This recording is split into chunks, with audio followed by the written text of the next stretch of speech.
The spectators watched the fight closely, excited and cheering for their favorite. The boy was thrown a good distance. He snorted, and his weapon slipped from his hands. He could barely stand, breathing heavily from exhaustion. Everyone around him was watching what was happening closely. The young man's opponents quickly got to their feet and asked in surprise what had happened. He smiled slyly and declared that he was just a pitiful weakling in this world. 2 years ago, in the fortress city of Ramir, near the temple, near the altar, many people gathered. The girl tells them that at that altar they will be able to receive a special gift. She turned to Kai and asked if he was worried. The boy's name is Kai Heinemann. He confirmed his friend's words that he also feels anxious. The girl asked anxiously if everything was really okay. The guy replied that he had taken care of the gift yesterday and because of that he couldn't sleep all night. The girl spun in place, dreamily imagining what gift she would receive. The young man believes that this long-awaited day has finally come. Today he will receive a gift from heaven itself. The gift is a unique ability that everyone receives when they turn 13. It is a kind of blessing from the gods themselves. A gift can manifest itself in different ways. Someone wields a sword or spear, another controls magic, and some have the power to turn ordinary things into real treasures. It is the gift that a person receives today that will determine their future fate. The young man talked about his childhood friend Renograt. She was always a true free spirit. Even as a child, the girl dreamed of becoming a princess. Kai told her that she wouldn't be a princess. To change the subject, Rena asked what gift her friend wanted. He replied that he wanted something with swords. Actually, that was not true. He does not desire to have swords at all. This is the wish of his grandfather, known as the swordsman. The grandfather dreams that the main character will inherit the art of swordsmanship of the Heinemann family. But the boy himself dreams of something else. In fact, he aspires to receive the same gift to become a real hunter like his mother. Hunters travel to distant lands and magical places, fighting terrifying monsters. He dreams of becoming such a hunter, to experience exciting adventures on his own path. Kai believes that even after receiving the sword as a gift, he still has no ability to wield it. His memory is mediocre, and he doesn't stand out among his peers for being particularly strong. Rena wondered if the cat was a gift.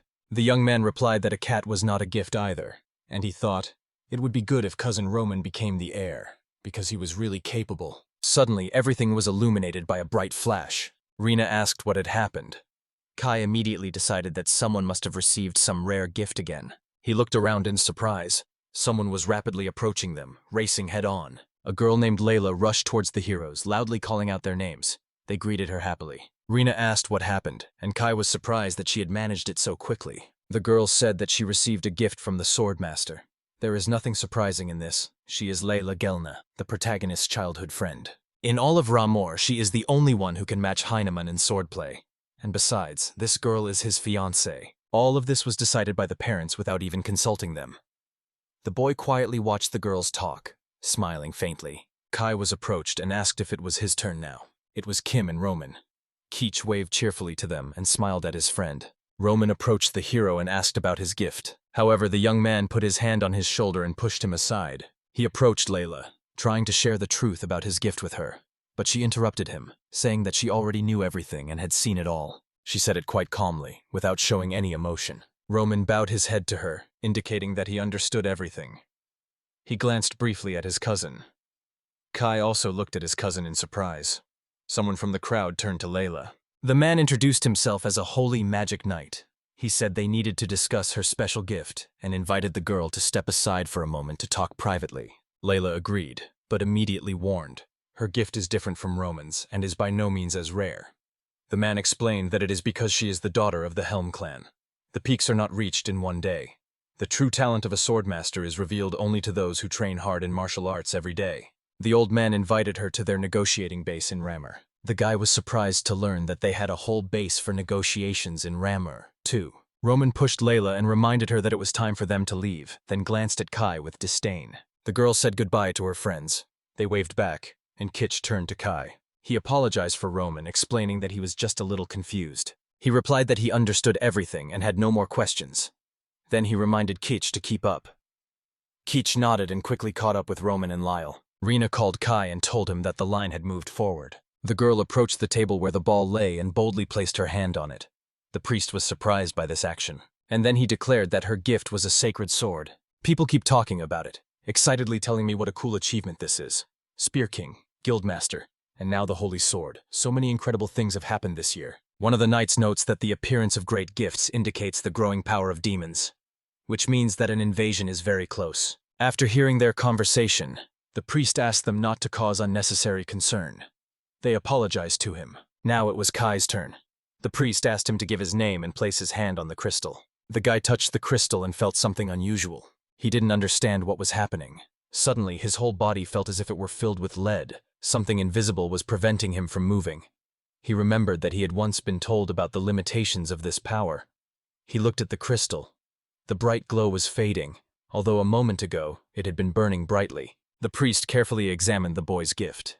First he glanced at the crystal. Then he turned his eyes to the boy himself and solemnly said, "His ability is the weakest of all that exist in this world. Our time. Remor, a training ground." Roman wonders what is happening to Kai, the famous weakling of this world. A duel unfolds between them. The crowd enthusiastically supports Roman. Someone exclaims that Kai is not just a weakling of all time, but of this world. The protagonist fights with all his might, but due to a small mistake, he accidentally opens himself up for a blow, and his cousin takes advantage of it. His fist hit the boy squarely in the forehead. He flew back, unable to keep his balance. The guy fainted. And when he came to, he couldn't understand why everything around him was spinning. Only later did he remember. It was because of Roman that he lost consciousness. Layla ran up to Kai and asked excitedly if he was okay. He said her name. She decided to help him up. The girl immediately realized that he had been hit squarely in the face. There would probably be a bruise there. But when she leaned closer, her chest was too close to the boy's, and he blushed in embarrassment and mumbled that he would manage on his own. Lila began to carefully apply ointment to the boy's forehead. He thanked her and said that everything was fine. He was used to such adventures. Ever since he received the gift of the weakest in this world, such things have become commonplace for him. The gift of powerlessness manifests itself in the fact that his physical strength quickly fades. No matter what he does or how much he trains, his strength still relentlessly leaves him. In training, he is inferior even to girls and children who have never practiced. Former friends from his group avoid communication. No one approaches or talks to him anymore. In fights, they bypass him. Over time, blood and fractures have become commonplace for him. Now there are only a few people left in Remor who treat him the old way, and Layla is among them. He has become the weakest, has lost the right to be the heir to the Heinemans, and on the same day, Layla and I were also broken off our engagement. From now on, he is a nobody. No longer the heir to the Heineman's sword art, and no longer the fiancé of Layla Geln. Just a pathetic weakling, worse than all the others, Kai Heineman. The main character assured her that everything was fine and nothing special had happened.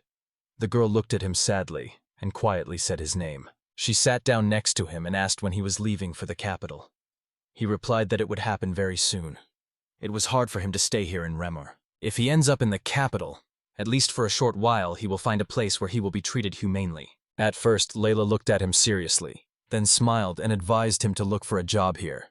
He replied that this was exactly what his mother wanted, but he himself had completely different ideas. Weibel Academy is a place where not only the talented, but also those who are left without talent, real losers like him, study. Maybe that's where he will find some kind of job. The girl quietly repeated his words about Weibel, as if testing them by taste. Kai suggested writing her letters if it would calm her down, but she suddenly stood up and immediately replied that there was no need for that. The girl just smiled and said she had to pack her things. She said goodbye to the boy. He stood up, looked at her, and thought it was time for him to go to his grandfather too. Suddenly, someone called him. It was Roman who, with a cheeky smile, declared that the true gift of the spearman belonged to him. There was no trace of Kai and Layla's engagement. He was also from the Heinemann family, albeit from a side branch, and he was the one who had the right to be with her. Only he. Kai exhaled quietly. He said that everything depends only on Layla herself. Only she can decide whether to stay or leave. Roman asked where he got so much self-confidence from. Did he really choose him because he thought he was the weakest? Kai replied that his feelings were not at all like his cousin's. He was only worrying about it for no reason. Suddenly someone named Roman called him. It was the guy from the arena. He ordered him to stop talking to the weakest one and come back immediately. Training must continue. The man couldn't understand why he was wasting his valuable time on this worthless person. He just said, "I'm leaving." Finally, Roman forbade the main character from approaching Layla. Kai was sure that he and Layla were just like brother and sister. He wanted to explain that he did not have any special feelings for her. Kai kneels down and sincerely thanks the girl for the care and support she has given him all this time. The old man apologized for his grandson being beaten so badly. The young man didn't understand what was going on. He explained that his engagement to Layla had been broken off. It turned out that he was simply being chased away from here. Kai declared that he didn't care at all. The grandfather looked at his grandson in surprise. He said that he always considered Layla as a sister. His real dream was to go to the capital or Vibla, so he was not upset at all. The grandfather said his grandson's name, and then he laughed. The young man looked confused, not understanding what was happening. The man only noticed that he was getting older. Sometimes he notices a foggy film before his eyes. With such sincere eyes, there would be no problems. He allowed the boy to go to the capital and do whatever he wanted. The boy thanked him sincerely. Kai believes his true dream is not to learn swordsmanship, but to go to Weibel. But perhaps he understands his true purpose perfectly well. Grandpa said that no matter who he was or what his abilities were, he was still part of the family. This was his home, and they always welcomed him here. The guy was surprised, but immediately said that he didn't belong here. He added that he wouldn't come back here again. However, the old man began to scold him and asked her to definitely come back to him again. The hero replied that he understood everything and would definitely do so. Grandpa stood up and declared the conversation was over. The grandfather asked his grandson to take care of himself. The boy smiled, promised to do so, and also advised his grandfather to be careful too. The young man remained in the room alone and bowed his head. As he straightened his clothes, the boy thought his time had come. He was to go to Vabel, the place where all the hunters gather, and maybe he would be lucky enough to become one of them. This was his chance to fulfill his dream of becoming a real hunter in Vabel. Kai approached the signpost, looking for the place where the carriages were parked. He suggested that we turn right there. Suddenly, he noticed a luxurious carriage nearby. He wondered who could be riding in such a carriage. And suddenly, someone called his name. There was a girl there. Her name was Rosemary. Kai thought that a saint from the kingdom of Amelia had the same name, but that couldn't be true. The girl bowed and said that she was ready to accompany him to the capital. She was happy to meet him. She also said that he could just call her Rose and smiled warmly. There was a girl standing behind her. The guy turned his attention to her and was about to say something, but suddenly the stranger's eyes opened wide in surprise. In a few seconds, she was standing next to the young man and startled him. He looked at her with surprise, or maybe even fear. Anna indignantly declared that this was disrespectful and called him the weakest. But Rosemary shouted her name, cutting Anna off in mid-sentence. She sternly ordered her to stop and explain that she had voluntarily chosen to accompany him. With her behavior, the girl was only dishonoring herself and the boy's grandfather, the legendary holy swordsman. Anna apologized, and Marie advised her to hold back a little. Meanwhile, the guy was stunned by what he saw. The man approached the girl from behind and said that Anna had done so out of respect for them. Rosa only hissed contemptuously in response. Then she slapped herself on the cheeks to cheer herself up. The guy looked at her confused, not understanding what was happening. Rosemary turned to Kai Hinneman. She hurriedly urged the boy to get into the carriage quickly. This upset the young man. He is surprised, because he had no idea that there were such people among aristocrats. Kai mentally thanked his grandfather for the crew, but he didn't know how he could possibly travel in the company of such people. People stopped for a break. The main character thought it was getting late. He noticed how quickly time passes in the capital. Just a short while ago, he was standing in line for food, and now it is already evening. Now it was his turn to get his food. The cook called him to come quickly.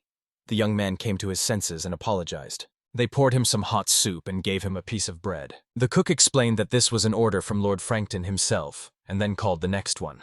Kai remembered how his grandfather had mentioned that Kai would pay for the trip himself, and decided that some kind of special fee should be paid for the trip. The young man was walking past the man, and the man suddenly nudged him with his elbow. The hero fell to the ground in pain and spilled everything he was carrying on the tray onto the floor. He noticed that even the bread had already spoiled. He was about to respond indignantly when the man suddenly asked what this young man did. The man asked why he was pushing him.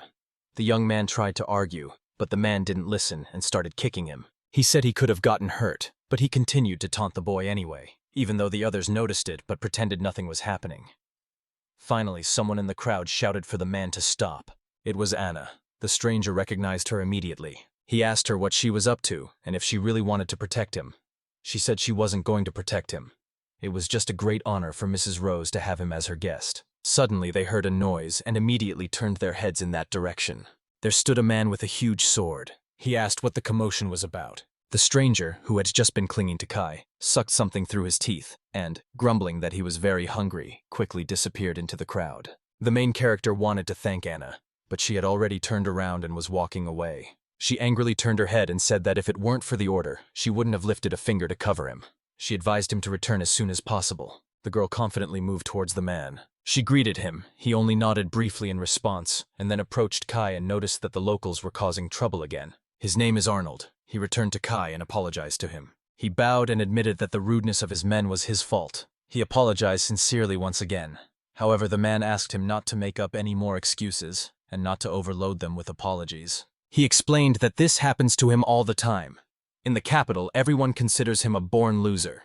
They say that this is his fate. He has no choice, so he has long since come to terms with it. The man was surprised by what he heard, and then straightened up and said his name. He suggested they go to his tent and get something to eat, but the boy said that would be inconvenient. They approached the tent, and Arnold asked the chief if he had heard anything. He replied that it was Lord Frankton's order. Arnold would not listen to anything. He grabbed him by the collar and ordered the food to be brought right here. The man was frightened and immediately ordered the staff to serve Kai food as soon as possible. Arnold breathed a sigh of relief, finally understanding what was happening. The boy's tray was overflowing with food. Kai thanked Arnold, but he just waved his hand. No need to thank him, that's your right. He also added that the main character is still a child, so he needs to eat well to grow up. Then he decided something, and his smiling face instantly turned serious. He decided to go and talk to Lord Frankton. He told the boy not to worry about the man. It wouldn't happen again. The young man was surprised that there were still such people in our world. 3 days later, a huge forest of mulberry trees stretches around. The boy's tray is once again completely filled with food. It seemed to him that from then on he was always given too much to carry. Whenever he passed someone, he would involuntarily flinch, expecting to be pushed again. But this time, everything went well. He noticed that he wasn't being bullied anymore. It struck him that Arnold had truly been a powerful influence. Evening. The young man lies in the tent and thinks about Kim and Rena. Rena is a sacred sword, and Ketch is a prominent magician. Ketch has decided to go to the capital to study, and Rena has joined a squad that fights demons. He continued to think thoughtfully until he heard someone call his name. It was Rosemary. He let her enter. She entered the room and quietly knelt down opposite him. Kai didn't understand why Rose had come to him. Frankly, it was a bad idea. If anyone saw them together, everyone would start hating him again. He wanted to ask her what was happening, but she interrupted him and asked for forgiveness. The young man was confused by such a surprise. Rose said that she heard from Aura about what the knights did to him. Kai asked her not to worry about it. What happened? What happened can't be changed. The girl said that she had decided to go with him to the capital and had already talked about it with his grandfather.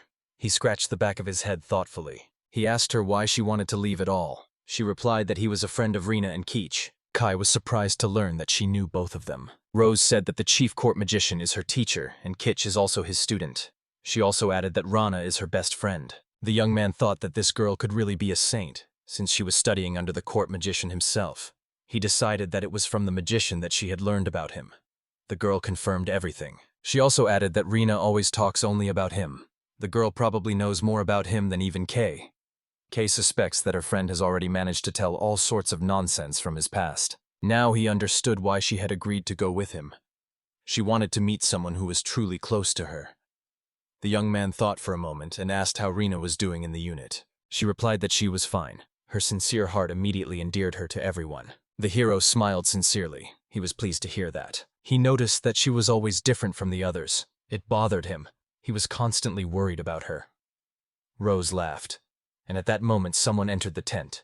It was Anna. She gave the boy an angry look. Then she smiled and told Mrs. Rose that it was time to rest. The girl said that she had had enough talking for today, and it was time to go to bed. Kai thought that Anna was scaring him. The hero thanked Rose for her interesting stories. She replied with a smile that she had learned a lot, and promised to talk to him again later. Meanwhile, Anna glared at the guy. The girl said goodbye to the boy. He went into the tent and hoped to finally fall asleep. However, Arnold approached him. He apologized for being so late. The hero asked what happened. He replied that it was nothing special. He just wanted to thank him. The young man didn't understand why he was being thanked so much. The man thanked him for talking to Rosa after everything that had happened. She said that she had been able to talk to him openly and honestly. This made him very happy. Kai asked him to stop saying that. In fact, he should be thanking her for even talking to him. A loser like him. The man addressed the boy by his first name. Arnold said that he did not consider himself a hero, but he also had a difficult ability, so he sincerely sympathized with his interlocutor. The young man was genuinely surprised to learn that his gift had also turned out to be bad. He quietly said that he was ready to share this secret only with him. He told him to hold on tighter, because all his efforts would surely bear fruit. Meanwhile, high in the mountains, amidst a silky forest, stood two men. They noticed Lord Frankton. Yes, things seemed to be going well for them. They replied that everything was great. They are on full alert. The Empire's elite force. The Black Panthers and the Ogres have laid siege, and now that there are two of them, not even a mouse can get past them. The man said that the detachment was led by Lord Inns. He had heard many rumors about them. To this he was told that they did not trust gossip very much, and then asked what was happening to the princess. The lord replied that Princess Rose had been talking to a worthless traitor. She was resting now. Soon they would make a fuss, separate the knight captain and the princess, and then they would act according to the plan. If Princess Rose is eliminated, the next contender for the throne will be Prince Gilbert, who is followed by a lord. The young man declared that for them, imperial warriors, betraying the royal family they serve would not even occur to them. Lord Franklin wondered what Lord Signal had meant by calling them shameless. He replied that he could have said it directly, but it would have been impolite of him, so he apologized. The grandfather got angry, shouting that they knew nothing about it. This was just a mockery, and he demanded to take back his words. But Signal calmly reminded them that despite all the insults, they still wanted to buy what they had come looking for. He replied that they were not going to buy her, but would simply marry her off. Another man interrupted him mid-sentence and ordered Signal to be quiet. The lord finished apologizing for his comrade. He explained that Toll was irritated because they were on foreign soil. The old man noticed that everyone was too tense, and there was no point in arguing now. He decided to leave. Before leaving, he said that he trusted Lord Signal, and that was all. Soon the time will come to expel the princess from the country. Next to him is the strongest army of the entire Glittanier Empire. 2 of the 6 generals are on their side. There will be no defeat. This annoying Princess Rosie will never become queen. If this happens, the aristocratic system will be destroyed to its very roots. He is obliged to protect the aristocracy.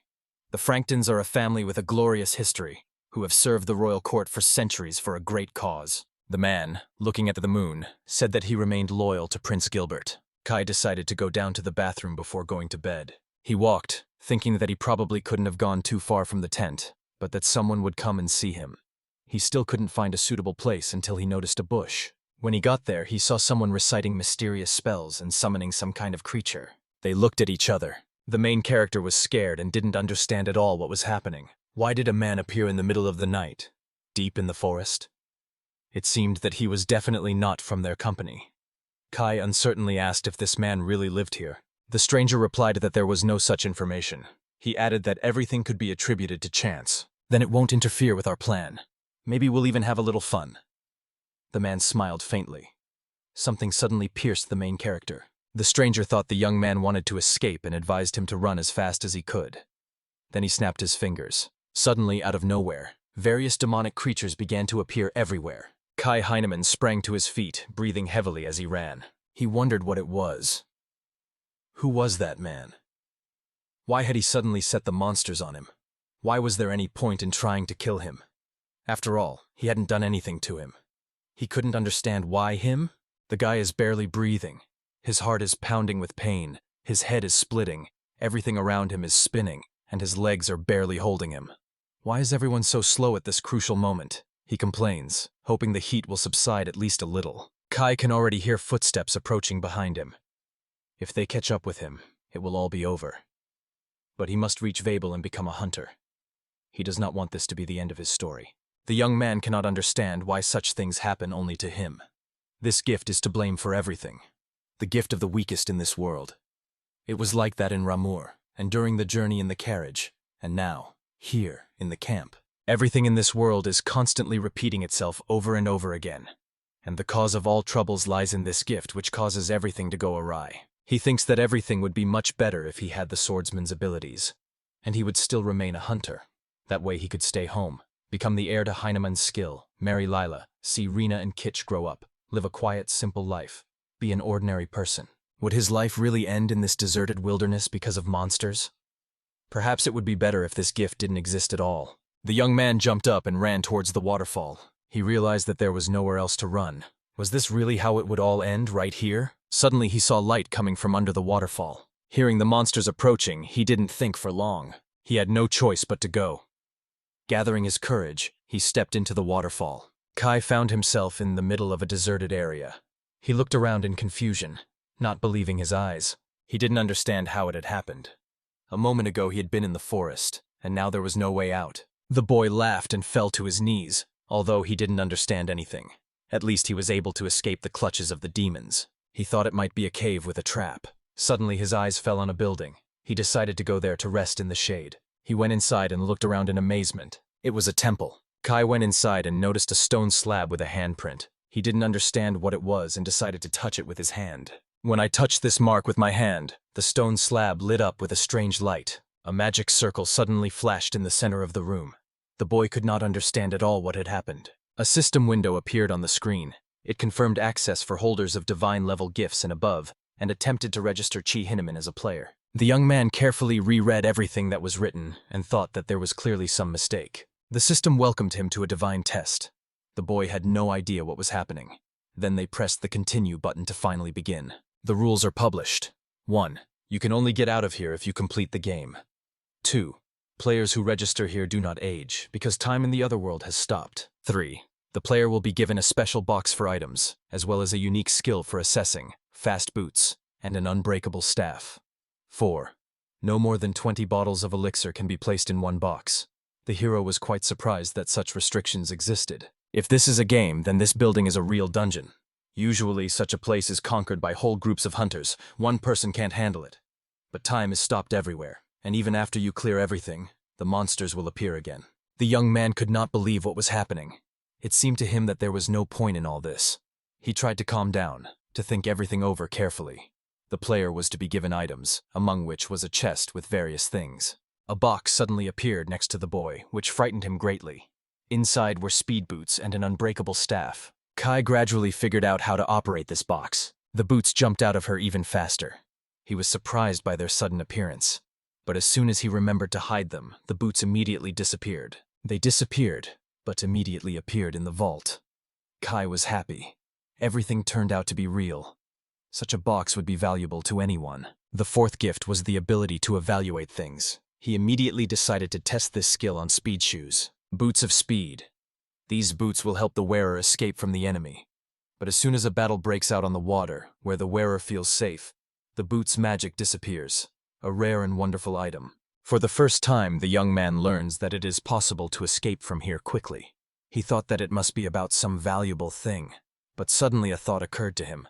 What about evaluating his own body? Kai Heinemann, 15 years old, health 3, mana 5. His gift is the most modest of all, but he was the one who received the gift from the one whose abilities were the least.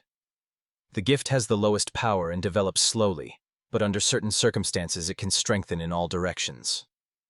The level of the gift is divine. The hero read that under certain circumstances the power of the flame can be increased. It seemed incredible and a little incomprehensible to him. Could this really be a gift that rewards effort? Almost nothing is known about this strange gift, so there are no high hopes for it.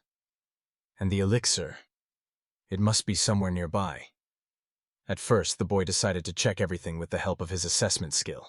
The young man finally found the source of the elixir. He was sure that he would find it in a bottle, but instead he saw the healing liquid simply flowing there. Kai decided to test how it worked. He made a cut on his palm and placed his hand under a stream of elixir. Everything healed in an instant. He thought that was incredibly cool. The one who was considered the weakest in the world was finally given a chest of drawers and the ability to recognize valuables.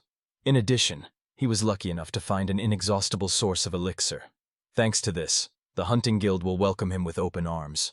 And now he can become a hunter, just like his mother. Now Kai has a special ability to assess everything around him. His own knife. Much cooler than a simple stick. A box for things with a healing elixir inside. And fast boots. The young man said he already had the equipment. Now all that was left was to get out of here. The main character reached the dungeon. Inside, there was a pleasant coolness. He tried to remain calm and, as he had learned from books, moved along the wall. He encouraged himself mentally. This was exactly the adventure he had dreamed of, so he decided to give it a try. Suddenly the wall collapsed. He decided he was at a crossroads and cautiously peered out to see which way to go. But it was here that a terrible monster awaited him. A large insect bit his hand. The hero screamed at the top of his lungs. He did not understand at all what was happening, and he was seized by real horror. The creature injured its arm, and blood gushed from the wound. Suddenly, the boy screamed and started falling somewhere. The next moment, he was already at the very source of the elixir. He lowered his mutilated hands and head into the water. At first, he didn't understand where he was at all. But then he remembered. His mother was calling him. He had to go to the capital. He spent a whole week in the wagon. Then he ended up in the camp. There he talked to Rose, and when he came out of the tent, a red-haired man suddenly rushed at him. Then the young man finally came to his senses and climbed out of the fountain. He began to cough and look around in confusion. He noticed where the elixir came from, and remembered how that giant jumping grasshopper had torn his arm off. He immediately remembered his injured right arm. Kai looked at his hand in surprise. There was no trace of the wound left. He couldn't hold back his joyful laughter. He lay on the cold stone floor and talked about the amazing properties of Salixir, as well as how he was lucky to escape the monster. But no potion will restore his clothes. Everything is torn. Everything is stained with blood. The young man realizes, this is not a dream. Everything that happened was real. He turned to the exit and realized that to get out of here, he would have to go down to the dungeon again. This time he was lucky to escape, but who knows what awaits him next time. The monster's teeth latched right onto the main character's neck. Suddenly he opened his eyes. He screamed loudly and started to protect himself with his hands, trying to cover himself. He couldn't understand why this kept happening to him. The 7th day had already passed. The hero carefully observed the strange worms. He is irritated. He has nothing left. It is the 7th day and there is no food at all. If this continues, he will die of hunger. Poisonous beetle. This is an extremely deadly insect that dissolves in gastric juice and can instantly kill even an unborn child. At the same time, the beetle's body contains many useful substances. Looking at the worm, the boy notes. It has a lot of nutrients. But along with this, there is also poison, so strong that it can kill even a dragon. 15 days have passed. All this time, the hero has been supporting himself only with the elixir, although it has a weak effect. Despite this, he decides to drink some more, hoping for improvement. Kai took the poisonous beetle in his hands and realized that if he didn't eat at least something, he would die. An empty stomach was worse than hell for him. Without hesitation, he swallowed this monster. He felt extremely sick. Everything around him turned red. It was death. The system reported that the conditions for acquiring the skill, resistance to weak poisons, had been met. The boy was surprised to realize that he had managed to survive. The skill is resistance to weak poisons. To gain this ability, you must survive after eating a poisonous creature. To increase the skill level, you must survive even after eating 100 creatures, each of which contains a lethal dose of poison, and there must be as many as 1,000 such doses. Kai was glad that the elixir had really helped, but his condition still left much to be desired. He stood up, feeling a throbbing pain in his head. The hero slowly moved towards the direction from which the mysterious power of the elixir was pouring. After he drank the elixir, the headache disappeared. This drink really helped him a lot. The young man even felt a slight satiety, as if he had just eaten well. From now on, he could not worry about food, although it still seemed strange to eat exclusively bugs. 100 days passed. The young man was able to raise his weak resistance to poisons to an average level. Kai was glad that no matter how many bugs he ate, his life was not in danger. But is there really any reason for such joy? A year has passed. Kai trains and finds himself thinking that all this is making his head spin. But he decides not to stop and continues to master fencing. 10 years have passed. Kai thoughtfully recalls how quickly that time has flown by. He wonders what happened to the others, but then he remembers. For everyone but him, time has stopped. 40 years have passed. The boy stands with a stick in his hands, ready for battle. He announces that today's opponent will be Roman. The hero quickly rushed to attack, but Roman managed to repel his onslaught. They don't stop fighting. The next moment, Kai knocked the stick out of Roman's hands. The hero said that now he would finally be able to defeat Roman. Exhaling, the young man announced that the imaginary duel was over for today. He sincerely thanked Roman. Leaning against the wall and playing with his stick, Kai declares that he will easily defeat his opponent in such a duel, because yesterday he managed to defeat even the teacher. Although this was not true, the system still reported that he had acquired a new skill. Skill: swordsmanship, beginner level. The first steps in fencing. Long-term training with a sword gradually improves its properties. The condition for acquiring the skill: simulate a sword duel every day for 40 years for about 12 hours. The young man hopes that imaginary battles will be enough for this. 800 years have passed. The young hero is preparing to fight the legendary defenders of the kingdom. The first of them is a swordsman who wields his weapon as if it were an extension of his body. The second is the elf Graham. an invincible master of combining sword and magic. The third is the sorceress swordswoman Sherba, who easily combines sorcery and a sharp blade. The former sword emperor of the Glittenar Empire, Ashban. Kai decided to test himself in battle against such warriors. 1,500 years passed, and the main character boldly exclaimed to the legendary heroes that for him this task was like a warm-up. He ordered Graham, Sherba, and Ashban to attack together, without delay. 3,000 years have passed since the beginning of this game. The hero decided to challenge someone and prepared for battle, clutching a wooden stick in his hands. He defeated all his opponents. Only he remained. The heroes became stronger even than the Holy Sword. Now he is the most powerful swordsman in the world, having brought his mastery of the blade to the highest perfection. The most powerful enemy of fantasy is Kai Hinaman.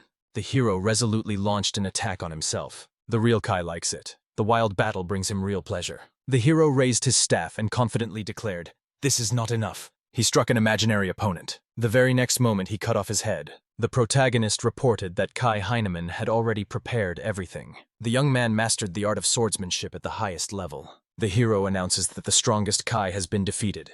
He is now the one with the highest swordsmanship. He took out a box of things and decided to snack on a few insects. His ability to absorb poison has reached its peak. The man believes this is because he has been eating exclusively insects. It is better to eat something than to be left with nothing. Exhaling, the hero realized it was time to leave because so much time had already passed. As the hero walks through the dungeon, he suddenly feels a familiar scent and a pleasant coolness. It is impossible to resist it. When he first started fencing, swinging his club, he had already imagined in his mind how he would one day return here. And he had completely forgotten that all this had once seemed ridiculous to him. The same monster that attacked him the first time appeared before him again. The boy realized that this creature was still here and had been in this place for 3,000 years. The protagonist looked at the monster in front of him and realized, this is a creature of such a high level that he only knows its name. His opponent is a grasshopper, and all the indicators of health, strength, magical defense, magic strength, and intelligence remained a secret. An enemy you know nothing about is always interesting. He smiled faintly and repeated his opponent's name again. At the same time, his weapon was already ready in his hands. He could attack the monster in front of him at any moment. The main character said that this monster would show him the way, and then suddenly rushed forward. Seeing this, the jumping grasshopper began to scream loudly at him. After that, the monster decided to attack Kai. It swung its paw and struck right next to the hero. The hero only turned his head and looked at the place of the blow, and then calmly said that he was sorry. The attack was too direct and slow. It was clear that this grasshopper was starting to get angry, especially after Kai hit him in the face with the weapon. The enraged monster immediately swung at him with its massive hind leg. Lighter was surprised and noticed that he himself often used his legs in battle. The hero thrust his weapon forward, preparing for the next blow from the grasshopper, and with this he managed to finally repel the attack without taking any damage. However, the monster did not think of stopping, so Kai sighed deeply, preparing for the next test. The protagonist told him that he was indeed a locust, since he was capable of such a thing. He carefully examined the monster standing before him, gripping his weapon tightly in his hands. Kai closed his eyes and said quietly that he felt bad about using this technique against the grasshopper, but if it had to be that way, he would show him everything he was capable of. The protagonist used the sword skill, the first form, which is called the Line of Death. At this moment, the monster still did not understand what was happening and watched his every move with intense attention. The grasshopper looked seriously ahead. He made a strange, incomprehensible sound, and suddenly his head split in two. The hero dealt the monster several more powerful blows. After that, he dropped to one knee, leaning his hand on the floor, and his opponent crumbled into small fragments. After a while, Kai rose to his feet, shaking the blood from his weapon, and behind him lay his defeated enemy. Looking back over his shoulder, he left on his face the marks of a bloody fight with a grasshopper. The protagonist looked at the monster's remains scattered around and thought that it was too boring for him. Then he turned to his opponent. At that moment, Kai received a message. One of his parameters had increased. Strength, endurance, intelligence, and luck had all increased by 0.2. The boy thought that in battles with enemies he was gradually becoming stronger. After reviewing this information he had received, he looked back at the monster, or rather, at what was left of it. There was no hint of a smile on the hero's face, rather the opposite. He looked disappointed. Kai believed that these creatures could crumble at a touch, so he always kept his sword ready. At this moment, he was undergoing a celestial test somewhere in the farthest reaches of space. The protagonist looked around and thought that it was too spacious here. Boundless space spread out everywhere, and with each level the place became wider and wider. Kai looked through the system window and saw that there were almost no poisonous beetles left in this place, only 12. Then the protagonist looked to the side and noticed a real vortex of movement in front of him. He wondered, if this vortex was here, could he just grab it and lift it right away? Kai looked down. His face showed no emotion, neither joy nor sadness. Saying something impudent, he moved towards the monster. The protagonist looked at the remains of his defeated enemies and wondered if he would have to eat them. The idea seemed disgusting to him, and he did not hide his disgust. After that, the main character moved further into the depths of the dungeon. He descended the stairs, but as soon as he stepped onto the platform, his eyes widened and his mouth dropped open in surprise. A giant killer hornet hovered in the air before him. Its stinger was long and sharp, and its shoulders and head seemed to be covered in metal armor. The terrifying insect slowly hovered right before his eyes. The system reported that the player had dropped to -10 levels. This was confirmed. The first test begins. A battle with the killer hornet. The protagonist smiled in anticipation, thinking that every 10 levels a strong opponent would be waiting for him. He couldn't wait for this battle. Kai closed his eyes, clenched his sword in his hands, and was already mentally regretting having wasted so much time on that horse, when suddenly the long-awaited enemy suddenly appeared before him. The protagonist opened his eyes and a broad smile suddenly spread across his face. He was about to announce that the battle was beginning, but he didn't have time to finish the sentence. Kai was surprised to see his opponent suddenly disappear into thin air. He let out a cry of surprise, then felt a powerful gust of wind suddenly sweep across his face. He felt a powerful flow of energy, and suddenly a bright light flashed behind him. As it turned out, he had been attacked by this killer hornet. Its blow tore his arm from shoulder to elbow, leaving a large hole, and the entire limb was completely shredded. The main character immediately stared at his hand. His left palm looked horrible. Pieces of flesh were sticking out, and blood was flowing profusely from the wound. At first, Kai froze in surprise. He couldn't believe it. But a moment later, a worried smile crossed his face, and he assured her that everything was fine. Nothing terrible had happened. The main character noticed that he was only wounded on one side, so it didn't bother him at all. Moreover, the invisible enemy was a real blessing for him. This monster really deserved to be defeated. Kai stood in tense anticipation before the hornet, his weapon tightly clutched in his hand. The creature first looked at him intently, and then he dared to attack it. The protagonist noticed that the hornet began to dissolve in the air. Thanks to his skills, he again managed to avoid a direct blow from the enemy. Kai noted that the monster was indeed fast, but its blows were only aimed straight.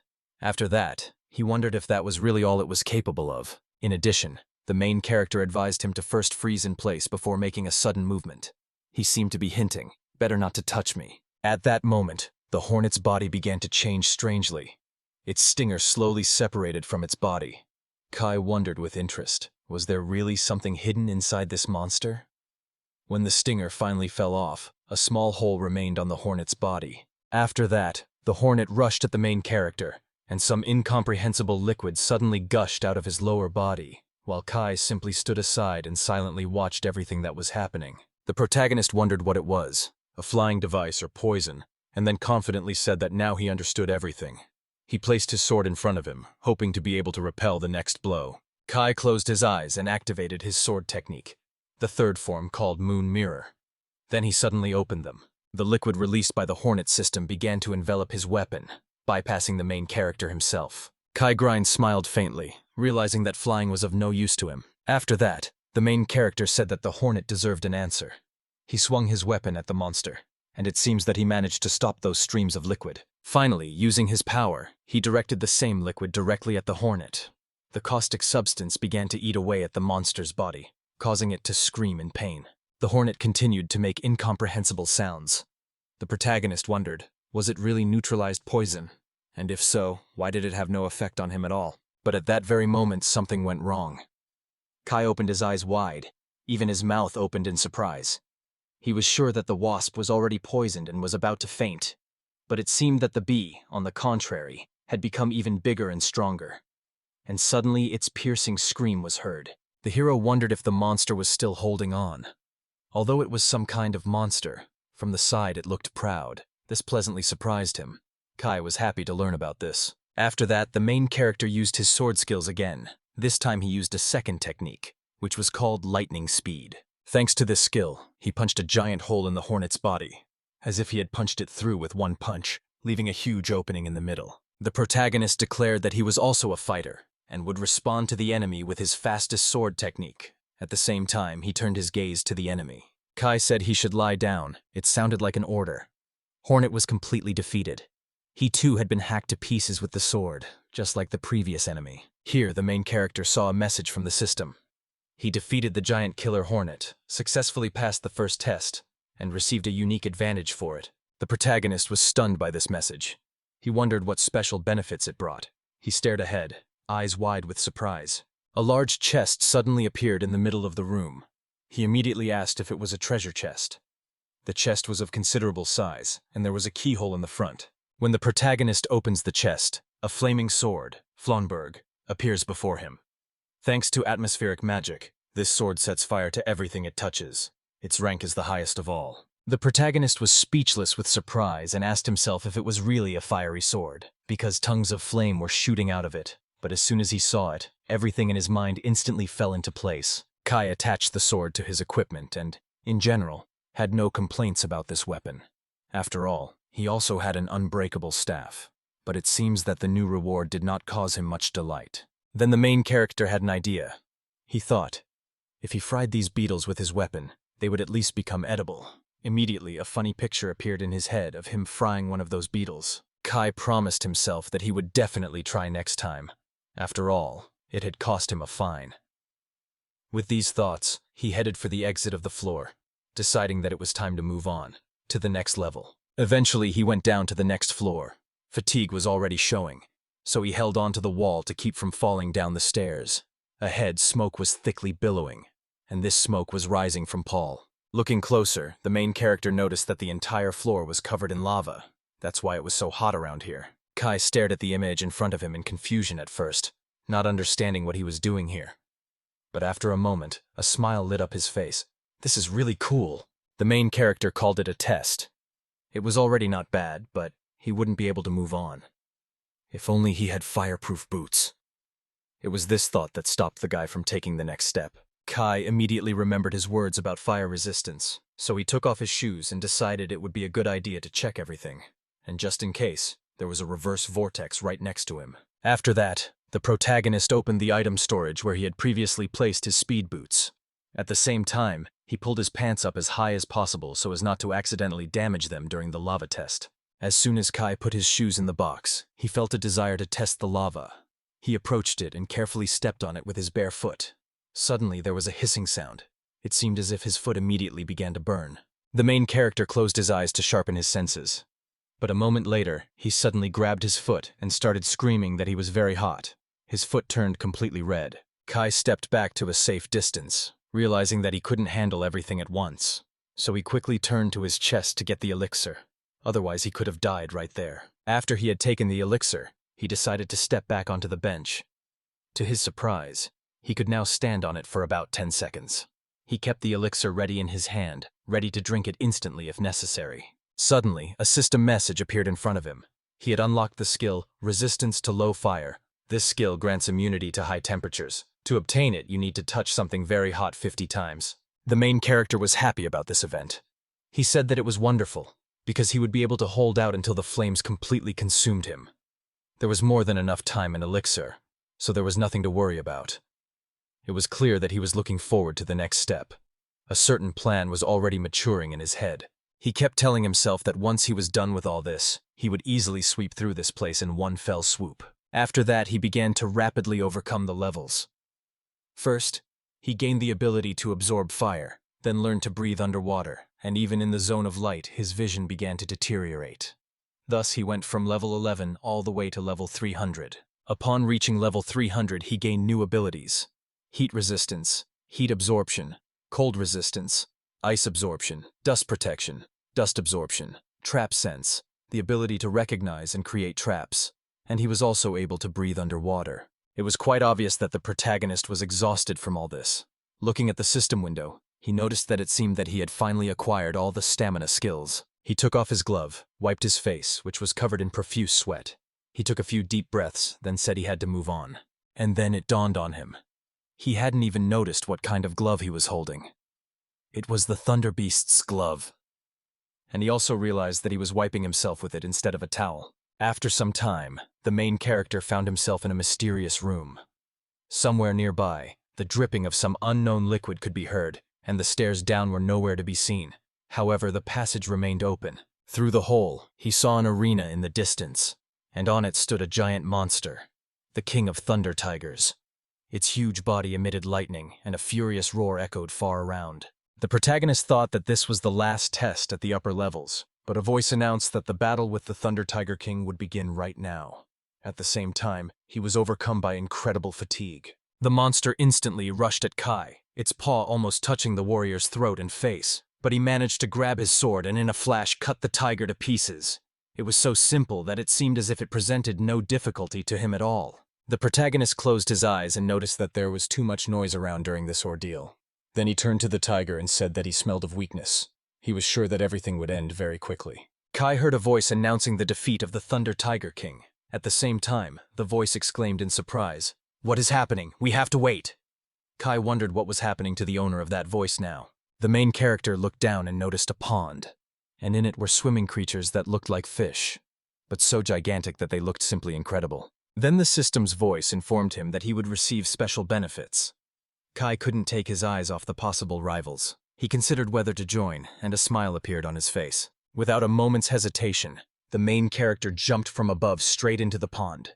The system, stunned, issued a confused question, not understanding what he was up to. At that moment, the main character was completely submerged in the pond. Huge, strangely shaped fish were circling around him. While he was in the water, a giant fish with strange, unknown holes in its body suddenly appeared nearby. Around it swam two other fish, completely unlike any other. At this moment, the main character turns his head and notices one of the fish flying straight at him, its mouth wide open, its large, sharp teeth gleaming all around. It is about to grab him and swallow him. The fish swam closer and closer. He could clearly see its sharp teeth. This frightened the boy greatly, and in the next moment everything was enveloped in deep darkness. After some time, the main character surfaced and exhaled loudly. Looking around, he said that it was a real battle. Several fish were swimming next to him, which no longer showed any signs of life. Kai, examining the enemies from all sides, remembered that this was his first battle underwater, so he would have to put in a lot of effort. The protagonist raised his head and wondered, did he really need to go there now? It seemed to him that this would be his first test of this level. At the same time, he felt that the bar had been raised quite high. The system voice announced that the test on the top floor was completed. The fearsome Thunder Tiger King was defeated, and for this the hero received a special rare status. Unique rewards await him. In surprise, even the system faltered a little and made a few mistakes in the message. The main character asked if everything was okay, and why he kept stumbling. In response, the voice sharply asked him not to interfere and to be silent, and then added, "Why bother asking questions at all?" Pai didn't even pay attention to him, just looked ahead and noticed that these fish also left extremely rare chests. He admitted that he didn't know which one contained what, so he decided to start with the smallest one and immediately reached out to open it. When he opened the box, he saw a book inside. It was a magic textbook for beginners. He couldn't help but exclaim that he had indeed received the book. The protagonist wondered if he would be able to use magic, having the weakest ability. He considered what to do next, and then decided to put the book away in his hiding place. There was another closed chest in front of him. He moved closer to open it and see what was inside. In this chest lay a sword, quite large, with a ribbon tied around the hilt, and the hilt itself had a bizarre, unusual shape. It turned out to be the Sword of Lightning, Nihonto. It was brought from another world, and once the god of thunder was killed with this blade. It is said that its sharpness allows you to cut even lightning itself. This sword had a legendary rank. Kai was stunned by such an award. When the protagonist picked up the sword, he immediately felt it adjust to his grip. It was surprisingly unusual. When the boy looked more closely, he noticed that the hilt of the sword resembled a tree. This surprised him a little. After that, the main character sheathed his sword, and a sly smile appeared on his face. He began to laugh quietly. Kai said with a determined look that this was something new for him, and he felt like he could become his partner. The protagonist thought about the fact that 7,612 years had passed since the beginning of the game. After that, he looked into the void in front of him and realized that now everything had become obvious to him. A huge dragon appeared before him, or rather its massive paw and head. The hero immediately understood. This was the beginning of dragon territory. The protagonist eagerly thought that the moment had come to test the sword. Without wasting time, he immediately began to draw it from its sheath. He was now on the 350th underground level. The room was huge. You couldn't even see the ceiling, and right in front of him stood a dragon with a strange, unusual body. The main character, looking at the dragon, thought that compared to the others, this one seemed very small. The monster itself proudly raised its head, not even looking in the boy's direction. Kai thought about it, but felt the gaze of those eyes, already fixed on him, pressing with incredible force. This monster was not at all like ordinary dragons. So the 8th test begins. The battle with the golden dragon, Fafnir. The system voice addressed the dragon and ordered it to show all its power. Kai was surprised. Why did this voice support his opponent at all? The main character was upset that he was giving advice to a dragon. But suddenly he pulled out his sword and admitted that his blood was boiling with excitement. Kai stood on the ground, looked at the dragon, and then confidently turned to him with a proposal to compete. At that moment, the dragon struck, sending the protagonist flying far back. His clothes were torn, and thick smoke billowed around him. The protagonist was on one knee, his sword stuck in the ground to keep from falling. His face and entire body were covered in blood, but despite this, he laughed softly. However, in a moment the light laughter turned into hysterics. He threw his head back and laughed loudly, almost at the top of his voice. After that, blood gushed from the main character's mouth. He suddenly fell silent and his whole body fell backwards. He rolled down the stairs and stopped only on the floor. There were bloody tracks under him and where he fell. As he lay there, he realized his defeat. It was a complete failure. The main character believed that all his blows were in vain, but now he set himself a new goal: to defeat this dragon. At the same time, he could not hold back his laughter. After a while, he finally came to. He was now on the 1st level. He himself was lying right in the pond. Looking around, he wondered how the blood had stopped in his veins. It was still hard to get used to the feeling of his body repairing itself. After that, the main character leaned his head on the edge of the spring. He closed his eyes and exhaled quietly. It was clear that he had finally accepted everything that had happened. Kai wondered, if physical force is not effective here, then what is the trick? If you can't fight a dragon with a sword, then how else can you defeat it except with force? At first, the main character couldn't think of anything, so he just lay there with his eyes closed. It seemed like he even dozed off. But then it occurred to him, maybe it's worth trying to use magic. Kai instantly opened his eyes, immediately looked into his hiding place, and thought that perhaps there would be something useful in the magic book he had received as a reward. He used the search function in his bag and entered a query for a magic book. He immediately received the desired item. Then he turned to the search engine, looking for answers to his questions. There was a lot in the book, but what pleased him most was that it was intended for beginners. To use magic, you need to make a deal with the Book of Magic. You don't have to read it. After making the contract, all the knowledge automatically appears in your memory. But if you try to look into the book itself, a protective barrier will be triggered, which in the worst case can cost you your life. The main character was worried about the fact that he couldn't sign the contract because of his special gift. Moreover, he couldn't acquire magic the usual way, and this made him quite nervous. Kai decided that since he didn't have anything to do anyway, he would just read it as it was and leave the elixir with him. Time was not pressing him, so he could take his time. At that moment, the main character decided to drink the elixir to fully recover. He took several large sips. He drained everything, wiped his mouth with his hand, and suddenly noticed something appear in the air in front of him. He immediately looked in that direction. He had mastered the skill of resisting magical poisoning. He now understood that his headache and nausea were the result of this very poison. With his new ability, deciphering magical books became easier, but his level of skill still remained mediocre. The protagonist thought that with such stability, he should feel a little calmer. He continued to study the book with concentration. Kai sat on the ground, thoughtfully counting how many years had passed since the beginning of this game. In addition to the book he held in his hands, there were piles of books all around him. The protagonist put his hand to his mouth and thought, in these 60 years, he had finally begun to understand magic a little. This discovery could not but please him. The boy understood that magic can be ordinary and special. Special properties include all properties except the basic and strongest ones. He cannot master ordinary properties, but to use magic requires a true natural gift. If a person does not have talent, he will never make a deal with the Book of Magic, and therefore will not be able to master its secrets. Without a signed contract, he will not be able to obtain normal properties. But there is also such a thing as magic without properties, when an object or human body is filled with magical energy and then this power is used.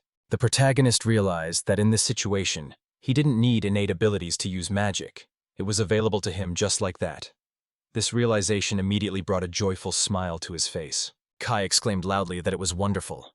Now he could become even stronger. This thought gave him strength to move forward. It has been 8,167 years since the beginning of this game. The protagonist believed that there was very little time left until his resurrection. The guy asked for a moment of attention and shared an interesting fact that he accidentally learned while reading medical books. The human body is made up of many cells, and each of them is a separate tissue that determines the desired properties of the organism. It is possible to direct magical power directly to the nucleus of each cell individually. Theoretically, long-range attacks could use pseudo-station magic. Right now, powerful magic streams are rising up from his palm. As it turned out, the peaceful moment was over. He had been resurrected. The boy turned around and saw a huge monster behind him. The boy smiled and thanked the monsters for taking the time to recover. He apologized and added that the enemy was now just another toy that he was going to defeat. The dragon seemed to hear him. It suddenly lunged forward and released a powerful stream of fire from its mouth. The protagonist instantly put his hand out in front of him, trying to restrain the fierce attack. The boy with a calm face declared that he wanted to use a not-so-natural magic to strengthen his body, the power of the Vajra. Thanks to his use of this skill, it seemed as if the monster's entire attack simply passed by, and he was not harmed in any way. The protagonist looked at the hand extended in front of him and noticed that the monster's breath no longer left deep wounds on his body. So using super-fast regeneration now made no sense. The boy thought this was great news, so he shouldn't delay. He boldly drew his sword from its scabbard and moved forward. The protagonist suddenly held a fiery sword in his hands. He activated the skills Improved Weapon and Magic Weapon, releasing even more power from the sword. He combined magic and weapons at the molecular level. Now this sword has become literally magical and is capable of striking the enemy. The main character admitted to the monster that he felt a little sorry for him, but the next blow of the sword would be the strongest. It is doubtful that the opponent understood these words. After that, the main character swung his sword and announced that the battle was beginning. He was already ready to attack. The main character struck the dragon with his sword, which cut off half of its head. The opponent was clearly defeated. After the blow, he lowered his sword and looked up at his opponent. At first, surprise seized him, and then sadness appeared on his face. Kai thought that the upper part of the monster had simply dissolved into thin air. Now even Fafnir could no longer resist him. Exploration Magic. Divine Eye. This spell allows you to track the location of all beings and objects within a 500-mile radius. The protagonist noticed that two strangers appeared behind the wall in the dungeon, but they immediately seemed much weaker than the previous opponent. Kai decided it wasn't worth wasting his magic on them, so he took a different approach. At that moment, 3 stones appeared in his palm, and one of them flew up. It has been 11,065 years since the game began. The protagonist tirelessly faced enemies. Again and again he took to battle. Ed defeated his opponent again, and immediately heard a voice in the system announcing, he now had the skill of perfect mastery of the Cairo throw. The protagonist noted that he gradually learned to perfectly master ranged attacks, and eventually earned the honorary title of Dragon Slayer. The guy said he had done everything he could. Now all that was left was to rely on fate. With these thoughts, he set off towards the exit of the level. His name is Kai Heinemann, and he is 15 years old. His age seems to have frozen in time. He is the owner of the weakest gift in the world, mysterious and divine. Health, 9,000, mana, 8,000, and the most important title he has is Dragon Conqueror, and this was the last title he acquired. In addition to all this, Kai has mastered a whole arsenal of various skills. The protagonist was equal in strength to the dragon that had defeated him last time. The system coldly observed that he was incorrigible. However, Fafnir remained adamant. It had no effect on him, and he was not going to lose this time.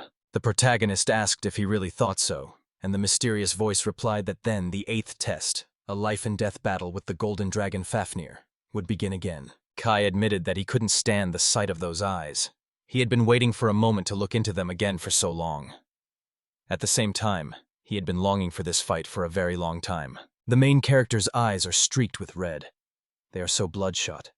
He says he wants to slit his throat and see his own freshly spilled blood. The guy admitted that his love has lasted for 3,500 years. Every day he falls in love again and again, and this feeling almost makes him choke. The protagonist's appearance became frantic. He drew his sword and swung sharply to strike. As it turned out, the boy planned to destroy one of the barriers. Even the dragon himself did not expect such a decisive act from him. His impact left a huge hole in the wall, as if this part had simply been blown away by a powerful bulldozer. But at that very moment, the wall began to close again, forming a single structure. The protagonist, seeing this, laughed. Kai turned to the dragon and asked him to pay attention. Then he frankly admitted that he did it only for him. Dedicating his technique to the dragon, Kai summoned a magical weapon. The young man asked him if he knew how his heart was beating now. After all, he had been waiting for this moment for 3,500 years. Every day his thoughts were only about him, about his eyes, transparent as crystal in the twilight, and about his shining golden scales. He had so often dreamed of love and imagined their long-awaited meeting. How many times had he felt like he was about to lose his mind? And then, again and again, he would whisper the name of the dragon Fafnir. Kai asked to see how pure, bright red blood could burst from his body, and how a beautiful, desperate scream could come from his lips. He wanted to see the dragon's entrails flying across the floor, while the martyr himself burned in terrible agony. The main character turned to the dragon, stating that it was time to begin. He was ready for battle and offered to settle everything fairly. However, to everyone's surprise, the dragon Fafnir suddenly bowed his head before the main character and declared that he surrendered. At first, the boy didn't even realize what was happening. He froze in place, his mask of madness falling off his face. Confused, he asked what was happening. The system's voice was no less surprised. The protagonist shouted that it was impossible. He didn't even have time to use his sword. The dragon shouldn't joke. The voice supported him and added that Fafnir must act. Kai continued to tell how his sword and the dragon's horns were to meet in a fierce duel. The dragon suddenly cried, begging not to engage in battle. But the boy only shrugged his shoulders and said that regardless of his wishes, it could not be otherwise. The boy declared that he had studied magic for 3,500 years just to defeat it, but the dragon still continued to howl. And suddenly, a system panel lit up next to the boy.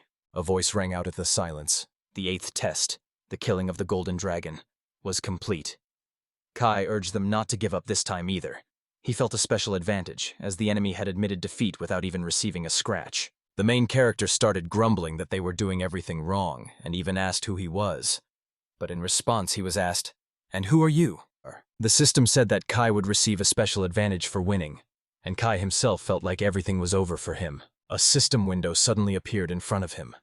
The message said that Fafnir had risen and now looked like he wanted to make friends. The system asked if he wanted to befriend this dragon.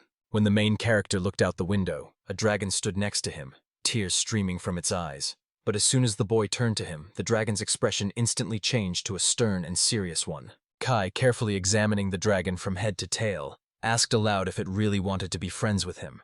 After all, on the surface, it didn't look like friendly intentions at all. Then the main character thought that such a huge creature would definitely not be able to chase him. At that moment, the dragon was trembling with fear. Kai wondered, since this was a dungeon, maybe he could still change his form and accompany him. The protagonist concluded that it seemed that this dragon could at least speak human language. He is even reassured by the anxious female voice he hears. It seems she has already grappled with him in his head. After all, he has spent 10,000 years in complete solitude. Maybe he has finally gotten lucky. So when the main character was asked if he wanted the dragon to be his friend, he said yes. At that very moment, the dragon seemed to dissolve into thin air. Or rather, its appearance began to change, and it became very small. But that wasn't all. Through the smoke, Kai noticed the silhouette of a dragon. It began to change. It became even smaller, and eventually its figure became similar to a human. When the smoke finally cleared, a little girl stood before him. She spread her arms in all directions joyfully, and calling him her master, cheerfully announced that she was Fafnir and that she was very pleased to meet him. The main character looked at the girl who was smiling at him in amazement, and then asked why the dragon was so small. The protagonist pulled on his gloves, threw his cloak over his shoulders, and tucked his belt into his pants. He was fully equipped, preparing to set off. He looked at himself and was pleased. The clothes he was wearing were a special privilege for defeating Fafnir. He was wearing a dragon cloak, clothes made of cloth made from parts of a legendary dragon, and even shoes made of dragon leather. The main character thought that there was nothing left of his clothes, so he happily thanked her for such a gift. After all, she was really cool. Suddenly, someone called him, addressing him as Sir. It was Fafnir. She asked what to do with this pile of junk, whether it could be thrown away. Among the things were his old clothes. To this he replied that it was not trash at all. Kai said that they were together now, so she should remember. They had an endless supply of things. The girl joked that he wouldn't be able to get them out of there anyway. But Kai confidently replied that it was still quite possible. The protagonist opened a system window in front of him and began marking important things so as not to accidentally throw them away. Fafnir stood next to him, looking at his list, watching him rejoice at his finds. When Kai finished making the list, he turned to the girl and told her that they needed to go back to the first level. They would be looking for something important there. The girl was immediately interested and replied that it sounded very intriguing. After that, they returned to the first level. It was a floor above ground. It was empty all around. Not a soul. Only a small one-story house stood there. The protagonist told her that he had created this thing from materials he had gathered in the dungeon, and then asked her what she thought, whether she really thought it turned out very well. Fafnir froze in place, staring at the house in shock. Her eyes grew round with surprise, and her mouth opened wide enough to catch a fly.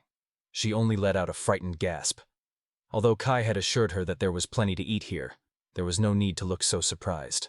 After that, the protagonist showed the girl a piece of meat that had fallen from the Thunder Cow at level 290.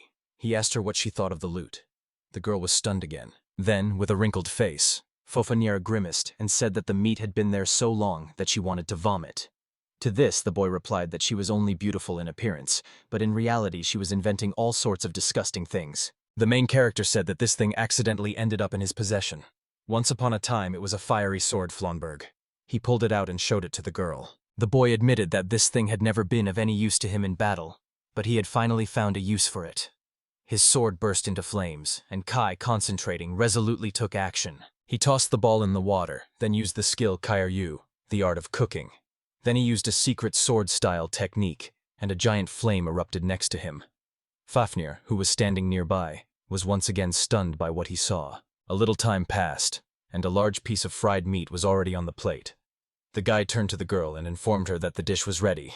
You can taste it. The main character handed her the dish like a real waiter, and remarked with a smile that he was ready to spend 10 years for such a crust. Fafnir exclaimed happily, called it cool, and jokingly called him a master. Leva's mouth was already watering, so she asked if she could taste it. The guy smiled and said that of course she could, and then he also treated her to a treat. He noticed that the only seasoning was salt, so he was very careful about it. The floors from 170 to 180 are flooded with water, and thanks to the various monsters that live there, the quality of this water is not the same. It was from sea salt that he first made real salt. But then Fafnir didn't seem to listen to him at all. She grabbed a piece of meat, quickly put it in her mouth, and began to chew it greedily. The main character began to ask her to slow down, because she had already stopped eating meat and switched to him. After taking a bite, she replied with a full mouth that it tasted great too. Kai was indignant and said that he still had to cook, so she would have to spit out his hand. Mountains of meat towered around the girl. She held a piece tightly in each hand and was already chewing the third greedily, beaming with delight. She took a bite of all 3 pieces and happily said that it was delicious. The protagonist happily replied that he was glad to hear that, and then reminded her that she needed to drink the elixir before eating. The main character continued to secretly watch the girl, while he savored the meat. Her egg was happy. It was smeared with meat juices. The guy closed his eyes with pleasure and smiled faintly. And then an idea struck him. Smiling, the boy handed the girl a fork. She looked at him in surprise, not understanding what was happening. Fafnir carefully picked up the fork, watching Kai carefully as he used it. Then she picked up the meat on the fork and tasted it. To Kai, this dish was ordinary, but for the first time in 10,000 years, Fafnir felt real pleasure from food. Something he had lost inside him for a long time suddenly returned to its place. An indescribable feeling washed over him. The obsession and anxiety that had guided him all these years dissolved like shadows at sunset. When the hero stood before the golden dragon, the thirst for battle burned within him. But now, meeting her shy but radiant smile, that desire suddenly disappeared. He suggested out loud that perhaps it was one of the 4 privileges. The girl immediately asked what he meant, and he replied that they were both in a winning position now. However, she quickly asked again what exactly he was talking about. The main character and the girl were on the 400th level of the dungeon. 13,000 years had already passed since the beginning of this game. Right in front of them in the room stood a huge monster. It had 1 eye, small horns on the sides of its head, and fangs in a trunk. Fafnir said that the monster had an incredibly long nose. To this they replied that they had read about it. It really did look like an elephant. Having heard their conversation, the enemy suddenly began to make strange sounds. It turned out that this monster could speak. It turned to the main character, noted his achievements, and praised him for the level he had already reached. The monster declared that his name was Gyro Makola, and without a doubt he considered himself the most evil of all demons. It was clear that his self-confidence was simply off the charts. The protagonist turned to the girl and noticed that their enemy called himself the most evil demon, and then asked her what she thought about it. The girl did not look away, carefully looking at her enemy. After that, she turned to the guy and started searching for something in her bag. He couldn't understand what she was doing and asked if she really wanted a steak. To this, the girl just shook her head and explained that she would finish it later. She dug through her bag intently, looking carefully at each item.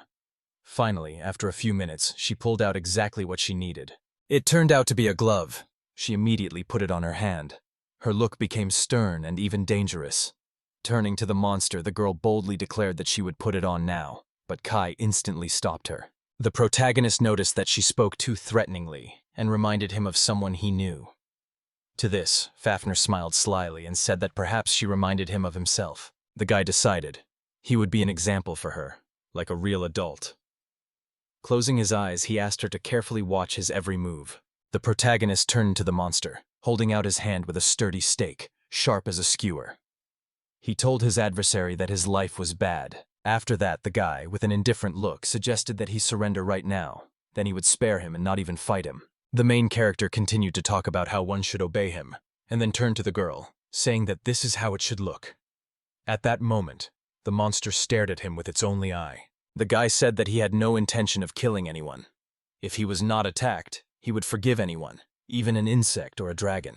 The others at that moment were only surprised who was saying such words. The monster was enraged by the main character's words. It exploded with a loud, inarticulate scream, but was unable to find the right words to respond.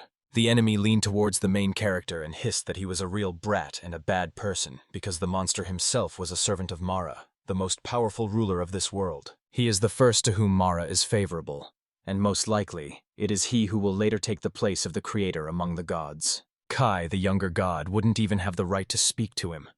How dare he demand anything? The strongest warrior of Mara, and yet he wasn't even worth having his remains left here. The main character began to get annoyed by his words, so he threw a skewer with pieces of steak in it. At that moment, the whole room was illuminated by a bright light. Then the boy drew his sword, closed his eyes, and said to the monster, "You talk too much." These words only irritated the monster even more. The main character remarked, if the monster had refused right away, at least his bones would have remained. At that moment, Fafnir noticed that the boy was making even more noise. Then he sighed and thought, perhaps something had gone wrong with his upbringing. The girl smiled broadly, her cheeks flushed. She turned to him and said sincerely that she had never doubted him for a moment. The main character started to make excuses, saying that it was wrong to behave like that. But she abruptly interrupted him and asked, "Is that really how you should kill?"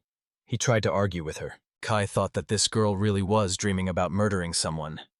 But suddenly she said she was hungry. Then he offered to cook her some meat. He thought jokingly inside, "I'm a terrible father." After that, he got the Book of Victories. It stored the souls of creatures defeated in divine trials. Thanks to this book, they could be summoned again. To use this power, you need to sign a special contract. Only after that can the creatures be summoned and commanded. The protagonist noticed that something truly rare had fallen out of the chest. A top-class item. He began to have doubts. Was the monster he had defeated really a boss? And at that very moment, the system window popped up in front of him again. They reported that the soul of Gyra Makala had been found, so they asked if it should be included in the registry. The main character and the girl carefully read the message. The guy thoughtfully considered the proposal. Fafnir was already reaching for the yes button at this time, but he asked her not to rush and to wait a bit. Kai warned her seriously, "Don't press everything at once." The girl replied that she really wanted to press all the buttons. Then he allowed her to press them if she wanted to. She immediately clicked her finger. After that, the book the protagonist was holding suddenly flew into the air and shone with a strange light. The boy just gasped in amazement, and Fafnir was also shocked by what he saw. After that, the book in front of them opened on its own to a certain page. There was a photo of the killed monster, and next to it were all the details about it and its properties. The main character noted that now everything was clear to him. That was how the creatures were summoned. Then he asked again if he could really summon them, and in conclusion he concluded that this book was truly fascinating. The guy decided to go through the first level again to add everyone to the catalog. He suggested that the girl go back upstairs because he wanted to check something important. But she replied that she was hungry, and the guy understood that she needed a lot of food. Some time passed, and they went up to the first level, to the surface again. The main character was sitting near the house and looking through some book. The girl came up and asked what he was doing. He replied that he was going to call Guirumikala, whom they had recently captured. Fafnir repeated the monster's name aloud after him, then asked if it was the same one with the huge nose she had already dealt with. And then an idea suddenly occurred to her. She exclaimed that this was the one her mentor had killed. At this, he turned to her and remarked that ladies did not say the word killed. She agreed with him, and the boy only wondered if she really understood. After that, the protagonist stretched out his hand and announced that he was calling the monster from the book on behalf of Kai Heinemann. He loudly said the monster's name, Jiromeko, and ordered it to free itself. Just before them, a small circle of light appeared on the ground, expanding faster and faster until it turned into a large glowing ball. After a while, a dead monster appeared near them. This time, its appearance did not seem so scary anymore. Guillermehel first raised his eyes upwards, then looked around, and then turned his gaze to the main character and asked what was happening here and where he had ended up, since this place was completely unfamiliar to him. Kai looked at him in surprise, could not hold back an exclamation, and noted that he really existed. Fafnir, in response, called him Longnose. The monster asked with curiosity if he was the newly made god.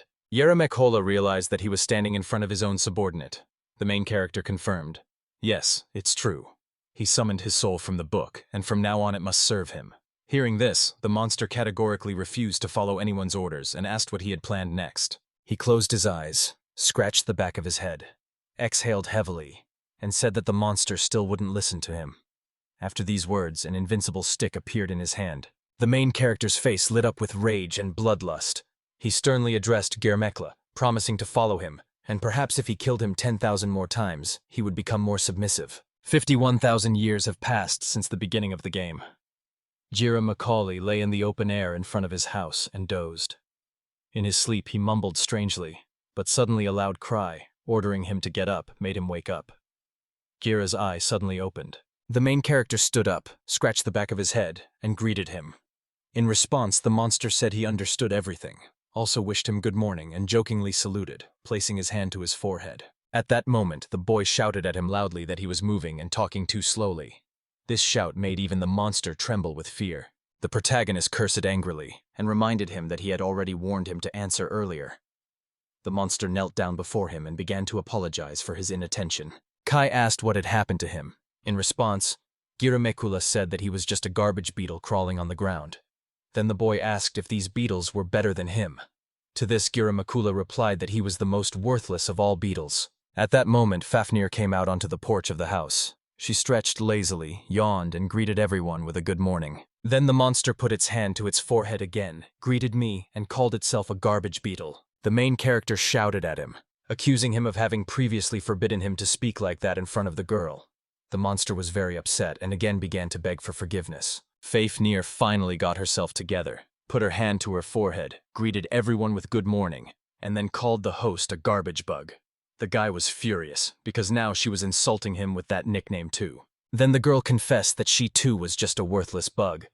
Kai shouted at Guillermekla, accusing him of making them all scum because of him.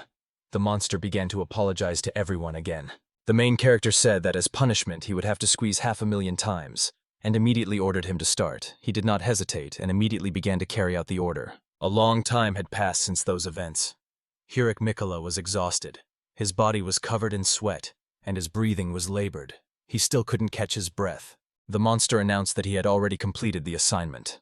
The protagonist praised him for this, and then added, now they would go underground to continue filling out the book. Kai reached out and said he wanted to try out the new thing he found yesterday. Giri Mecha looked at him in surprise and asked if it was another power-up item, to which Kai just shook his head in the negative. The protagonist explained that these were divine seal gloves, with which he could arbitrarily reduce his strength. Hearing this, the monster asked again, clearly surprised if he had heard the last words correctly. Kai said that if you push yourself to the limit, almost die, and then win, you can become stronger and increase your stats. But of course, if you lose, you can't do without death. He and the girl laughed, and the monster just thought that there was something wrong with the heads of these two. The main character ordered Gir Mehel to clean the entire house and prepare food for his return. He agreed without further ado. Kai also added that Fafnir is very voracious, so he is counting on him.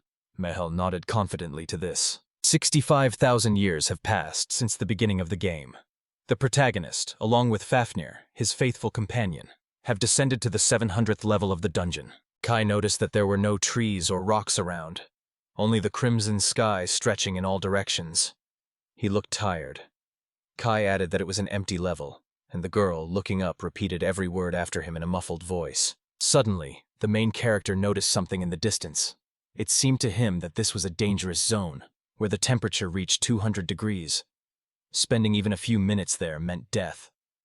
Listening to his inner instinct, he realized there really was something there. He suggested that perhaps this was the boss's lair. A huge bird appeared before them, its entire body ablaze with fire. It exclaimed in surprise that it saw new faces. Could someone really have gotten here? At the same time, the bird's gaze remained serious and attentive. The protagonist decided that all this was bad. The gloves had reduced his skill. Now he would no longer be able to determine the strength of the enemy, and this thought annoyed him.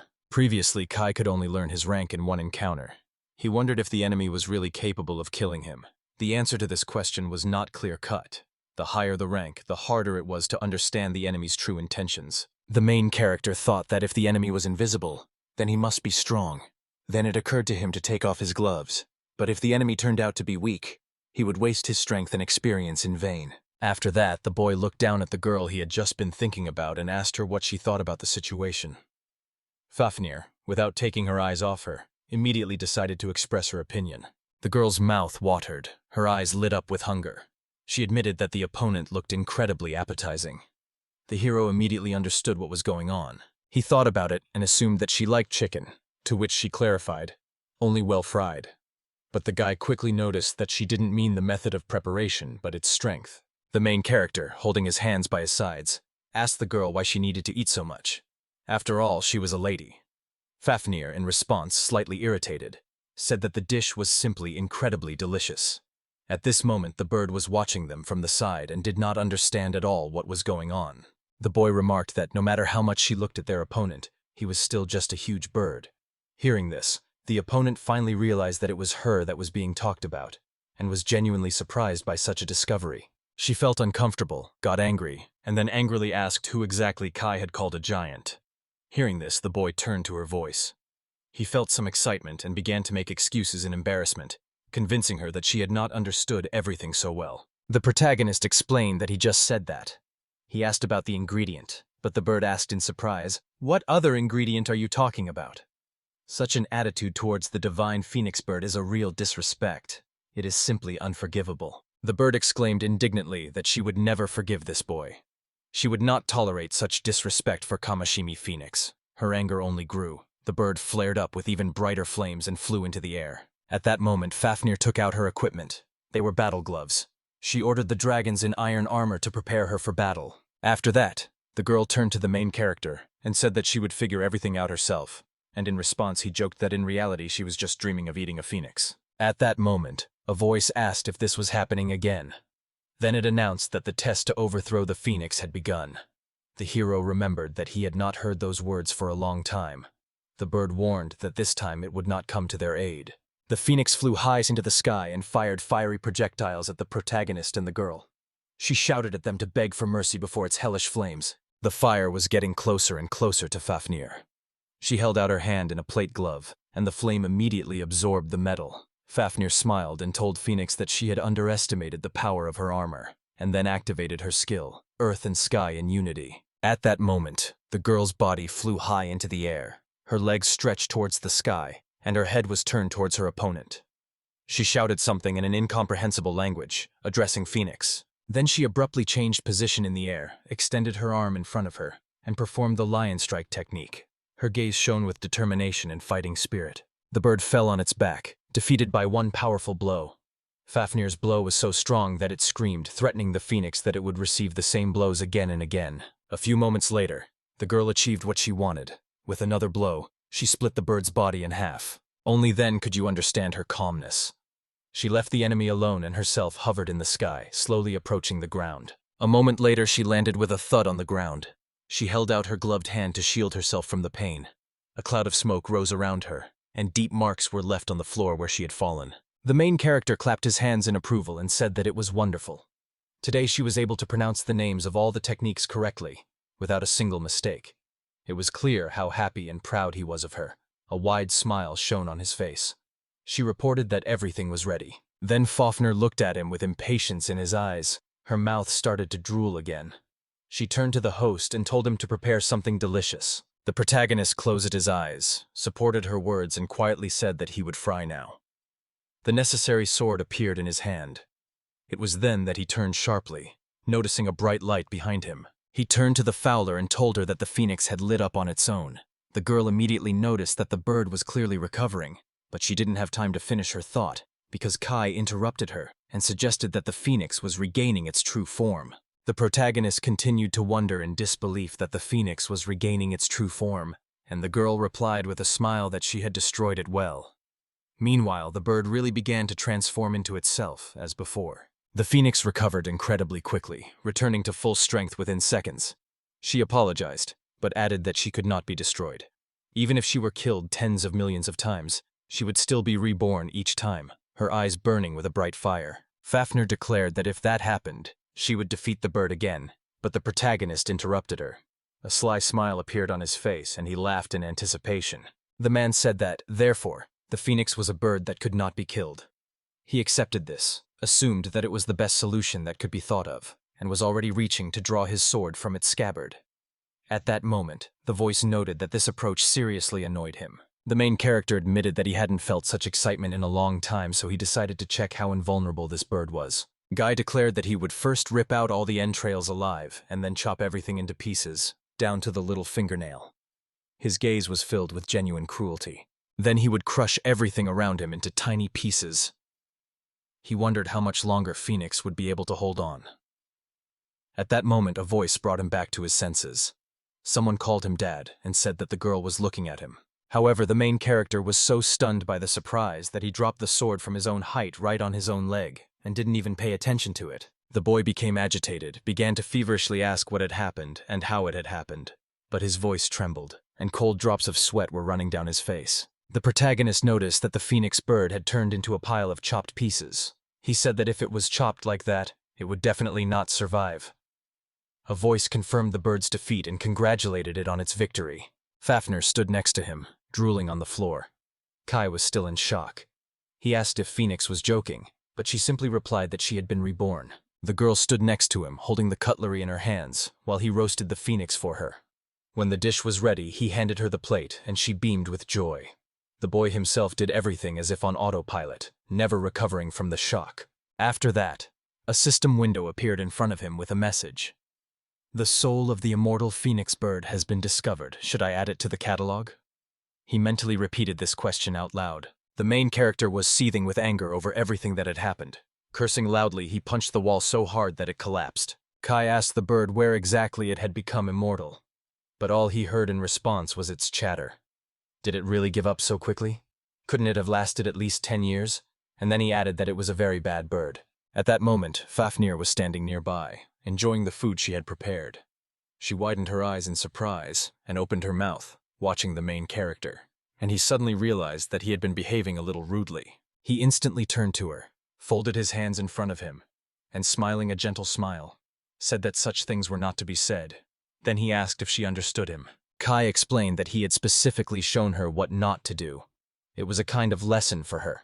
Fafnir understood him immediately and noticed that he was too carried away by the process. To this, Kai began to object, assuring her that he only wanted to show her an example. The guy called her a lady, and then added that it was a mistake to say such things. He was interested in hearing her opinion on the matter. He thought to himself that it had been a mistake for him too. He asked if she understood what he meant. At this, Faf just smiled sweetly at him, assured him that she understood everything, and jokingly called him a completely naughty owner. At first, they just stared at each other in silence for a few seconds, until the main character suddenly understood the meaning of her words. He was instantly overcome with excitement. He gently stroked her head and praised her. "You're a good boy." Deep down, he felt like a bad father. Then he asked her to go home, and she obediently agreed, adding that they would return to the garbage beetle. The heroine sat, completely exhausted, as if all the hardships and sleepless nights she had endured had weighed down on her. There was no spark in her gaze, and her body seemed completely powerless. She had been in this state for quite some time. Faef is a dragon, extraordinary and amazing, full of wisdom and magic.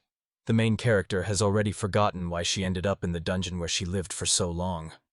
Perhaps someone once entrusted her with guarding something important. Then suddenly he came. The master. His appearance was as unexpected and powerful as a storm that breaks in and changes everything around. From that moment on, he became the center of her universe, which had been empty and closed before. The master, with a single swing of his sword, destroyed the wall behind him, demonstrating incredible strength and skill. In doing so, he proved that he was not afraid of any obstacles and was able to change the course of events at any moment. However, the owner seemed extremely formidable. His gaze was icy and piercing, and his very presence inspired respect and fear. But it was at this moment that the girl remembered the words that had been said to her long ago. She was told that one day someone would come along who would set her free. And when that happened, she would have to follow him, trust him, and move forward, despite all the difficulties. From then on, she began living with her owner. Over time, he stopped seeming so scary, and a friendship developed between them. He turned out to be kind and knew how to cook delicious dishes, which became a real comfort for her. For the first time in a long time, the heroine had a companion. Someone to talk to, eat delicious food with, and finally feel safe. She had already forgotten how lonely she really was. She fell madly in love with her master, because from the very beginning their destinies were destined for each other. Their days were filled with shared adventures. They sought out new experiences together, trained, read, rested, and fell asleep side by side like one big family. Faf ate almost all the food and even asked for more. Her cheerful disposition and love for delicious food were so clearly manifested. This became another small joy in their life together. The heroine smiled and praised the host for his skills in the kitchen. She admitted that he was a great cook, and these words made him a little confused. The host's cheeks turned slightly pink, but sparks of joy flashed in his eyes. He gently ran his hand through her hair and admitted that his cooking skills had improved because of her. He hadn't given it much importance before, but now he tried to comfort her. At that moment, the door slammed shut, causing the owner to turn around in surprise. Someone had entered the room, disturbing their peace and concentration on each other. Several giant creatures approached them, animals with human features, powerful and imposing in appearance. They greeted them warmly, wishing them good morning. The guests announced that 2 more followers would join the squad from today. This was an important event. The team was growing, and with it new perspectives and opportunities. The hero sincerely welcomed the newcomers, full of joy and hope for joint work. He counted on their experience and skills, believing that together they could achieve significant victories. The followers wished the hero a safe journey, and in return he promised to return in the evening and asked to prepare dinner and a hot bath. It would seem that this should have been a good ending to a busy day. Faf looked at her mistress tenderly with her trusting eyes. Her gaze shone with sincere admiration and tenderness, as if the little creature had finally found its place next to a reliable protector. The girl said that the monsters respected their master, and she herself felt true happiness when she heard words of praise addressed to her. It was at this moment that the master gently turned to her and quietly called her closer, inviting her to share his warmth and support. The heroine began to whisper the spell with concentration, directing all her strength. Her spell worked. The task was completed, and this was an important step on the path to strengthening her power. She was truly happy that she had managed it again on the first try. It proved that her skill was growing, and all her efforts were not in vain. Confidence blossomed in her heart, and she looked at her work with pride. Approaching the host, the heroine opened her eyes wide and her mouth wide open in surprise and confusion. She wanted to say something, but the words got stuck in her throat, because the host's mood was completely different. He stood with his head bowed, his face sad, his gaze tense with anxiety. His eyes seemed empty, not at all the same confident and strong as always. The girl called out to him again, not understanding why such sadness had settled in the young man's heart. She tried to reach him, hoping to restore his former mood. Suddenly the owner laughed, at first quietly and awkwardly, then louder and more sincere. It seemed that this laughter lifted the burden of resentment and sadness from him, filling the room with light. He gently stroked her head again, and the heroine felt warmth and care. She was filled with joy at that moment, and she wondered why he sometimes seemed so lonely, despite all his strength and steadfastness. Recently, in the middle of the night, she woke up to go to the bathroom. But at that very moment, something strange and disturbing happened. Something inexplicable that suddenly made her heart beat faster with fear. The owner was not around, and she felt the icy breath of loneliness. Tears rolled down her cheeks by themselves, and bitterness and powerlessness overwhelmed her, leaving no strength to resist. She ran all over the hut, calling for her master, and tears rolled down her face. Sorrow and despair filled her.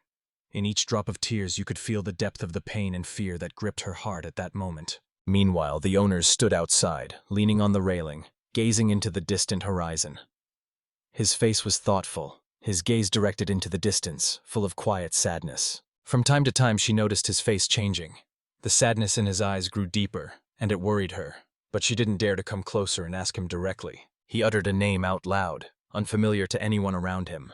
His voice rang with such warmth, and at the same time pain, as if the person most dear to him lived in this name. The main character could only watch silently, feeling that a piece of his soul was hidden behind this name. Every time the master uttered that name, his gaze became distant, as if he were plunging into dark memories, hidden from all others. It seemed that the name was drawing his soul. Suddenly the door creaked, breaking him out of his thoughts. He turned sharply and peered warily into the darkness, trying to see where the sound had come from. His heart pounded harder. An uneasy feeling arose that something bad had happened. The main character stood at the door, her tears streaming down her face, her shoulders shaking from sobbing. She was completely broken and looked completely confused. Her sincere, piercing cry touched the very heart. He gently reached out and wiped away her tears, trying to understand why she was upset. Calmly, without any panic, he announced that tomorrow they would descend into the dungeon. Thus, he hinted at the test that awaited them. His words sounded confident and decisive. Later, as they lay in bed, he hugged her tightly. She timidly asked if he would always be there, and he confidently said yes. His embrace was warm and secure, giving her the sense of peace she so needed. She couldn't believe what she heard right away and asked again, even though her tears were still flowing. The fear of losing him was too strong. Her doubts deeply touched him, and then he realized. Now it was he who would be her reliable support and guarantee of peace. He confidently declared that he would never lie to her, because honesty was the foundation of their relationship. He wanted to show her that he could be someone she could trust without a doubt, because without mutual trust, their relationship would lose its meaning and the strength they valued so much. He asked her if she had ever cheated on him. She honestly replied that she had never done so, and reminded him that he had always been honest with her. Their confessions further strengthened their mutual trust and made their union even stronger. Smiling, the owner added that he had always told her only the truth. His words were filled with warmth and hope. He sought to encourage her and prove that he was always ready to be sincere and frank, regardless of the circumstances. They promised to be together forever, in joy and in sorrow. The heroine confessed her feelings, and this further strengthened their bond. Their promises became a source of strength, helping to overcome all difficulties, and now they looked to the future, holding hands. The owner promised to always be there for her, and this promise gave the heroine the long-awaited peace and confidence. For her, these words became an anchor that kept her away from worries and doubts, filling her heart with warmth and peace. Meanwhile, the divine test has finally ended, and the tension that has built up over the years has gradually begun to dissipate. The fate of the heroes has already been decided, and their path has become clearer and more understandable. The three heroes stood on a shining divine circle, enveloped in magical light, and with a determined gaze looked ahead to where new adventures and mysteries awaited them. After the test was over, Kai Heinemann's memory returned to him, as if a mosaic had been reassembled. His thoughts became clear and his mind was filled with strength. While traveling to the capital, the hero noticed a red-haired man following him relentlessly. Trying to escape, he unexpectedly found himself in a dungeon of divine testing, right on the threshold of secrets that he himself did not understand. To escape the dungeon, he had to catch up with his pursuer. Fortunately, while he was inside, he gained the power to stop time outside, giving him an advantage in battle. As he slayed tens of millions of monsters and exhausted himself in the dungeon, something unexpected began to happen around him. The very essence of the ordeal and his attitude towards everything began to change. Years passed, but Kai remained as young as ever. His body did not change. Time seemed to have no effect on him, even though he had spent many years in this mysterious and strange place. Fafnir noticed that the master was behaving in some unusual way, and Astroff agreed with this. She asked the hero if he wanted to return to his old world. Now he finally understood that these two were in charge of all this upbringing. The hero looked at them with a slightly crazy look. His eyes were a mixture of fatigue, confusion, and internal struggle, all of which testified to the difficult ordeal he was going through. The girl raised a white flag in front of him. It was a sign of reconciliation and sorrow. Her face showed deep confusion, lost hope, and a painful inner pain that she could barely hide. Fafnir quietly warned that someone had arrived. The new, unexpected guest brought with it tension. Everyone froze in anticipation, not knowing what to expect next. The character declared that the hero had nowhere to run. This man appeared as if from nowhere, and his sudden appearance was a sign of a new threat or challenge that would have to be faced. Kai immediately recognized the red-haired man who had been following him for a long time. His appearance caused the hero a whole whirlwind of emotions, from fatigue to mild surprise. He remembered that in his memories this man had been incredibly strong and dangerous, but now everything had changed. A completely different person stood before him, exhausted and tired, which only added to Kai's hesitation and made him wonder about the reasons for such changes. The young man, sticking out his tongue defiantly, asked the hero if he had come not alone, but with friends. There was a challenge in his voice and gaze. He clearly wanted to throw the hero off balance or scare him. He called the heroes allies and funny girls, which really offended and angered everyone around him. Their faces immediately showed discontent and a readiness to give the impudent a worthy rebuff. The allies were ready to rush into battle, but the hero stopped them, declaring that he would deal with the red-haired man himself. His confident words relieved the tension and demonstrated his unwavering faith in his own strength. The hero said he wanted to ask the stranger a few questions. He was sure that his gloves with divine seals would help him. The stranger, in response, asked if the hero understood the situation he was in. The heroes began to argue, each trying to prove his point. The stranger scornfully said that it was not worth even wasting a sword on Kai. He was too weak for battle. The tension in the air increased. These words sounded like a challenge that was about to escalate into a fight. Suddenly, the stranger was struck by a sharp, unbearable pain in his arm, and an unexpected cry escaped his lips. He had no idea that everything could turn out this way, and his voice echoed anxiously through the surroundings. The instant defeat stunned everyone around. His scream echoed through the forest, alarming and full of terror. There were waves of fear and pain in his voice, and everyone around him became alert. It seemed that this sound stirred something ancient, hidden in these places. Suddenly, 3 angry wolves rushed at the hero. Their fangs gleamed in the light, and their eyes burned with wild hunger. The wolves rushed with lightning speed, ready to tear the enemy to pieces in an instant. This was a real danger. Kai immediately applied the true skill of a swordsman, striking with agility and precision. His movements were swift and unerring, like a graceful dance. With each swing of his sword, the enemies became fewer and fewer. The opponent, impressed by Kai's skill, called him a real monster and warned everyone not to come close. This nickname became a symbol not only of the fear, but also of the admiration that the hero inspired. Despite all the warnings, the hero did not stop and continued the fight, using a dangerous technique: the deadly line. This technique was extremely accurate and fatal. The enemy had no chance to escape. The fatal blow instantly destroyed the enemy, and the allies sincerely rejoiced in victory. Pride and admiration for Kai filled the room with warmth and support. This moment became a symbol of unity and mutual respect. The red-haired man wore the Imperial Order badge, a symbol of special power and belonging to an influential organization. This badge instantly distinguished him from the others, evoking both respect and anxious fear in those around him, for his appearance alone made the man an extremely dangerous enemy. This case involves an influential aristocrat from the Amelia Empire faction who is plotting to kidnap the first princess, Rosemary Lotto Amelia.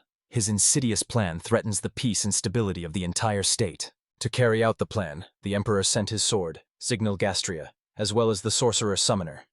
These are true masters of their craft, the best of the best, chosen for a secret mission. The hero thought about Princess Rose, feeling a special responsibility for her safety. It seemed to him that the fate of the entire kingdom rested on his protection, and he was ready to sacrifice everything for her. His heart burned with determination. His partner noticed the anxious glint in his eyes and asked if he had any bad thoughts. Her voice was filled with genuine warmth and friendly support. She really wanted to help. She could sense his anxiety. The hero replied that he wanted to fight with the imperial sword to prove his own strength and protect his family. His words were filled with determination and courage, betraying an inner struggle and a thirst for justice. The boys instantly came up with a plan of action. They knew they had to act quickly and distract the imperial troops. Time was running out. Every moment was precious, and both courage and ingenuity were needed to save them. The hero set a clear task for the grasshoppers: to destroy their opponents without any hesitation. He understood well. In this war, only the one who acts ruthlessly will win. The team had to act swiftly and accurately, leaving no chance for the enemies. The ally decided that Kai had tamed the monsters from the dungeon. This move was a real surprise. With such a partner, everything could change. It gave an advantage and power that was difficult to predict. He called for the locusts. So many of them flew that the battlefield was covered in thick darkness. The huge swarm ruthlessly prepared to carry out the order and destroy all the enemies. Kai sharply ordered the grasshoppers to fly forward and crush the enemies. Instantly taking to the air, these agile and swift creatures roared at the opponents, leaving them no chance of resistance. They moved swiftly and confidently, preparing for an attack that nothing could stop. Their frenzy was terrifying and deadly. The locusts began to bite people, tearing apart the defenses of their opponents. They attacked mercilessly, dealing devastating blows and terrifying their enemies with their numbers and insane fury. They also attacked angry dogs that bit people's hands. Their fury knew no bounds, and no one could stand against these small but extremely dangerous creatures. Princess Rose's tent became uneasy. From outside they could hear some voices, noise and din. It was clear. Something bad was happening behind the walls. Anxiety was spreading, and people around began to gather in a crowd, preparing for the possible danger. At the same moment, another girl screamed, warning everyone of an enemy attack and urging them to prepare for defense. There were anxious moments ahead. Everyone had to be ready for battle. The heroine asked Anna who their enemy was. Anna replied that the imperialists were against them, and in addition, a traitor had appeared among their own. This increased anxiety and suspicion among the camp. Deciding not to waste a moment, they hurried out of the tent and immediately noticed a large crowd preparing to storm. They were faced with a real threat that required quick and decisive action. Lord Frankton stood out from the crowd, his mustache twirling smugly, and his smile concealed with a hint of arrogance.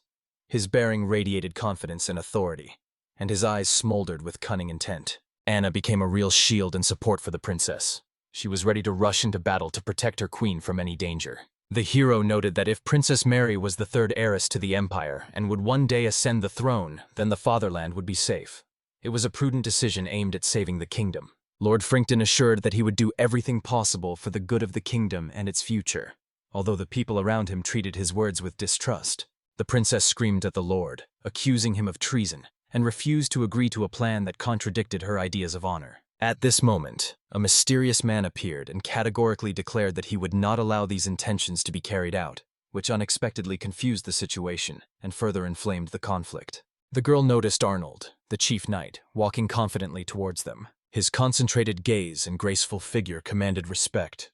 In this dangerous moment, he became an important support for the princess. The man with the cigarette suddenly rushed at the lord, swinging his sword wildly. His determination and courage were impressive, and at that moment the lord shouted loudly, trying not only to defend himself, but also to call for help from his comrades. But at that most tense moment, the attack was stopped by another young man who suddenly stood in front of the sword. His gaze was cold and determined, so Arnold never dared to finish the blow.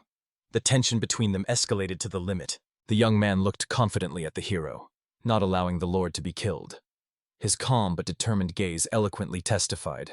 He would not retreat and would not let the battle end as easily as the hero wanted. The young man was happy to meet a worthy opponent and proudly introduced himself as Zignal Gastria. His confidence and calmness betrayed considerable experience and strength, so everyone immediately watched the events with alarm. The hero wondered if this young man was truly the current sword of the empire. He needed to understand who exactly he was dealing with, because both the battle strategy and the finale of the duel depended on it. The heroes clashed in a fierce sword duel, their movements swift and precise. The tension grew with every minute as each blow could be decisive and turn the tide of the battle in either direction. The girls watched the battle intently, not understanding whether the two young men had the same strength and skill. Their gazes were filled with excitement and admiration, for the battle was bright and intense, and every movement felt like a real confrontation. Suddenly, a snake appeared out of nowhere. Its mouth gaping, it prepared to deliver a deadly bite.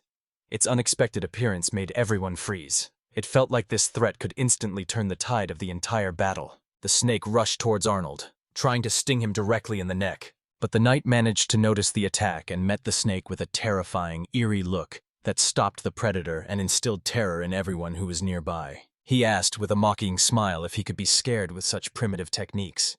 His gaze was so penetrating and frightening that his opponent froze in surprise and fear.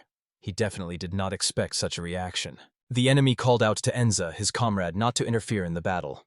He was confident that he could handle it on his own and did not need support, seeking to strengthen his position in the fight. He calmly replied that now was not the time for tricks and outside interference, and urged everyone to focus on strategy and the main goal. His poise helped maintain order and discipline even in the midst of battle. The hero declared that fulfilling the Emperor's order was the most important thing for him, and he would not back down from anything.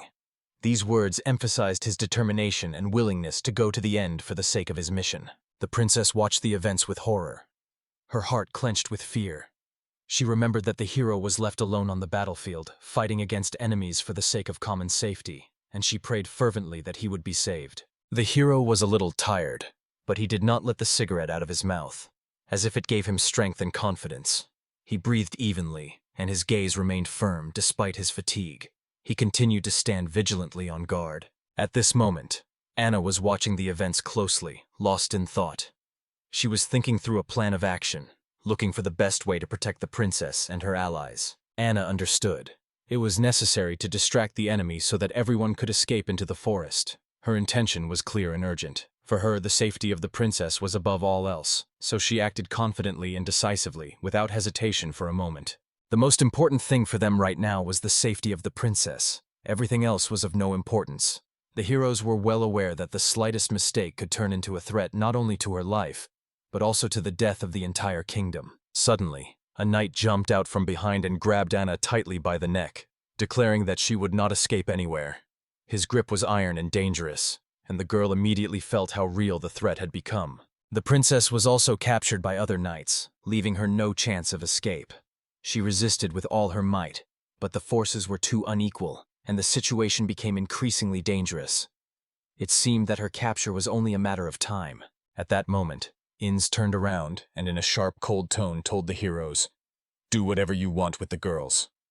His words sounded cruel and heartless, as if he had forgotten all humanity for the sake of completing the task.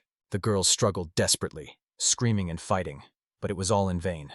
The knights held them tightly, not allowing them to move a single step, and real terror gripped the girls' hearts. At this moment, the heroines wondered, how could the knights betray their country and hurt their loved ones? This painful contradiction pushed the girls even more to fight. They felt that they had to resist betrayal not only with the sword, but also with the strength of their spirit.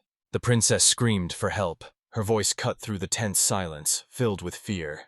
She tried with all her might to save her friends and herself, but it seemed that her desperate cries went unheard. Suddenly, something strange happened. The hero who was holding Anna was hit in the neck by something, and his head was instantly cut off. This surprise shocked everyone and changed the course of events in an instant. The same story happened to the knight that held the princess. Suddenly, someone appeared from behind and cut off his head in an instant. It was Kai, a determined and lightning-fast defender. The princess saw with horror and surprise how her protector had just been killed. Her eyes widened in shock, her heart pounded wildly in her chest. The rescue was so unexpected that at first the girl could not believe the reality of what was happening. The knight's body slowly sank to the ground, swaying in the air, while the princess remained motionless, stunned by the event. She could not yet realize that thanks to Kai, the danger was already over. She realized that it was Kai who had protected her in her most dangerous moment. After that, her attitude towards him changed forever. When everyone turns 13, they receive a divine gift, a blessing that changes their destiny. It is this gift that determines a person's strength and path in life, opening the door to great achievements. Someone is given a holy sword, a weapon of light and justice. Thanks to this gift, the owner gains the power to protect the weak and fight for the truth. Those who wield such a sword become heroes and defenders of their people. Others receive the King of Spears, a symbol of strength and power. It is a weapon with a glorious past, granting its owner incredible power and a significant advantage in battle. However, the gift that Kai received turned out to be the weakest and most worthless in history. It was considered useless and completely unremarkable. Because of this, those around him treated him with contempt, and Kai himself doubted his abilities for a long time.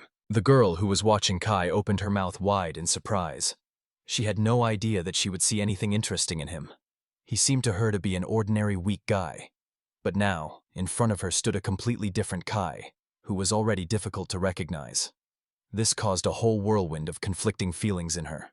In her eyes, Kai had always seemed weak, but now he was completely different. Confidence and strength radiated from his every movement, and it was involuntarily impressive. Now he could no longer be ignored. He held out his hand to her and quietly asked if she could stand up. The gesture conveyed genuine concern and support. He showed that he was always ready to help and protect her in any circumstance. When people saw Kai, they shouted that he was a monster and quickly ran in different directions. His amazing strength and unusualness inspired both fear and respect, forcing many to avoid him in even casual encounters. At that moment, Fat appeared, charging into the thick of the battle. Her unwavering courage and fighting spirit inspired her comrades and terrified her enemies, changing the course of the battle. The team captured Lord and met the princess, showing true unity and support for each other. It was a moment of triumph that filled everyone with hope and faith in a brighter future. Commander Kai looked around his soldiers with pleasure. His calm confidence was transmitted to everyone around him, inspiring courage even in the weakest. The princess was amazed. Everything that was happening seemed to turn her ideas about people and the world itself upside down. The princess could not believe her eyes. Everything around her seemed incredible, almost fairy tale, and she tried in vain to make sense of the events, realizing how important this moment was. She had long heard stories about Kai from her friend Rena, who had always called him a weakling. It was these stories that had shaped her attitude towards the boy. But now her opinion was changing before her eyes. She had always considered Kai a simpleton and a weakling, incapable of great deeds. But what was happening now completely shattered her idea of him and made her wonder what true human strength was. The princess still couldn't believe her eyes. What she saw seemed to knock the ground out from under her feet. Everything was happening so incredibly that it seemed like it was just a dream. Her heart was beating wildly. She screamed at the top of her voice, calling for Arnold and Anna to help her. Her desperate, piercing cry was intended to wake her companions and draw their attention to the danger. Her heart was pounding with fear and anxiety. The warriors were surrounded by flocks of healing slimes summoned by Kai. These magical creatures healed wounds and restored strength, strengthening their faith in salvation and victory. The exhausted fighters gradually felt their bodies regain strength. Arnold was amazed at how quickly his wounds were healing thanks to the slimes. He couldn't believe such a miracle, and began to appreciate the magical support even more. His fighting spirit grew incredibly strong. Anna also felt relief after using the slimes. The pain subsided, and was replaced by a surge of strength and energy. This gave her new hope and a desire to continue fighting for the princess and the kingdom. The girls were sincerely happy about such rescue and support, and the hero was filled with joy at being able to help his friends and allies in a difficult moment. This further united their team and strengthened their faith in joint success. The man asked Kai with genuine surprise if he really knew how to summon these slimes. It seemed incredible to him that such an ability not only existed, but was also so useful in battle. This interest sounded completely sincere and respectful. He replied that the slimes were his friends and allies. Then he turned to the Lord with a sneer, saying, "Well, what a pitiful spectacle you've made here, displaying your contempt and self-confidence." The master's two allies were convinced that keeping one girl was a small matter, and decided to deal with everything themselves, leaving nothing to chance. Such self-confidence and disregard for danger only emphasized their arrogance and recklessness. The boys were stunned when they saw the return of the imperial soldiers. The danger had increased, and they had to prepare for a new, even more serious battle. The time of the real test was approaching. At that moment, Kai noticed an alien swordsman, a mysterious and dangerous enemy whose appearance could radically change the course of the battle. His gaze became sharp. He warily prepared for a new threat. The hero challenged Kai to a fight. Tension hung in the air. It seemed that this duel would decide the fate of the entire confrontation. Everyone held their breath in anticipation of the decisive battle. Kai couldn't understand why the man was so anxious and taking the encounter so seriously. His inner calm was in stark contrast to his opponent's restlessness. He ordered Enzo not to interfere and said that he wanted to kill the hero himself. His determination and rage were obvious. He was not going to back down even a step. The young man explained that everything that was happening was only bringing him disappointment, as if this whole conflict was not worth his energy or emotions. His indifferent attitude only added drama to their meeting. Arnold shouted loudly, warning the princess that it was dangerous to stick her head out. Without wasting a second, he covered her with himself, turning into a human shield against any possible attacks. The opponent did not understand what Kai was thinking at that moment. The young man suddenly grabbed the stick lying on the ground, preparing to use it for combat or defense. His gaze became intense, and his movements became rapid. Kai considered his opponent too inexperienced and immature to even point a sword at him. His confidence in his own strength and superiority made him look down on his opponent, as if he were not worthy of serious attention at all. This contemptuous attitude greatly angered the hero. He reacted sharply to this audacity, and his anger flared up with new force. Determination overwhelmed him. Now he was ready to prove his strength and give a worthy answer. He rushed at Kai with his sword. attacking with a furious onslaught and lightning speed. The blow was so precise and sudden that it left no time for the opponent to prepare, forcing him to immediately retreat or somehow fight back. Tai effortlessly parried the blow, demonstrating his experience and confidence in combat. His movements were precise and swift. He easily parried attacks without expending unnecessary strength. He deftly parried his opponent's swift blows, giving no chance to break through his defense. His endurance and quick wit amazed the spectators, arousing their sincere admiration. Suddenly, the heroes scattered in different directions, pushing each other away. This unexpected separation introduced a new dynamic to the battle, giving each a chance to consider their tactics and prepare for the next encounter. The girls watched the battle with admiration. They were especially impressed that one of the heroes fought not with a sword, but with an ordinary stick. It looked strange and mysterious, adding even more tension and intrigue to the battle. None of the opponent's blows even touched Kai. He seemed invulnerable to these attacks. His calmness and confidence only grew, which surprised everyone around him even more. Arnold stood there, his mouth open and a cigarette hanging from his lips, his face expressing genuine admiration and amazement at the young fighter's skill. He noted that the boy's leading hand was impressive in its skill. Such accuracy and skill with weapons can only appear after many years of hard training and experience. There was a gap of tens of thousands of years of training between the heroes. Such a difference in skill made their battle completely unfair and once again emphasized the huge disparity in their level. The princess decided that the boy's true talent lay not in strength, but in hard training and tireless work. By his example, he showed that even the most modest gift, thanks to perseverance and experience, can be turned into a formidable weapon. The hero, who had faced Kai in a duel, began to realize that he was losing. His confidence melted before his eyes, giving way to fear. The opponent turned out to be much stronger and more skilled than he had initially thought. Kai deftly knocked the sword out of his opponent's hands with his staff. The unexpected maneuver confused the enemy and deprived him of his main weapon, which immediately changed the course of the duel. The opponent was stunned by the young man's antics. He was confused and could not believe that he had been defeated so easily, and this hit his self-confidence hard. His mouth dropped open and he sweated from surprise. He had not expected defeat at all. His pride was seriously wounded, and the boy felt truly humiliated in front of everyone watching the duel. The hero declared that, out of respect for the Emperor's sword, he would spare Kai and not strike the fatal blow.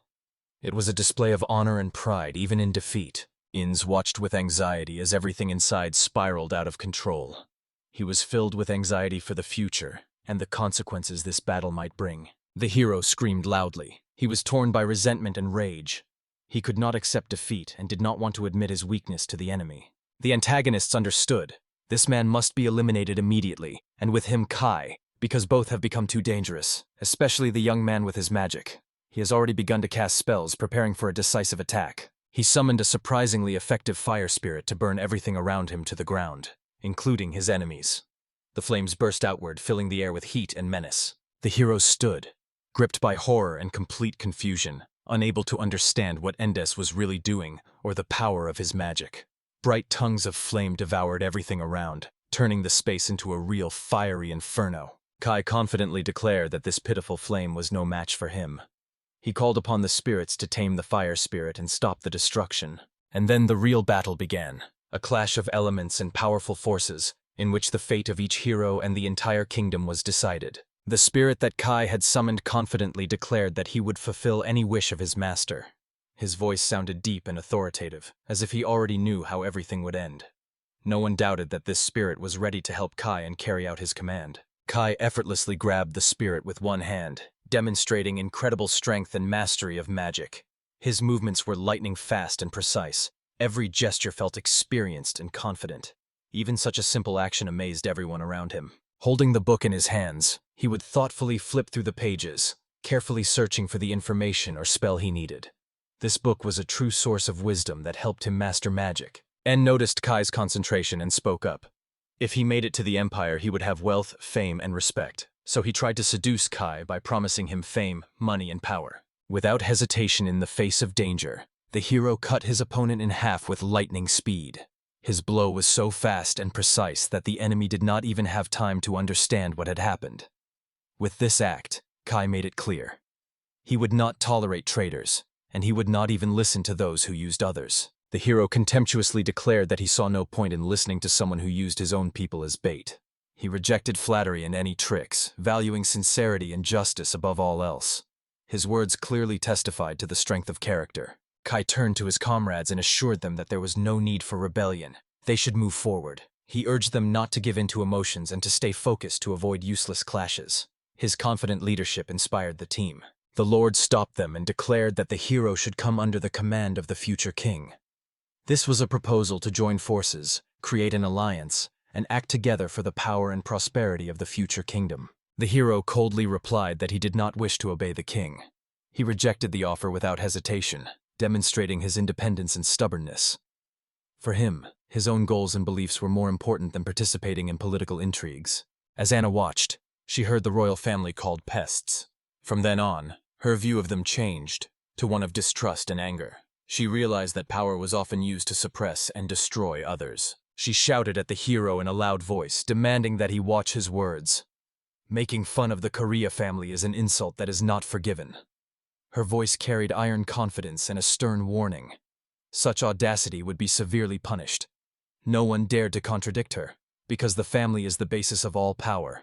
The princess confidently made herself known, stopping the quarrel with her mere appearance. Her decisive voice swept through the hall, forcing everyone to silence. She demanded respect for the family and categorically forbade any insults. She assured me that everything was fine. For the first time in her life, she was lucky enough to meet a person with similar views. This gave her hope and peace. Finally, someone appeared nearby who shared her dreams and thoughts. Her heart was filled with pleasant warmth. The princess confessed that she dreams of building a better state together with the hero. Then the hero asked if she was ready to give up her title for the sake of this dream.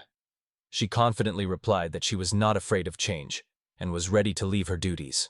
She declared Kai her royal bodyguard, entrusting him with her safety. This decision surprised everyone. No one expected such a level of trust. However, the princess was sure. Kai was the best choice because he was honest and brave. Everyone was stunned by her choice because there was no one left in the court who could be trusted. The princess explained that there were no true defenders among the courtiers, and only the hero stood out among them. Her bold step clearly demonstrated determination and strength of character. She announced that Kai would become her bodyguard, and if he agreed, he would kiss her hand. This gesture signified devotion and the birth of a new alliance, symbolizing respect for her authority and willingness to accept the responsibility of protecting the princess. Their eyes met. She smiled, and his face was serious. Hope flickered in her eyes, and Kai's gaze was unyielding. A special understanding arose between them, promising an unbreakable union. Kai took her hand, a simple but sincere gesture of acceptance and respect. His eyes showed a firm resolve. He was ready to serve and protect, no matter what the odds. He assured her that until she found a true protector, he would stay by her side. His voice was firm, though a little shaky with excitement. He promised to always be there to protect and support her until she found a true protector. Kai unexpectedly for the princess declared that he was ready to take on this responsibility. She did not expect such determination and devotion from him. Her heart was filled with gratitude and new hope. Now she had a true protector and a loyal friend by her side. They shook hands, and the princess assured him that she trusted him. Thus began a new alliance, full of hope and determination. Both promised to keep their word, and from now on, their path was one. They became partners for a common goal. The princess was happy, and the girls enthusiastically shared their dreams and hopes. Their conversations were permeated with a desire for change and a desire for the better, and there was a feeling of a near-happy future in the air. The princess sincerely believed Arnold's letter, because she knew that she could trust him. He was always honest and reliable. His words filled her with confidence that everything was going well and everything was under control. This message became a real support for her in difficult times. Her hand quickly ran across the paper, drawing out an important letter to Rena, her best friend. Every line was filled with anxiety and concern as she tried to warn her of the threat and pleaded for help. The letter described in detail Lord Franklin's brutal and unexpected attack. The princess wanted Rena to be alert and cautious, to understand well who she was dealing with. This news worried the girl, but at the same time gave her hope. She knew that she was not alone and could count on support. The princess wrote with delight about how her childhood friend Kai had dealt with all the imperial soldiers. His act seemed incredible and inspiring to her. She felt proud of him. They sat in a cafe with the young man, and the princess felt that he was truly a man she could rely on. His calmness and confidence inspired trust, and his actions showed true courage. The city was quite calm. Everyone was minding their own business and living their own lives. The heroes stopped at a cozy inn to rest after a tiring day. Here they could regain their strength and gain energy for new challenges. They talked and found out that they would have to stay here until everything calmed down. The temporary lull gave them a chance to rest and consider their next steps. However, their anxiety did not leave them, because the unknown awaited them ahead. The princess sincerely admitted that she was very happy about Kai's decision to become a royal guard. For her, it was a real ray of hope and support in difficult times, which added confidence and inspired her. Kai wondered if he had only agreed because he felt a duty to protect Rosa, since she was Rina's friend. This thought gave him confidence and added meaning to his actions. The princess asked the hero if he wanted Rina to be in danger. He replied that he wanted to protect her, because she was his friend, and he didn't want her to be in danger. He was about to leave, noting that it would be better than if the heroine were hiding something from him. For him, openness and sincerity were valued more than any secrets that could only make the situation worse. He once again emphasized that he always chooses the truth over lies. Secrets can destroy trust, and therefore the most valuable thing for him is openness and sincerity in relationships, especially when the situation becomes difficult. Then the princess winked at him and, with a smile, asked if she could ask for one more thing. Her innocent gesture added playfulness to the conversation, showing that trust and mutual understanding had already emerged between them. At this time, the hero's allies slept peacefully together in the same bed, enjoying a brief respite after their ordeal. Their rest was necessary to restore their strength and prepare for new adventures. He abruptly opened the door and shouted loudly, ordering them to wake up. His unexpected appearance startled the girls, and they shuddered in surprise. Such a harsh way to wake up was unsettling but necessary. He announced that today they would go exploring the city and do some shopping. The plan was simple but important: to scout the area and purchase everything they needed for future experiments. One of the allies opened her eyes wide in surprise. Having just woken up, she had not expected such a cheerful start. Her surprise and slight confusion vividly reflected the surprise of this moment. Faf, rubbing her eyes, asked directly if Astraf was really a girl. Her question was full of surprise. She knew how important it was, and, given Astraf's somewhat unusual appearance, she wanted to make sure of the truth. The sweet girl came out of the room, rubbing her sleepy eyes, and wished Rose good morning. Her gentle voice enveloped everything around with warmth and comfort, filling the atmosphere with care and friendship between the characters. The princess smiled back and wished the girl good luck in the kitchen. While combing her hair, she asked if Toket had helped Kai search the city for the ingredients he needed for the cake. A small but very important sign of care and attention. The girl smiled happily when she heard the word cake, and was even more delighted when she learned that Tok knew how to cook. This added fun and pleasant anticipation, lifted the mood of the whole company, and deepened mutual understanding among friends. Kai turned to Nami and confidently declared that he was entrusting him with the protection of the princess. He sincerely believed in Nami and was confident that he would be able to protect her. This decision was an important step for Kai, on which he should focus all his attention. The heroes left the house and went to explore the city. They wanted to understand the situation, to understand who lives here and how they live. This walk promised to be valuable for gathering information and preparing for future events. The princess and Anna discussed whether everything would work out. Their conversation was full of excitement and anxiety. They sincerely hoped that everything would work out and that trouble would pass them by. Papra is a city hidden in a dense forest. Hunters from all over the world come here, so trade is booming here. The city lives in its own rhythm, filled with the bustle of the bazaars and the fragrant aromas of nature. This place was a real home for creatures with animal features. Here they felt free and protected. The city was distinguished by a special friendly atmosphere and diversity. Kai's mother was a hunter, and often confessed that she dreamed of being in a big city. She always spoke of Papra with special tenderness, calling it a place of strength and comfort, where you want to return again and again. The hero remembered those moments with warmth and a smile. His heart was filled with light when he thought about his mother and her dreams. It was these memories that gave him strength and encouragement on his journey, despite all the difficulties and trials. Suddenly, strange sounds came from the street, which immediately attracted the attention of the heroes. Interested in the noise and commotion, they decided to come closer to find out what was going on there. They witnessed the presentation of the best harvest of the year. The fruits were put on display for all to see, enthusiastically remarking on their taste and quality. The event aroused great interest and gathered a large audience. A wealthy man was invited to taste the fruit to see its quality. His opinion was of great importance to the vendors in the crowd, as he was renowned for his refined taste and high status. The man nodded silently and was about to taste the fruit. His reserved appearance and confidence in his status made it clear without words he could afford to be picky and precise. The boys noticed a magician standing behind the man, imperceptibly casting a spell, causing the fruit to spoil right before their eyes. This trick was designed to create a bad impression of the man. The man tasted the fruit, noticed that it was spoiled, and immediately started yelling at the seller. His indignation was obvious.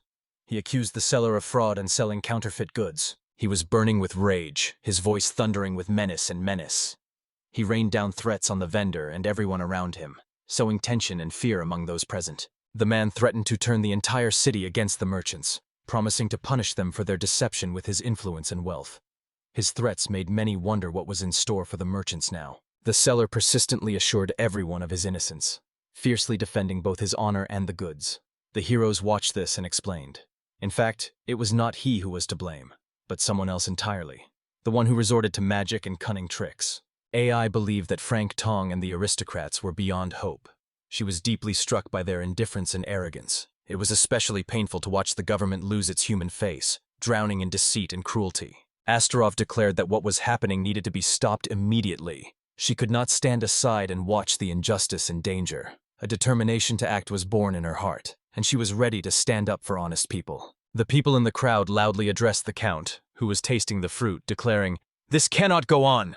Their cries became more and more insistent, each one eager to point out the violation of the rules and to achieve justice. Everyone immediately recognized the couple, but Kai just stood there confused, not understanding who they were or why their appearance had caused such a reaction.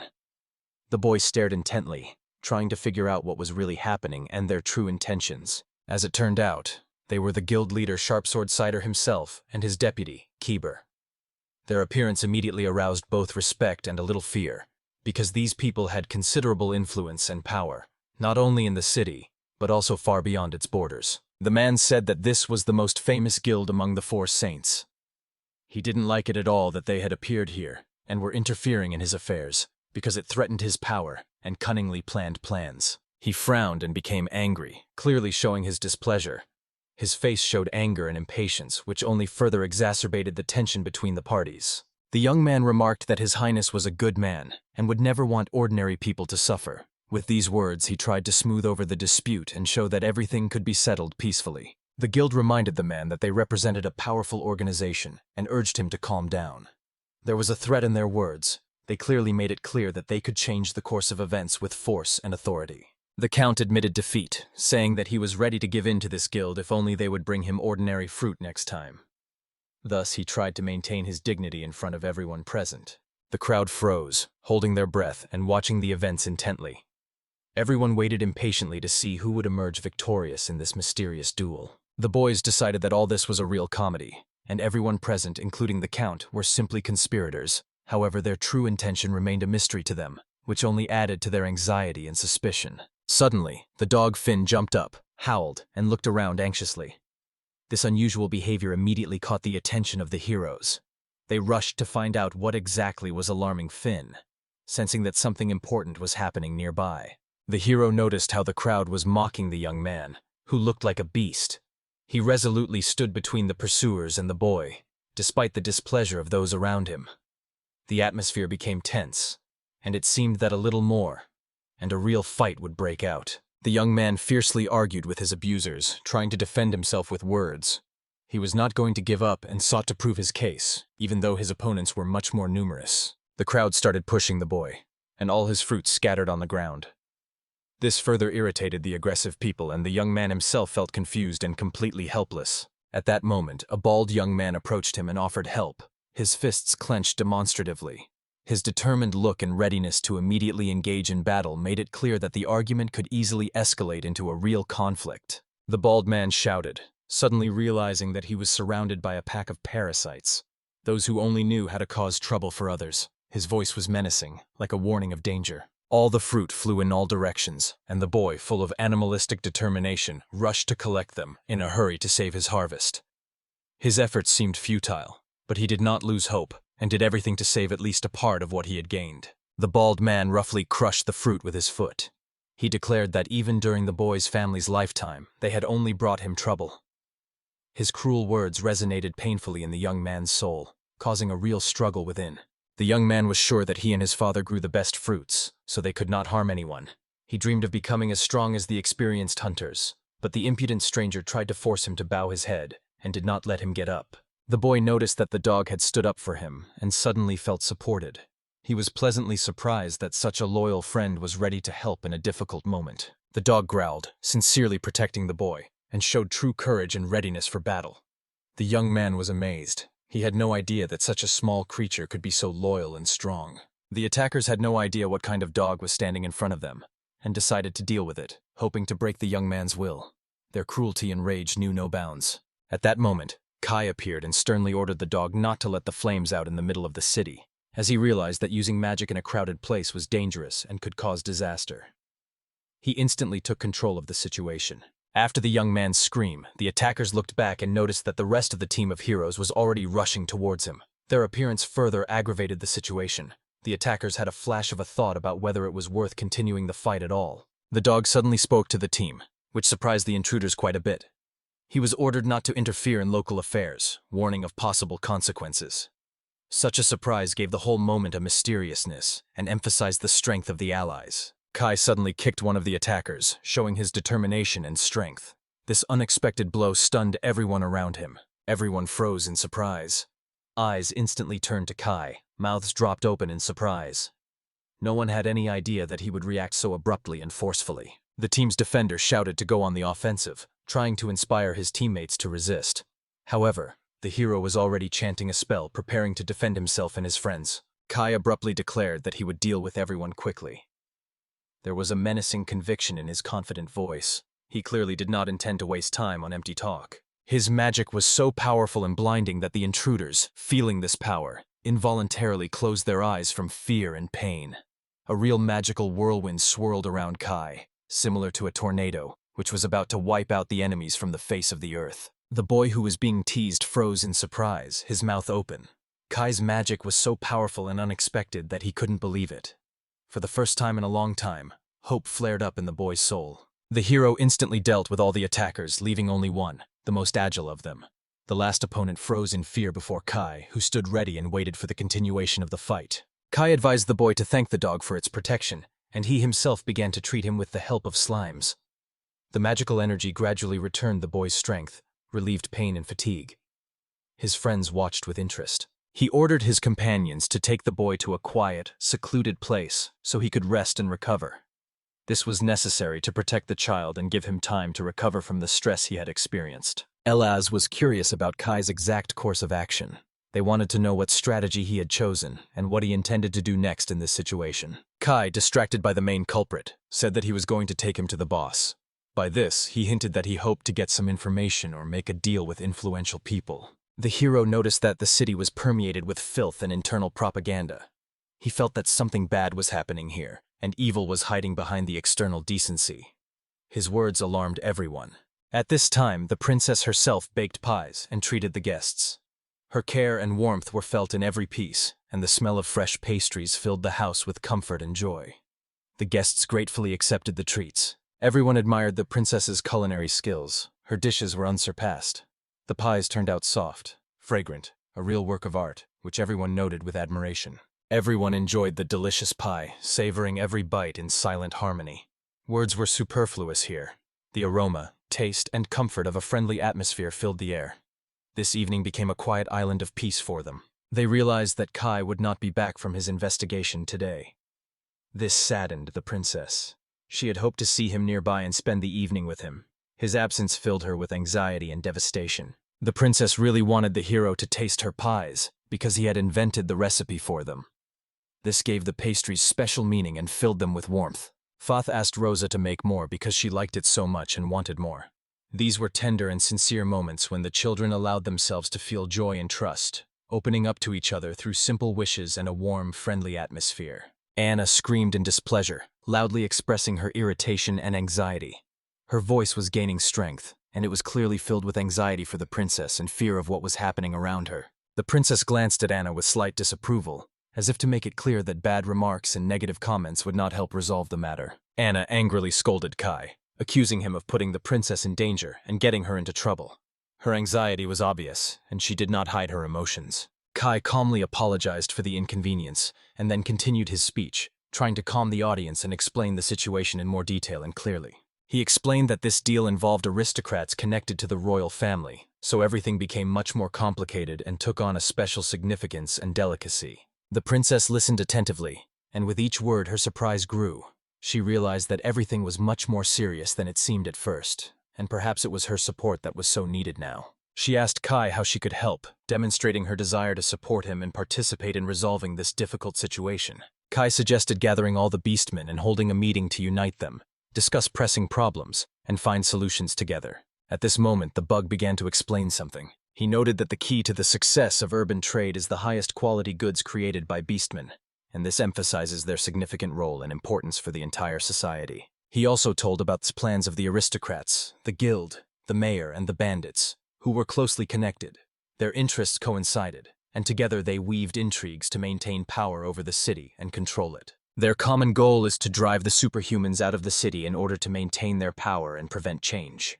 The beastmen seemed to them a threat, and they were ready to do anything to get rid of them. The fruit incident was proof of their treachery. They used magic to deliberately spoil the harvest in order to blame the beasts and sow distrust between the inhabitants and the authorities. The Count was sure that no one would find out about his conspiracy with the guild.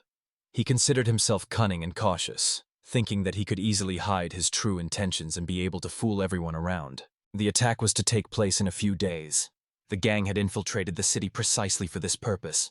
Everything was thought out to the smallest detail. The attackers wanted to sow panic and shake the peace of the townspeople. Then it was the turn of the Coin Guild. It had to fulfill its role in these events, seeking to establish order in its own way. The Coin Guild decided to save the city from the Beastmen's rebellion by suppressing them by force and eliminating the danger in their own way, not disdaining cruel methods. The bandits' sinister plan was simple.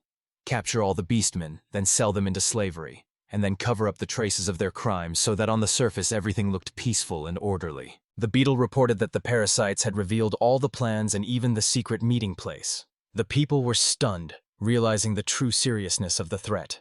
It was now obvious. The situation was much more dangerous than they had previously thought. Beelzebub the Beetle has always remained Kai's loyal subject and a true master of interrogation and torture. His harsh methods brought results. Beelzebub easily forced his enemies to reveal their plans and weaknesses. It was thanks to his talent that the allies often gained the upper hand even in the most difficult circumstances. Beelzebub brutally tortured his captives, questioning them about the monsters and their hiding places. He stopped at nothing to force confessions from his captives under the weight of pain and fear. The people were shocked to learn that the guild was planning to attack and frame the beastmen to drive them out of the city. The news undermined trust in the authorities and sowed fear of violence that could destroy the peaceful life. The girls listened attentively to the story, and Anna noticed that the army was almost approaching. The princess confidently declared, "Kai will definitely take everything under his control and protect the city." Her words inspired everyone present and instilled hope and trust in their hearts. Everyone was stunned by what they heard.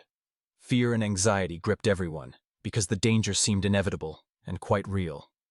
Everyone was well aware that a difficult test lay ahead, and not everyone would be able to pass it without losses. The young man recalled how his parents had grown weak from prolonged worry. Constant anxiety and fear for the future had undermined their health, and now the boy was left alone with a heavy burden of responsibility and a tiny hope for the better. He was overcome with sadness, for he understood that no one would believe the horror that was coming. Loneliness and despair swept over him like a wave, but somewhere deep down he was not going to give up. He was full of determination and desire to fight for justice. At that moment, someone gently cupped his head, gently supporting and soothing him. It was Kai, whose presence and warmth brought a ray of light into the darkness of impending dangers and gave the boy the strength to go on and fight. Kai asked the boy what he wanted and how he could help him. His care and attention showed that Kai was not just a leader, but also a true friend, always ready to support in difficult moments and help him survive difficult trials. The boy clenched his fist, gathered all his will into a fist, and spoke. His voice was filled with determination and confidence. He was ready to fight for his future and protect his family, despite all the difficulties. He loudly declared that he would not allow anyone to use their fruits for evil purposes. His heart yearned to protect the city and the beasts from those who would do harm and destroy their peace and lives. Everyone present heard these words and immediately turned their eyes to the young man. His courage and determination inspired those around him, showing that even one person can become an embodiment of struggle and hope for others in the most difficult moment. The beast-like creatures nearby unanimously sided with the boy. It wasn't just verbal support. A true agreement between them could change the course of events and protect everyone from the impending threat. Hearing these words of support, the young man could not hold back his tears. A single tear rolled down his cheek. It was filled with relief, faith, and confidence. Now he knew that they were not alone in this battle. With new strength and hope, they were ready to face the enemy and defend their future. There was excitement in the hall. People were whispering and moving around, as if something was brewing. Kai calmly explained that all this commotion was the work of the family of one boy. This boy's name was Sura. Sierra wiped away tears, trying to hide his feelings after everything he had been through. He thanked Kai, his older comrade, for his support and help, his voice trembling, his eyes shining with sincere gratitude. Kai looked at the young man seriously, but with warmth in his eyes, and said that he did not need gratitude. Together they would stand to protect their city, for this was their common home. True strength was in unity, and no one would be left alone with danger. Hearing Kai, the people around looked at him with determination and hope. The fire of struggle lit up in their eyes. They understood that they had no right to retreat in the face of difficulties. Such support inspired them and gave them strength. Then the villagers admitted that most of them were simple farmers, women and children who knew neither how to fight nor how to defend themselves. They were afraid of the upcoming clash, because they had never held a weapon in their hands and were not at all prepared for violence. Kai honestly admitted that he could handle the enemies alone. But he could not leave these people to their fate and defend the city alone. To win, everyone needs to unite and join in the common cause. He emphasized that if the beastmen do not prove that they are capable of defending their home, this entire struggle will be in vain. Only their strength and determination can preserve freedom and protect their homeland. The hero assured that he would spare no effort for those who were ready to fight for their freedom.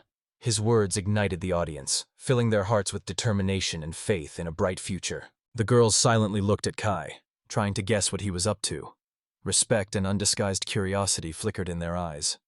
What plans were brewing in his head? Their gaze was full of hope. They were waiting for change. A few days later, in a dark cave in the middle of the forest, the mulberries tried to revive the demon beast, Thoth. They planned to resurrect the monster in order to direct it towards the city of Papra and plunge everything around into chaos and destruction. The girl reminded that a sum of 100 million is no joke, so everything must be done carefully and without a single mistake. She emphasized that accuracy is the most important thing, because the success of their entire plan depends on the correctness of each step. A few more hours and Papra would be a ruin. The girl and the man had an argument because they were acting very differently. Her name was Mrs. Neal, and she didn't like the way her partner was acting at all. The man claimed to be acting on behalf of Germa and ordered the people to disintegrate. They literally began to melt before his eyes, disappearing and turning into smoke. Such sorcery horrified the girl and caused her great fear. Mrs. Neal froze in shock. Her mouth was open in astonishment and horror. She had not expected to see such cruelty and such a scale of the event. A real chaos was growing in her soul. She tried in vain to understand what was happening around her. The man declared that he would only spare the women because one of them had helped their cause so much. It was a display of cold calculation and cynicism, a clear demonstration of how ruthless and calculated their intentions were. He ordered her to get out of here while he was still in a good mood, clearly hinting at the consequences if she didn't obey. His tone left no room for argument and made it clear who was in charge. Mrs. Neal frowned and was angry with him, but she knew it was useless to argue.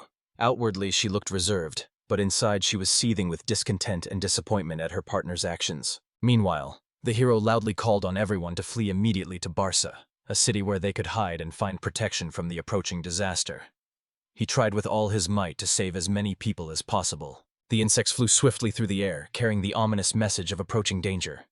Their tiny bodies became harbingers of events that could save the city from disaster, if people had time to hear and react. Juza flew to Kai and brought alarming news. Some strangers, demons, were going to attack the city. What she heard made Kai seriously worried. Kai thought that the demons must have caught the scent of the holiday and decided to take advantage of this opportunity. They appeared at the most dangerous, but at the same time opportune moment, so Kai understood. He had to act immediately and without hesitation. He said that it was time to check on the training of the beastmen and what results they had achieved. This was especially important for the defense of the city. Only well-trained defenders would be able to restrain the enemy and keep the residents safe. Meanwhile, crooks disguised as animals planned to infiltrate the city from within. They hoped to seize power through cunning and stealth and sow panic and chaos among the inhabitants. One of the leaders of the attack ordered his accomplices to take everything they could get their hands on. Their greed and selfishness drove them to cruelty, destruction, and violence. Everyone wanted to grab as much loot as possible. The accomplices instantly seized their prey as soon as they received the conditional signal and were already preparing to escape. For them, it was all like a game of chance, an opportunity to get rich quickly and remain unpunished. It never even occurred to them that they might be caught. They decided to start with one house that looked rich and perfectly suited their plans. This property became the first target of their destructive raid. Suddenly, a young man appeared in their path, a brave, almost beast-like defender. His courage and determination caught the attackers by surprise, as they had not expected such resistance. They looked around and told the boy it was time for him to sleep, trying to scare or intimidate him. But he didn't back down. He boldly charged at them, full of courage and charm. Using magic, the boy stunned one of the attackers, delivering a powerful blow to him. He instantly fell unconscious and fell to the ground, proving once again that the creatures of the Beastlight know how to fight back and protect their home. The boy looked at his hand and smiled happily. The spell had worked. This was taught to him by Kai, who had invested strength and faith in each beast-like creature so that they could protect themselves and the city from the impending danger. A few days ago, right after the Beast People meeting, grueling training began in the city. They were preparing for a possible attack, and everyone understood perfectly well. Only with strength of mind and body can one stand against the enemies. All the beast-like creatures gathered in the main square, where they were taught and trained. It was here that they first learned the basics of defense and martial arts, acquiring their first important skills. Fath began to inspire everyone present with fiery speeches. She asked to be addressed as a teacher, promising to lead them on the path of strength and courage, so that they would no longer fear their enemies and could protect their home. To toughen their bodies, everyone underwent intense training. The beast-like creatures ran, did push-ups, and performed various exercises, building strength and endurance for the upcoming challenges. Kai talked about the importance of being able to fend off bandits and defend the city from attacks. He emphasized that it is perseverance and constant training that lead to victory, because enemies will not be able to defeat a close-knit community. According to Kai, there were significantly fewer bandits than beastmen. This gave hope that together they could confront any threats and maintain peace and order in the city. The mayor saw the search for a new girlfriend as a game. It was all about power and control. His choice was cynical and cold, with no room for emotion. For the mayor, the girl was just another means to increase his influence and position. The girl, he noticed, looked at him with frightened eyes. She understood perfectly well that fate could be cruel and unfair to her, and this thought made her afraid for her future. This scene was a stark contrast to what was happening in the Beastmen camp. Some bravely preparing to fight for their freedom, while others remained doomed prisoners of fear and foreign power. All of this vividly emphasized how deep and complex the conflict had become that engulfed the entire city. The girl's foot flew towards the man's nose, catching him off guard. The unexpected blow knocked the enemy off balance, a true testament to the strength of the Beastmen, who were fiercely defending their city. The girl rushed into battle, swinging her fists skillfully and quickly. Her movements were distinguished by precision and confidence.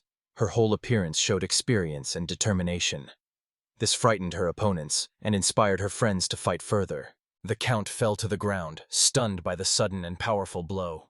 His fall symbolized the birth of a new era, a time when the Beastmen rose up in resistance and the tyranny of their enemies finally ended. She began to read about the stallion again, pointing out his mistakes and weaknesses. Her words were sharp and persuasive, making everyone present think about what was happening and gradually changing the mood in the room. Meanwhile, the heroes had already defeated many bandits, knocking the enemies off their feet and weakening their fighting power. This gave hope that the battle would soon end in victory for the Beastmen. So they were fully capable of defending the city and their families. Their unity and resilience proved to be much stronger than their enemies could have imagined. The young man proudly proclaimed that the city was saved by their courage and their own strength. His words gave everyone encouragement, emphasizing the importance of believing in themselves and sticking together. The bandits turned out to be much weaker than they seemed at first glance. The Beastmen attackers dealt with them with lightning speed, showing their strength and excellent training. Such a demonstration changed the balance of forces and noticeably strengthened the defenders' positions. It was all wonderful. The tension gradually disappeared. People calmed down and finally felt safe. Hope for a brighter future became more and more tangible. The princess listened to Kai's advice. It was too early to rest.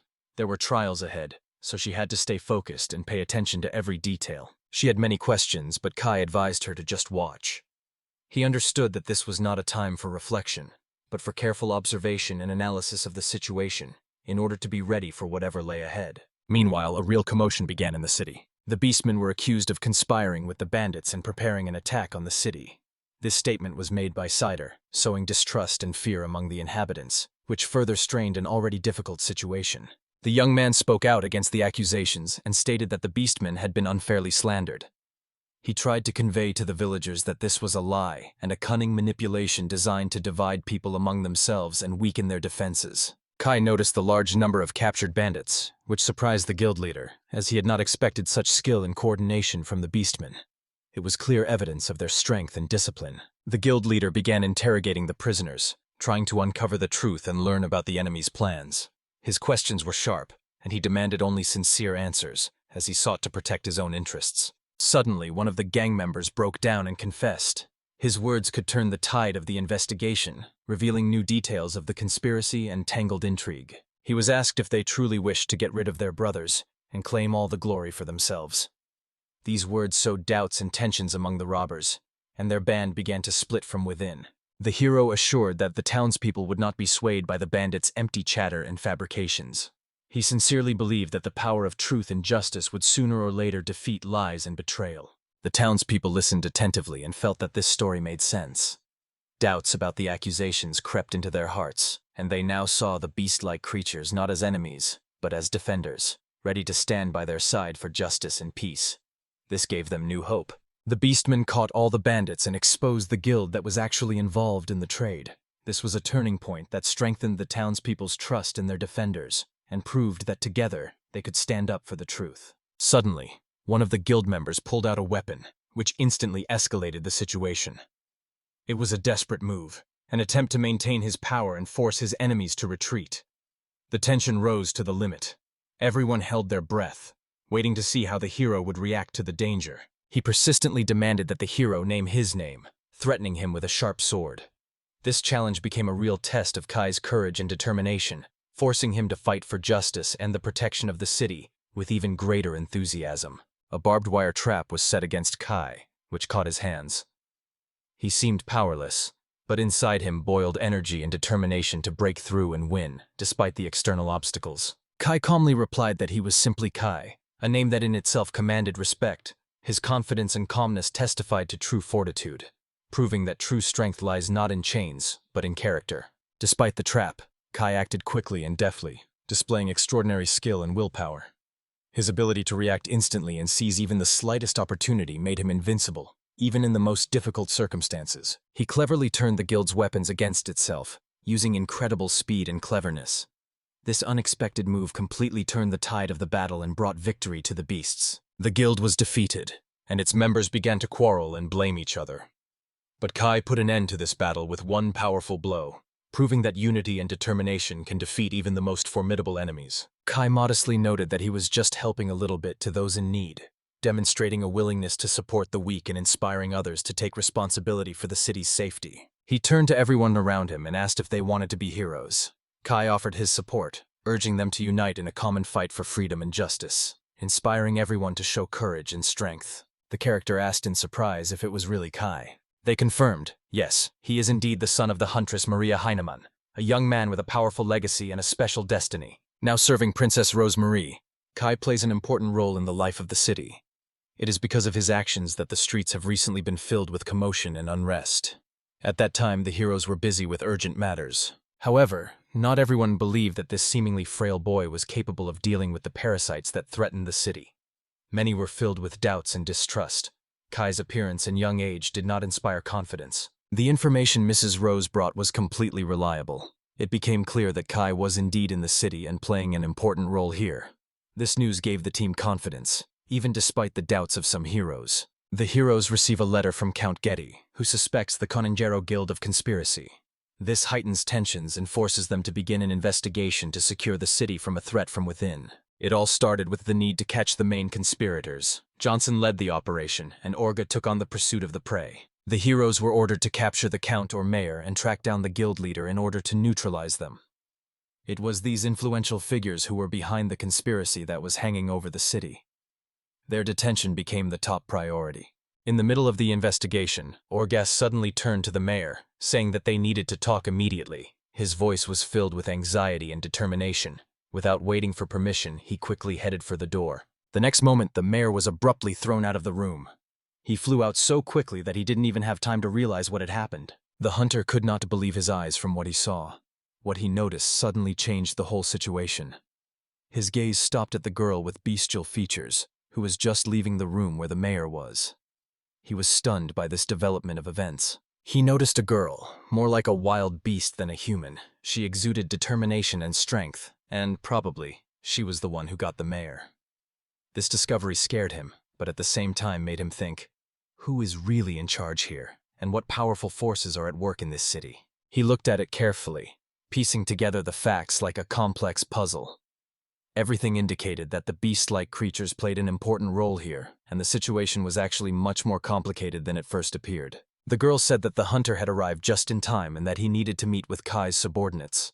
The hunter agreed, realizing that together they could change the course of events. He thought for a moment about Kai's subordinates, imagining their strength and invincibility. Perhaps these people would be the salvation of the city and help reveal the secrets hidden behind the veil of intrigue. Meanwhile, Cohen's detachment had already passed the outer walls of Pauper, preparing for decisive action. It was a risky move, but without it would have been impossible to cope with the looming threat. Meanwhile, the hero was closely monitoring what was happening when he was approached with an important report. The news was so significant that it could affect the course of the battle for the city. He was informed that the city had indeed been attacked by a band of robbers. However, most of the attackers had already been apprehended by the beastmen. This confirmed the strength of the defenders and gave hope that order would soon be restored. This news stunned the hero. The scale and danger of the attack turned out to be much greater than he had imagined. Because of this, doubts crept into his mind about the safety of the city. He continued to listen carefully and noticed that the villagers repeatedly mentioned the coins that were part of the conspiracy. It turned out that a man was collecting them outside the city walls, which made the threat even more dangerous. At that moment, the heroes froze with their mouths open in surprise, seeing a real monster inside them. They could not understand what was happening in the city and what powerful forces had gathered in a duel next to them, putting all the inhabitants in danger. Annalisena listened carefully and said she heard something. Her intuition alerted everyone, because the silence suddenly became too oppressive and strange. She looked tensely into the corridor, feeling that something was about to happen. The princess stood nearby, and it was clear that she did not like it at all. She angrily reproached Kai for always doing things his own way and never explaining anything. Her irritation only grew, because she really wanted to understand what was happening around her. The princess insisted that Kai explain his actions to her at least a little. She believed that he should share his plans and give her a chance to intervene or help, but Kai remained a real mystery to everyone. Suddenly the girls noticed that someone had entered the room. All eyes immediately turned to the door, and the atmosphere became tense. They felt that the appearance of this person could not be ignored. Something had to change. The girls waited warily for an unexpected development of events. Johnson burst through the door, shouting Mrs. Rose's name loudly. His sudden appearance filled the room with excitement. Johnson was visibly agitated, and everyone knew at once that he had urgent and important news. The heroines turned around at the same time and froze in surprise. Their eyes widened, and surprise and anxiety flashed across their faces. They looked at him questioningly, trying to understand why he had suddenly appeared. Johnson stood in the doorway, adding tension and anxiety. His presence seemed to hang in the air, and everyone felt that the situation was becoming truly critical. Johnson apologized for the unexpected visit and explained that he had come at the request of the Central Guild. His voice was serious.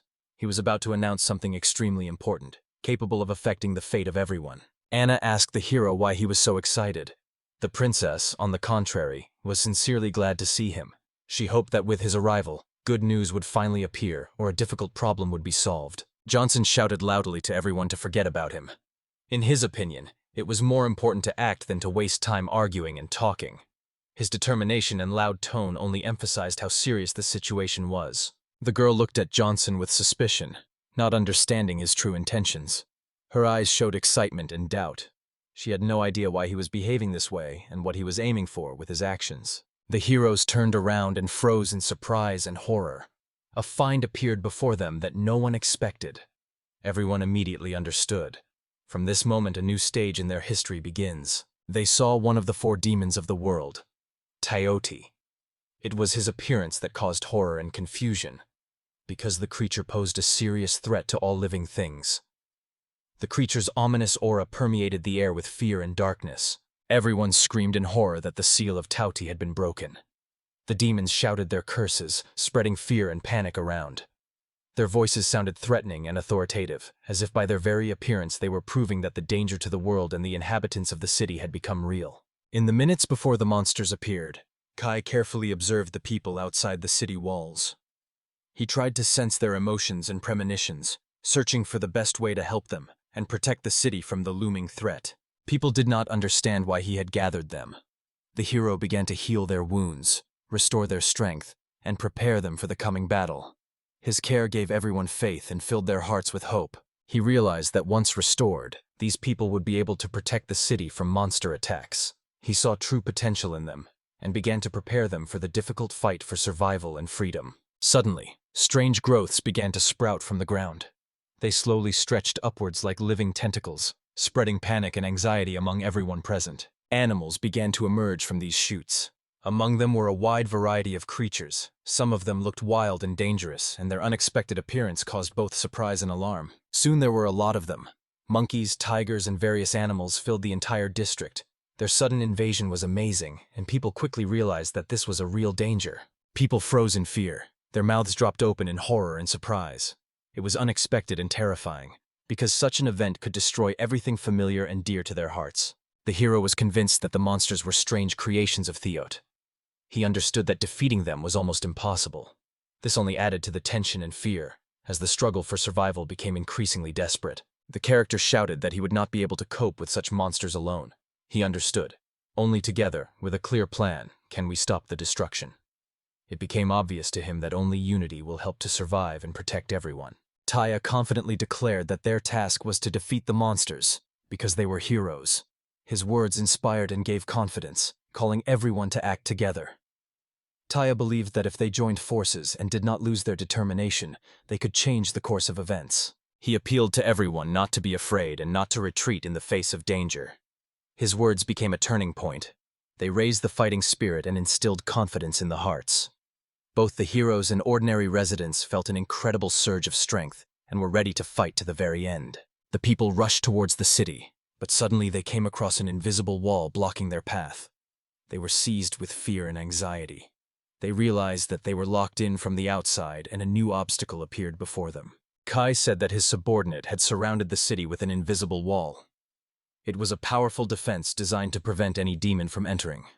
Thanks to this wall, the inhabitants could sleep peacefully, confident in their safety. The demons would not be able to break into the city thanks to the protective wall, so the battle would have to take place outside. This gave the defenders hope and confidence in victory. They had the opportunity to prepare and give the enemy a worthy rebuff. The guild members felt confused and desperate. Their plans were crumbling before their eyes, and everyone understood that the consequences would be dire. They were faced with a choice: surrender or gather their remaining strength and continue fighting. They begged Lord Kai for mercy, hoping for mercy and clemency. However, their fate now depended on the choice of hero and the courage they themselves could show. The guild members were in a heated argument, blaming and fighting each other. Tensions were rising, and unity was crumbling before their eyes. At this crucial moment, no one even noticed the danger creeping in. Suddenly, a monster appeared behind one of the characters. Its huge mouth opened wide, ready to grab and swallow its victim. The hero realized the mortal danger too late, and did not have time to do anything. Panic paralyzed every movement. The monster instantly grabbed the hero and swallowed him right in front of his comrades. The brothers froze in horror, their mouths open. Blood flew around, which only intensified the shock and feeling of complete hopelessness. Cider looked in fear at the monster that was coming straight at him. He grabbed a whip with iron spikes and shouted loudly that he would deal with the monster. Without delay, Cider rushed to the attack. The main character calmly watched the events from the wall. Kai said, "They will either win and survive, or lose and say goodbye to life. There is no other way out. So they need to fight to the end." At that moment, the bells were rung and the city was announced to be under attack by demons. All residents were ordered to stay indoors. The beastman looked around warily in the direction from which the attack had begun. Rose didn't understand why the heroes needed to remove the seal from the legendary beast, but the man just shrugged. He didn't know. Meanwhile, the main character seemed to have taken the coin outside the walls to engage in battle with the monsters. The princess anxiously replied that if this prophecy came true, the hero's strength would definitely not be enough for him, and a terrible catastrophe would cover the world. She ordered Johnson to do everything he could to protect the civilians. She was also to contact Arnold to have the royal army leave Barsailles. All orders were carried out, but she was told that this was unnecessary. Everyone immediately recognized the newcomer as subordinate Kai Hiromekel. He reported that he had brought people who had been found unconscious in the city, and then unceremoniously threw them to the ground. It was Count Getty, the mayor, and the ogre. Johnson asked if he had come to his senses yet. The subordinate reported that the hunter had fainted when he saw the man. The ogre, seeing him again, began to lose faith in himself. Girmakala added that they did not need help, and that unnecessary action was not worth taking. The princess tried to argue with them, explaining that the entire territory could be destroyed because of the Teotai. She insisted that they should be prepared for any surprises. Astaroth adjusted his glasses and reassured her that there was no reason to worry. She advised him to hide somewhere too. But he said that the owner had ordered that Mrs. Rose could just watch from the sidelines. Meanwhile, Cider was desperately fighting off the onslaught of monsters. He couldn't figure out what had gone wrong. Their guild was approved by the hero Mashiro himself. They had connections to noble families, and they were constantly striving for wealth and fame. A hero is not just a title. A true hero is someone who finds the courage to risk their own life for others and has the courage to stand up against what seems insurmountable. Unfortunately, he realized this too late. As he destroyed more and more monsters, he thought they would never fall, but it was still possible. He loudly urged people not to despair. Now it was their turn to act, and everything would be fine with them. People responded to him with support. Suddenly, a dark energy erupted from the ground, causing everyone to tremble in fear. It was then that they noticed. The true form of Tauti appeared high above them. The face of the monster began to appear in the air. Cider and his men stood below in complete confusion, watching in amazement as he appeared. Everyone suddenly realized that he had managed to get all the way here. Cider swallowed hard as he saw the monsters appear before them. A large snake crawled out from among the bizarre tentacles. Its mouth opened wide as it charged at them. Suddenly, one of the beastmen kicked her so hard that she flew far away from them. The guild members were stunned by this. At that moment, other beastmen suddenly joined Coin. Cider could not understand why they were doing this. The boy explained that they were not helping them at all, but only wanted the guilty to be punished fairly. The main character asked if he was sure of his decision, because these people were going to sell the beastmen. In response, he assured, he was absolutely convinced, because if he left them to their fate, he himself would become like them. The main thing for them is to protect the city. The main character's assistant said that he had decided everything. To this, Kai replied, "If so, then the coin will be transferred to the Hunters Guild." He told the boy that he would watch their battle from there. The boy thanked him for it. Kai added that instead of these pseudo-heroes, they should save their city themselves. He gave the command to start the second round, and everyone rushed into battle. From afar, people watched with admiration the battle near the city walls. The embarrassed princess could not believe her eyes. The half-beast stubbornly resisted Tayoti. Saruyuba said that if the sources were destroyed, the monsters would no longer appear. All efforts must be directed to this end. At that moment, the hero noticed a man hiding among the thick foliage. He thought that the boy was too absorbed in the little monsters to notice him at all. Or perhaps it was the sorcerer who had brought these creatures to life. At that moment, Tayoti shouted to Yerma to help him, and the irritated boy stood up between the trees. Standing on the monster, he admitted that even though it was considered a legend, it looked just plain pathetic now.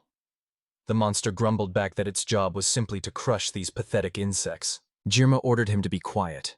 He decided to use the thing he had found among the ruins, the sphere of power. In his hand, a dark-colored orb flickered. Laughing, he shouted that it was a shame to waste it, but he would try. Then he hit the monster on the head with the sphere, which froze in place from surprise. Bright beams of light suddenly shot out of his head. He stood there, bewildered, completely unable to understand what was happening. But the boy next to him was delighted, and cheerfully explained that it was amplification. Toiti opened his mouth and his face began to change. Sir Jupin noticed that his tail had grown back. She said it was something strange, and she should be on her guard. The snake's head was preparing to attack again. Feeling the rhythm of the battle, she struck a blow that immediately wounded 3 beastmen. They flew in different directions. The girl tried to get up, clutching her hand, and Sarah shouted after her in excitement. He jumped straight on the snake's head, demanding that it stop. But it didn't hurt it at all. Looking around, he saw that everyone was struggling too, but he couldn't understand why it was happening. The others were shouting at him to get out of there. When he was almost in the monster's mouth, the main character picked him up and saved him. The girl was happy and thanked him. He only remarked that everyone had worked well, but that was enough for today. Then he called Namiya. He waved his hand, ordering everyone to immediately hide inside his barrier. The assistant who appeared nearby immediately carried out his order.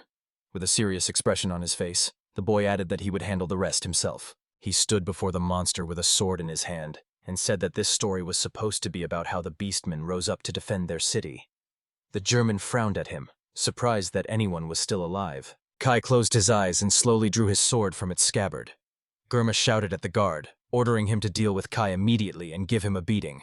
The hero quietly remarked that he, like him, was a stranger here. It was not worth interfering in this massacre. Disappearing from his place, he used his second form of sword control.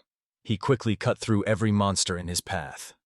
The spectators could not believe their eyes as they watched this spectacle. He rushed forward with a lightning speed, delivering a barrage of blows to the Thoughty. The Thoughty just stood there, his mouth open, unable to do anything. The people watched the scene in shock. The protagonist landed near the monster while Germa tried to find out what happened to the tout. Kai replied that she was gone, which surprised the boy. At that moment, the monster began to crumble into pieces. Very quickly, only black smoke remained. Germa fell to the ground, stunned that he had been able to crush it with a single blow. The main character stepped on the remains of the monster and said with irritation how much he was annoyed that it was in his way. Glancing angrily at his opponent, he added that he shouldn't even count on pity, because there would be no pity for such a fool as him. Germa, frightened, began to beg him to stop because he was already giving up. He had no reason to resist. His opponent had done him no harm. He decided that he could not be broken, and mentally called the boy a fool. Yada promised to tell everything he knows. The protagonist remained silent in response. Meanwhile, Germa hid the sphere behind his back and thought that if he used his trump card at the decisive moment, he would be able to give his opponent a worthy rebuff with the help of words. In anger, Kai replied that he had a bullet behind his back and had to use it. If he remained someone after the changes, he would instantly kill himself as a reward. Yerma, sweating, jumped up and pressed the sphere to his chest, muttering that he had thought so. He gave the order to take over the mind. At that moment, a black mist spread out from the sphere in different directions. He laughed loudly, and white streaks began to appear on his face from the bullet. His glasses flew off his nose, and in their place a mask appeared. Sticking out his tongue, he said with pleasure that this was simply wonderful. Such power was beyond any comparison. The protagonist kept saying that he couldn't calm down. Jermis shouted at him that he was launching an attack because time was running out. He began casting a spell, directing magic at the boy, and ordering an explosion to be created in his right hand. Kai easily repelled the attack, not even realizing what had happened. His opponent began to insult him and mercilessly shower him with more and more blows, ordering him to break, grab him, or tear him to pieces. However, none of the attacks ever hit the protagonist. Even the curse of the spirit word is just magic. If this magic is weak, it poses no danger at all. The boy froze at the thought that perhaps this was all he was capable of. Germa looked at his hands in confusion. His strength had failed him again. How could this happen if this was true spirit power? He tried to understand why he couldn't do anything, but the main character knocked him off his feet with one blow, throwing back. It's because you're incapable of anything. The force of the blow threw the opponent far away, right into the forest. He tried to say something as he hit the tree. A large gash was visible on his side. Kai only commented angrily that he was as bored as an insect. He added that he would be punished for interfering. He then called for Wells, who immediately appeared. Kai ordered him to extract all the information from the man and then do whatever he wanted with him. He wanted Welza to show him the real hell. He carried out the order, then turned to the people who were looking at him with admiration and announced that it was time to return. It was at this moment that the first sunlight began to appear in the sky. The princess, upon meeting him, smiled slightly and sincerely said that she was very glad that the main character had become her protector. Kai once said that it was only temporary. Zhivushka replied that she understood. However, as long as he was by her side, she would always stay by his side. Later, Kai thought to himself, this girl was not only reckless, but also said strange things. Considering the story with Reina, was he really that worried about her? He remembered what he had talked about with the princess in the cafe earlier. He worries about Rena. He's not indifferent to Rose either. Perhaps these are the remnants of Kai Hineman's feelings that have not faded even after 100,000 years. He said he would be involved in all this until a new guardian was found. Besides, he didn't believe in any major changes. He still lives here with his friends and does what he wants. Then his friends lay next to him. Satisfied, they asked him if he liked Rose's cake. He replied that it tasted quite good. There was an empty plate on the table. At that moment, a full moon appeared in the sky. Meanwhile, in the capital of the kingdom of Amelia, Aramgard, a sharp cry rang out, causing the boy walking down the long corridor to suddenly become alert. It was Rena Groff, Kai's old childhood friend, who excitedly told him that Rose had met the guy, and now they were going to Barcelona together. Ty's childhood friend, the wizard Kitzsteinberg, couldn't understand what was happening. The girl didn't explain, but simply shoved a piece of paper under his nose and ordered him to read this letter to Rose. Looking closely, he recognized the girl's handwriting and realized that she was speaking sincerely. Rena added that she was worried about both of them. They also had to go to Barcelona. She turned around instantly and immediately decided to take care of the crew for them. Keach hurried to stop her, asking if she realized the position she was in. What would happen if she left? Smiling, the gardener replied that if they managed to disguise themselves, everything would be fine, so they should get ready and leave together.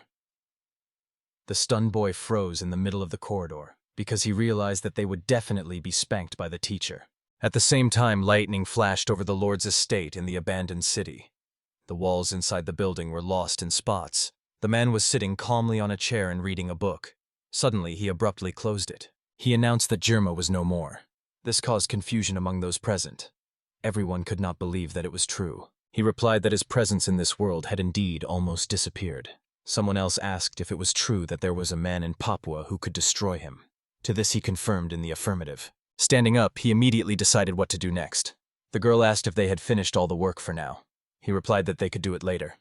And the guy added that the main thing now was to destroy them all. The man ordered that vinegar be used to find out who destroyed Jirma, and salt must activate the ruins as soon as possible. Sugar and Pepper embark on a dangerous journey with one goal in mind, to destroy Paprika.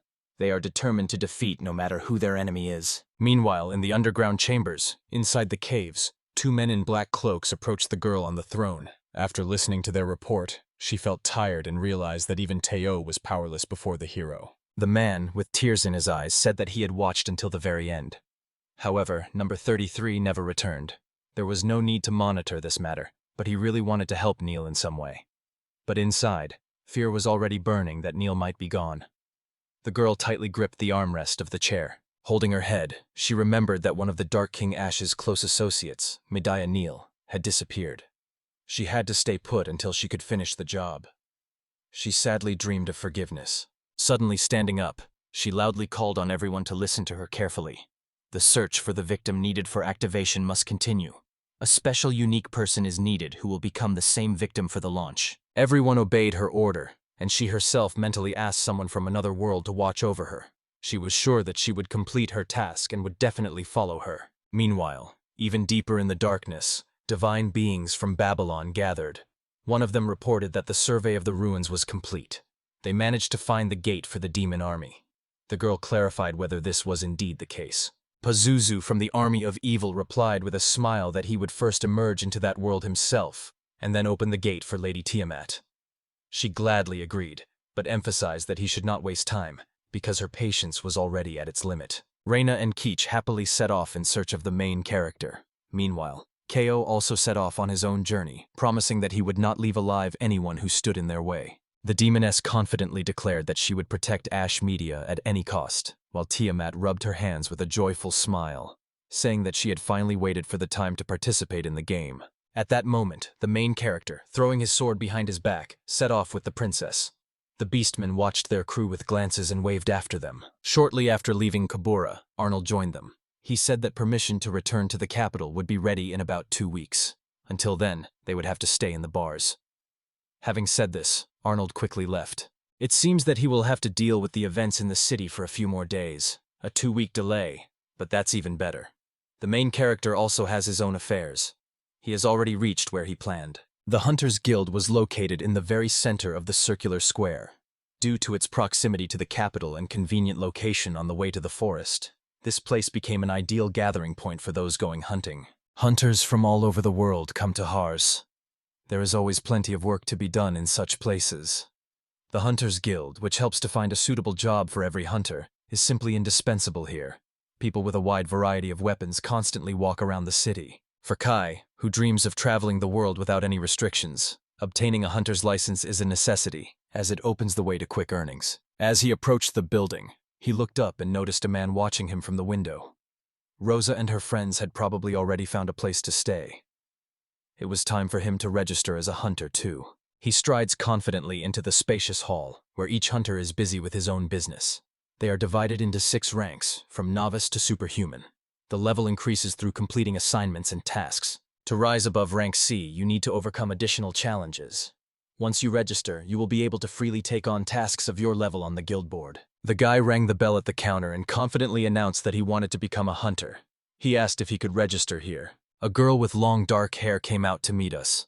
She smiled kindly and assured us that she could help with registration. She said that the registration fee was 10,000 auras, and asked if he was happy with that. The guy understood and started to remember that he must have that amount lying around somewhere at the bottom of his locker. The girl watched his actions in surprise. She remarked with admiration that he had a box of interesting things, but he calmly replied that he didn't really have any special skills and that she was mistaken. He reminded himself that he had completely forgotten. It was a truly rare talent. He gave the girl the required amount. She apologized and confirmed receipt of the money. Kai thought that he shouldn't attract too much attention to himself. If he was noticed again, there could be problems. Rare items and unique skills are better kept secret. The girl placed the ball on the table and said that she needed to check his abilities and status. She asked him to touch the objects so that they would reveal all the necessary information. The young man thought about it, because thanks to the gloves of the sealed god, his stats are kept at around 100. However, considering the compatibility with the gift, it is better to lower them to the beginner level. He decided to set the average strength to level 12, and just in case, he put on a ring that hides his abilities. Stretching out his hands, he asked if he was doing everything correctly. The girl replied that she would check now. Seeing this, she shouted to the entire hall that this gift was the most worthless in the world. Because of her scream, all the guests turned their eyes to the main character. The girl hastily apologized for her behavior. The boy calmly replied that he was not surprised at her surprise. One of the hunters, pointing at him, added that he was truly the most worthless boy in the whole world. Another person present stopped Liga, threatening to complain to the boss. As he left, he added that there was no point in defending this traitor, and that Mia was taking everything too personally. She apologized again for revealing this information on her own. However, the guy was only happy. It even worked to his advantage that everyone considered him weaker, because that way he would get into less trouble. He reassured her not to worry and even thanked her for spreading the word. The surprised girl asked if he liked being made fun of, but he just asked her to continue with the registration. She smiled and advised him to show off his status and abilities on the scoreboard. However, she couldn't contain her emotions. She exclaimed loudly when she saw the level of his strength.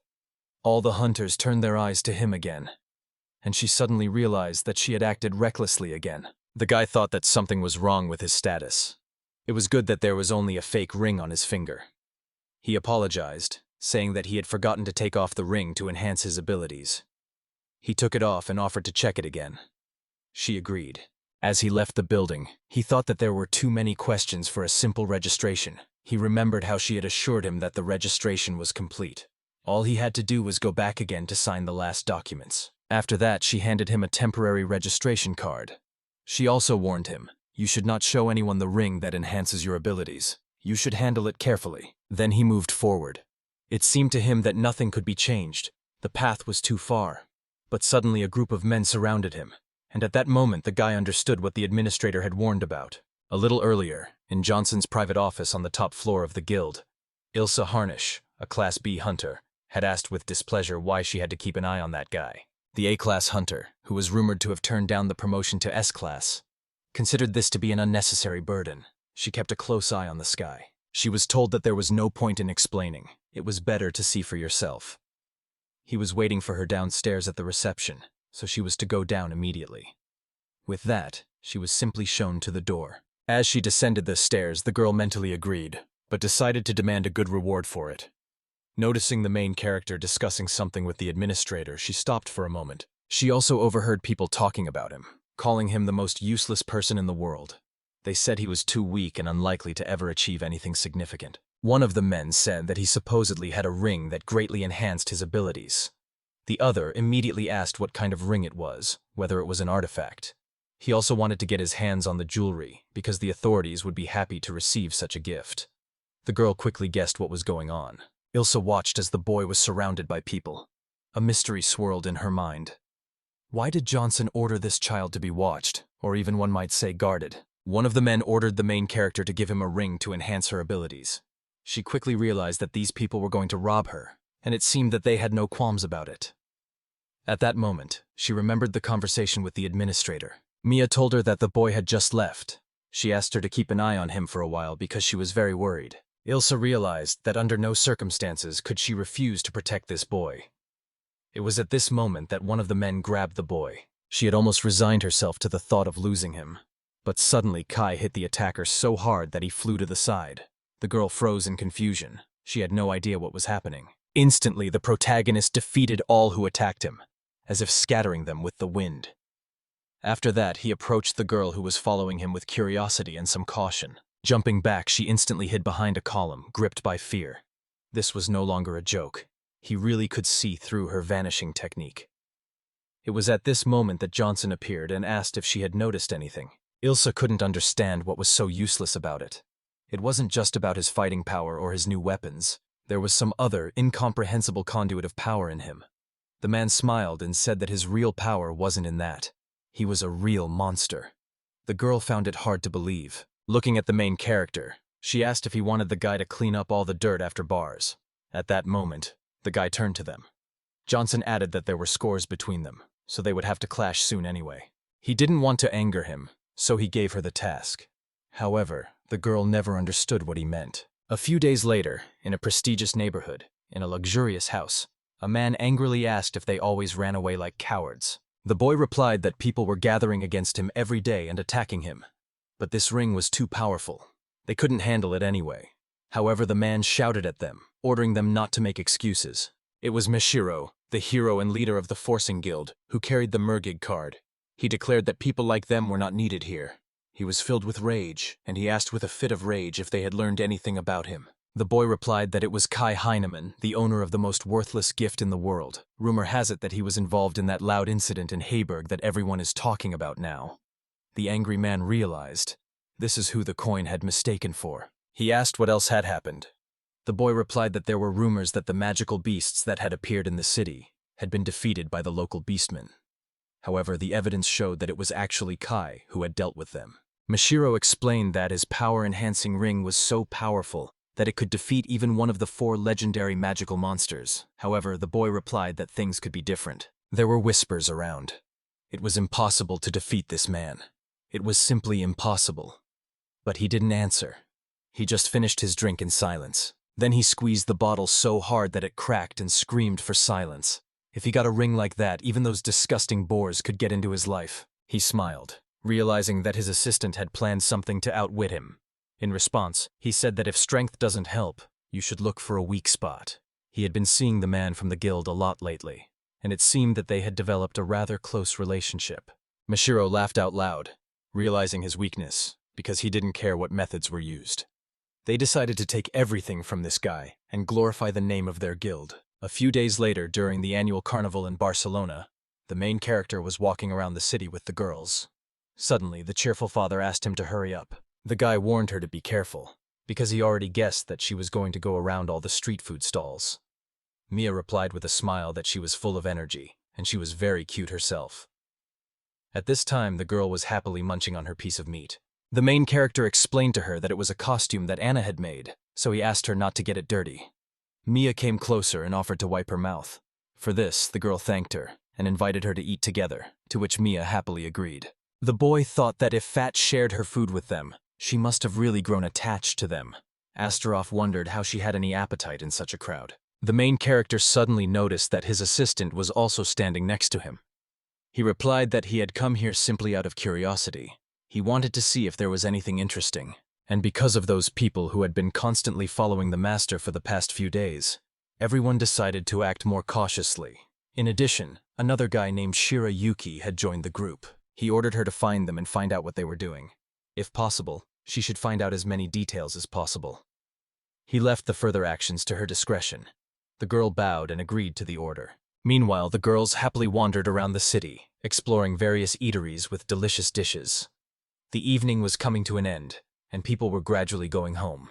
The boy thanked the girl for playing with Faf. He truly appreciated her concern. The girl smiled back and said she had fun too. Rose can't just go on vacation because her condition doesn't allow it, and Anna isn't the type to leave her alone and go have fun. Mia smiled and said that it was like having a relationship with a younger sister. The young man remembered how Faf had said she really wanted to go to the carnival. Kai added that the whole city was like a huge playground where it was easy to get lost. Then Mia suggested, "If you want, I can show everything at the party." Her initiative was a real salvation for everyone. The main character mentally hoped that he would still have the opportunity to play with Faf. The girl smiled and agreed with them, and added that she wanted to talk to Kai. However, he didn't hear her and asked again, so she just replied that it was nothing. She noticed that he seemed younger during the conversation. In response, the boy said that according to the guild documents he was 15 years old, although his real age was about 100,000 years. So he suggested that they simply call him Kai. It was at this moment that they arrived at the right place. The girl said they could part ways here. She stroked Faf's head, wished her good night, and smiled, adding that they would see each other tomorrow. And when she left, everyone followed her with their eyes.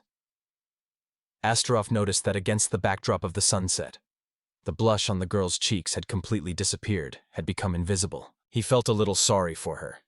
Kai explained what he meant, and the other man only waved his hands in response. From behind the trees, suspicious people were sneaking glances at the happy girl. That same night, the protagonist and his friends gathered in a spacious hall. Kai realized that these so-called cards intended to use the hostages to blackmail him. The audience looked intently at Shiroyuki, who stood before them, and confirmed his words. Hearing this, his face turned gloomy. His face twisted with rage, and the girls huddled together in fear. A disturbing suspicion flashed through their minds. Were these the hunters who had been pursuing the protagonist all these years? He sighed and replied that every time they attacked, he managed to drive them away. Astaroth agreed. These enemies were indeed too stubborn. Kai explained that he didn't destroy them just because he wanted to avoid unnecessary noise, although perhaps he should have done so. To this, Shiroyuki replied that the same people had recently kidnapped Mia, a girl who had quarreled with her mistress after the festival and left her. With an angry look at the bandage in his hands, the boy asked if she had just stood there and watched. She wasn't the type to wait for commands, so what had she done? She was about to answer, but suddenly a black shadow appeared nearby. Nemesis, one of the Alliance goddesses who obeyed Kai, appeared. She asked for permission to deal with this situation herself. Her subjects were already watching the hostages on the maps. They were under reliable protection, so there was no need to worry. Of course, one could answer that there was no need for that, because she would have rushed to save them anyway. The protagonist stood up and thanked them for their efforts. He decided to deal with the situation himself. Nemesis grimaced in displeasure. After that, he announced that he was setting out on his journey. The princess remembered how the Four Saints Guild, which was called to protect the people, had committed unforgivable crimes more than once. Perhaps it was time to send the royal troops to put an end to this. The boy took up his sword and replied that there was no need for that. She was here. It was his duty, and he would handle it himself. Nemesis noted with a smile. That was exactly the answer she had expected from her master. She knew he would say exactly that. Bowing, she added that these people were the enemies of all women, and they too would not be forgiven. She asked to be allowed to prepare a plan for the destruction of the cards. He replied that he had no idea what she was up to, but if it would help get rid of the cards, he would be happy to support her. She replied with satisfaction that the plan would start soon, and, to be honest, had already begun. At that moment, a maid entered the room and announced that a letter had arrived. A little earlier, Mia had been walking down the road, humming to herself and beaming with pleasure. Suddenly she blushed, realizing that she had been thinking only about the main character all day, even though she was trying to be mature towards the younger one. Embarrassed, Mia shook her head, trying to dispel these thoughts. She has already caused him so much trouble that now she only worries about him and watches him closely every day. Over time, the girl realized that she enjoys spending time with the main character. She felt dizzy with the realization that this could not go on any longer. This was a real abuse of power. Ilsa could be trusted with the observation. She would be able to handle it.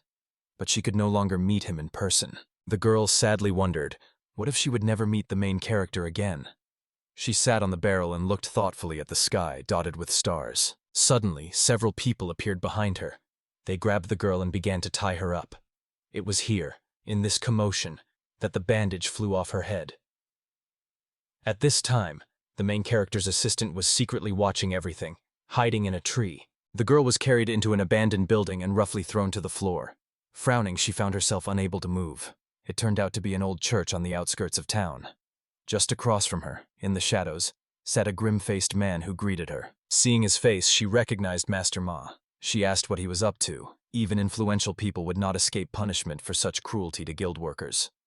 But the man was only concerned about Kai, who had recently taken possession of a powerful artifact. She was told that she was only needed to punish him. In response, she noted that she had only known him for a short time, and thought that she had been brought in to lure him out. He was behaving so kindly that she was sure that he would definitely come to her rescue. Not understanding everything, she began to ask why they would kidnap her if he still wouldn't answer their call. One of them replied that he shouldn't lie. They already knew everything. It turned out that she was currently dating him, and they were about to announce their engagement. The embarrassed girl was shocked by their words. She suddenly realized that the matter was not at all the misunderstanding that had arisen because of her previous phrase. Now she tried to understand what he meant. The guy smiled and said that it was clear from her reaction that they had hit the nail on the head about the engagement. Now it would be fun to tease her a little. The men tightly surrounded the girl from all sides, and she wondered in confusion what they were up to. This frightened the girl. One of them reached out to her, mockingly suggesting that she enjoy her last few minutes while they played with her. The girl backed away with a scream and ordered him not to come closer. But he seemed to be even more amused by her reaction. After that, he tore the clothes of the crying girls to shreds. Everyone around him approved of his deed. Mashiro added that he could barely contain himself from seeing the expression on his face when he learned that his beloved had been studied and destroyed. The man grabbed her by the chin and ordered her to cry and scream even louder. Trembling, Mia mentally recalled the main character. She understood that it was only her fault. It was because of her that everyone paid attention to him. The girl gathered all her courage and, shouting at him not to touch her, hit him on the head. The man immediately bled from the nose and he hit her in return. He added that if he had dealt with her right away, it would have been too boring. He apologized, saying he was trying to be gentle. The girl was already beginning to lose consciousness and was only mentally begging the main character to never get to her. Suddenly a boy appeared and grabbed the man's hand tightly. The girl was surprised to think that their meeting should have been impossible. The last thing she wanted right now was his presence here. In fact, she really wanted to see him. One of the cards screamed in surprise. She couldn't understand how Kai ended up here. The girl closed her eyes with tears. The protagonist, in anger, squeezed his opponent's hand so tightly that it began to change shape. He desperately wanted him to simply disappear. His furious energy burst out, breaking through the roof of the building. The angry protagonist stared at the girl lying on the floor. Those present didn't even notice when he managed to be near her. Mashiro called out to his men to surround him immediately. However, he paid no attention to this. Instead, he sat down next to Mia and quietly apologized for making her wait. He covered her with a white cloak that reliably protects against any physical or magical attacks, automatically reflecting them. He calmly assured her that everything was under control now, and she could finally rest, because he was the one who got her into his troubles. The opponent began to approach him. He had a lot of free time and was just coming close. There was irritated tension in his eyes. And then he rushed to attack everyone who was nearby. They were stunned to see him alone facing a whole crowd of enemies. Mashiro thought that he had achieved such strength thanks to the magic ring. Now he wanted to win it even more. He had already raised his axe, preparing to attack the main character, but suddenly stopped. He was restrained by the determined gaze of his opponent. Fear gripped him, and he thought that perhaps this time it would be better to retreat. But there was no time to think. The main character was already standing behind him, reminding him that he had sent him an invitation and was now heading somewhere. He told me about a letter that said they had the girl. He was ordered to report immediately to an abandoned church in the southeast. The hostage will be exchanged for a ring of power. He must not resist, otherwise his life will be in danger. The princess's assistant was furious at their behavior. Astroff only remarked that for a regular gang of robbers, these guys were acting surprisingly quickly. Kai confessed to Nemesis that he did not understand her intentions, but was ready to appear wherever he was called. In response, she noted that everything was happening exactly as she had planned. He ordered the others not to interfere, as he would decide everything himself. He threw his sword at the feet of the chief of security, who was sweating with fear. The protagonist flared up in anger and sternly asked if the man really thought he would go unpunished after daring to anger him. The frightened man was at a loss for words. His henchmen stood around him, weapons in hand, unable to figure out what to do next. The blood vessels in his eyes were bursting from the tension. Suddenly he teleported to the girl, laughed loudly and said that everything had changed. He hugged her tightly. Showing his hand, he boasted that it was the power of the teleportation ring, and the ring that enhances abilities would soon also become part of his collection. Kai calmly thought that he could no longer distinguish the real thing from the fake. The man, holding a knife to the girl's neck, shouted at him, "Take off these gloves and give me the ring, otherwise he will hurt the girl." Taking off his gloves, the boy agreed with him, saying, "Yes, you'll regret it later," and asked if it would suit him. Astaroth and Nemesis, who were standing by the door watching, were shocked. After all, their master was taking off the gloves that held back the power of God. Bursting into the room, Astaroth loudly announced that he was retreating. Kai allowed him to leave. Mashiro was confused and tried to understand what was happening here. The protagonist realized that he had not felt true freedom for a long time. Astaroth seethed with anger at these foolish people. Kay's rival immediately bowed and took the sleeping girl away from her husband.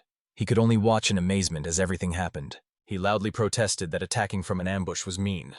The main character threw him a ring, saying that this was what you were looking for. Besides, you were the one who took a person hostage, so it's not for you to talk about meanness. Mashiro caught the ring in confusion. His assistant smiled and assured him that it was the same one. He put on the ring in amazement, saying that it was this ornament that gave that man incredible strength.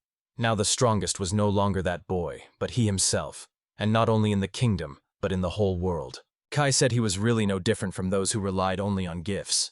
Even Cider was a better warrior than them. Mashiro, whose ring was shining brightly, shouted at him to be quiet. He no longer feared or needed him. Grabbing his axe, Mashiro rushed to attack. Moreover, he ordered all his henchmen to mock him together. They immediately rushed at him, grinning predatorily. Mashiro laughed loudly, swinging his axe widely. The hero stood calmly with his sword at the ready. He used the true school of swordsmanship, the single-blade style.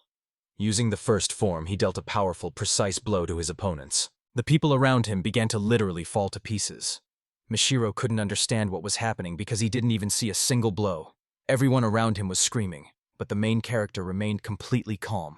The main character left him without fingers on his hand. Kneeling before him, the man asked with fear if he had slipped him a fake. Kai replied that this was exactly the ring he was looking for. Before that, he had never worn anything that enhanced his abilities. The stunned man began to beg for help. The protagonist waved his sword in his direction and declared that he did not need anyone's support because he was not so weak as to lose to him. That was all. Flashes of lightning burst from the blade of the sword. His magic enveloped the entire building, blazing with multicolored light. Where the structure had once stood, only a billowing cloud of smoke remained. The enemies affected by the power lay on the ground, unable to utter a word. Kai called Belzet, and he was immediately behind him. The boy ordered, "Make these people feel real horror. They will be pushed to the limit, but do not kill them." Belzet silently carried out his order. Nemesis emerged from the shadows and addressed her master, saying that they were very interested in this matter, which is why she had brought these people with her. Johnson and Ilsa emerged from the shadows following her. Kai sighed heavily, recognizing both of them. He calmly announced that they would be taken to the Hunters Guild. Johnson agreed, saying it was a logical decision. Watching the map gradually crumble to dust, he could barely contain his emotions. Margig would most likely be deprived of his life for all his crimes. Looking at Nemesis, the protagonist demanded why she had allowed the map to kidnap the girl, and reached out his hand to her sleepy face. Nemesis replied that the main thing was for him to save Miss Mia, and everything they had done had only prepared the conditions for that. But the boy did not understand at all what was being said. Astaroth added that it was useless for him to explain anything anyway. Ilsa looked at him with irritation. She finally couldn't take it anymore and shouted at the main character to take the girl back to her dorm. But he calmly replied that he didn't mind. But wouldn't it be better if the guild members took care of it? She said that they still have a lot of work to do here. They need to investigate the crime scene and other important matters. They won't be able to return anytime soon, so the responsibility falls on him to take her away from here himself. Everyone supported her decision, and the main character agreed too. He lifted the girl onto his back and said that in that case he would clean everything up. Looking back at the scorched earth around her, Nemesis clearly understood. This is the true power of the Master. Astaroth only replied with a smile that he had not even used a crumb of his power. She asked in surprise if this meant that the master had no enemies in this world at all. He agreed with her, and added that the current master was very similar to his previous mentor. Glancing at the boy as he walked away, he added, "He needs something to make him worth staying in this world for." In addition to the constant fights, it was already dawning. The main character was carrying the girl past the streetlights. At that moment, she woke up and realized that she was next to him. Looking back, he asked if she had woken up, and added that he would take her home now. He also apologized for scaring her and asked if she was in pain. The girl blushed and shyly replied that she was fine. She didn't even know how to thank him. He just shrugged it off. He didn't need thanks. After all, she was in this mess because of him. The girl pressed herself closer to him and suddenly felt real happiness. However, the boy didn't seem to understand her feelings. Blushing, she still said that the dormitory was very close, so she could walk further on her own. Standing up, she noticed that he didn't need her gratitude, but she couldn't help but sincerely thank him for coming for her. The joyful girl hugged the main character tightly, and he only smiled in response and said that it went without saying. The girl held him tightly in her arms for a while longer, and the boy just stood there, not moving. Meanwhile, the sun slowly sank below the horizon. Later, the girl waved goodbye to him, assuring him that they would meet again. The protagonist returned her smile, agreeing with these words. Nemesis, blushing, watched everything through the screen and noticed that the boy should have walked the girl to the door. Astaroth watched her with annoyance. She added that even just going into that room would be nice, and he agreed. Ilsa hesitantly expressed a desire to talk to him. They both turned their heads in her direction. Nemesis confidently declared that they were connected to the main character by a common fate. They would not harm what the master valued. Disappearing into this darkness, they only whispered to the stunned girl, "Don't worry." She didn't even have time to say anything. They disappeared as if they had never happened. Johnson realized he hadn't had time to thank them. He added thoughtfully that he had asked Kai to help clean out the Hunters Guild of all the rotten stuff. It seemed they had stirred up a real hornet's nest. During the surveillance, it quickly became clear. His power has no limits. The girl admitted that it was even scary, but still he saved Mia. He replied that he knew him as the son of his old friend. He didn't understand what had happened to him, but his heart seemed to have remained the same. Then he looked away and added that she also believed that the main character and his friends couldn't be bad. Later, in the city, the princess, looking out the window, noticed that the main character had returned. She was happy because it seemed that everything had ended well. It was a real relief. Her assistant remarked displeasedly that although he had saved a commoner, he had made too much noise. He had absolutely no sense of the dignity of a royal bodyguard.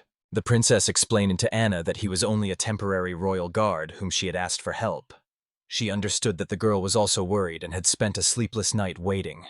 Embarrassed, the princess added that she simply could not leave Rose to wait for Kai alone. Anna noted with displeasure that he always acted at his own discretion. The princess only worried about him, nothing more. Rose lightly pushed the girl, noticing how tired she was, so she suggested they rest, since it was already morning. Both girls went to bed. The princess fell asleep instantly, but Anna could not turn off her thoughts for a long time. After waiting for the right moment, she left the room and, stopping by the window, thought, "The princess completely trusts the main character, but she herself does not feel the same way." An empty street, a deserted bridge. Anna is hurrying along the sidewalk, her head sadly lowered. But suddenly she stops and freezes in place. Various thoughts are rushing through her mind like a mad whirlwind. She leans over the railing of the bridge, a scream escaping her chest. The girl begs Kai to forgive her. She confidently denies that the king and Rose are to blame for all the kingdom's troubles. Anna bursts into the room where the young people are having dinner. Mrs. Rose looks confusedly at the girl who has just entered. Kai explains that in a country where poverty and injustice reign, and greedy nobles and rulers, blinded by power, do whatever they please, the king and Rosa are unable to properly govern the people and bear responsibility for it. Anna is advised to calm down and cool down. The girl becomes even angrier, because she is accused of inaction only because Rose is always concerned about people's fates. Apologizing as best she could, she runs out of the room and heads headlong down the long corridor. She pauses for a moment, looking sadly back at the young people who are still sitting frozen in their seats. Kai decides that the best thing to do now is to leave Anna alone and return to the unfinished conversation about politics. Another pretty girl runs into the room and cheerfully announces that it's time for a snack, after which Rose suggests that everyone take a short break. She wanted cookies. The older one replied that she was going to bake a lot now and offered to help her with it. Before leaving, Rosa stops by the window once more. She decides it's best to leave Anna alone, as she's completely confused right now. The girl informs Kai, who is currently drinking his drink, that there is no more tea for the cookies. Rose winks with a charming smile and asks Kai to tell Anna to buy some regular tea. At this moment, Anna is standing on the bridge, staring thoughtfully into the distance, when suddenly a loud scream is heard behind her. In front of them stood an elderly woman and a small boy. The boy was pointing at a huge statue of an ancient deity, making them seem tiny against the backdrop. Grandma Rand explains that in their kingdom, human dignity is determined by a blessing bestowed by the holy god of war, Ares. This blessing is the measure of all virtues and values. The boy enthusiastically exclaims that he also dreams of receiving a wonderful gift and becoming a knight, for which he receives a sincere blessing. Beastmen who do not have the blessing are considered an inferior race and must obey the people of Givercho. And those who are not blessed, unfortunately, are considered losers and traitors here. Anna recalls being taught that the values created by earthly aristocrats were the true norm. She herself comes from an ancient lineage of noble knights and noble families. But Anna begins to wonder if these are truly the values worth living by. The harder she tries to be a proud knight, the more doubts arise in her heart. Suddenly, a scream is heard behind her. It turns out that this is a man showing off his product to potential buyers. People have already gathered around, smiling as they watch the spectacle. Everyone looks amused. The scene is truly hilarious. Anna was always afraid of facing such a contradiction. On the one hand, the upbringing and principles that were instilled in her from childhood, and considered the only correct ones, and on the other, the cruelty of the world that surrounded her. Anna runs to the man and grabs his arm tightly, stopping another blow. The image of the day she protected Rose flashes before her eyes. Horror boils inside Anna.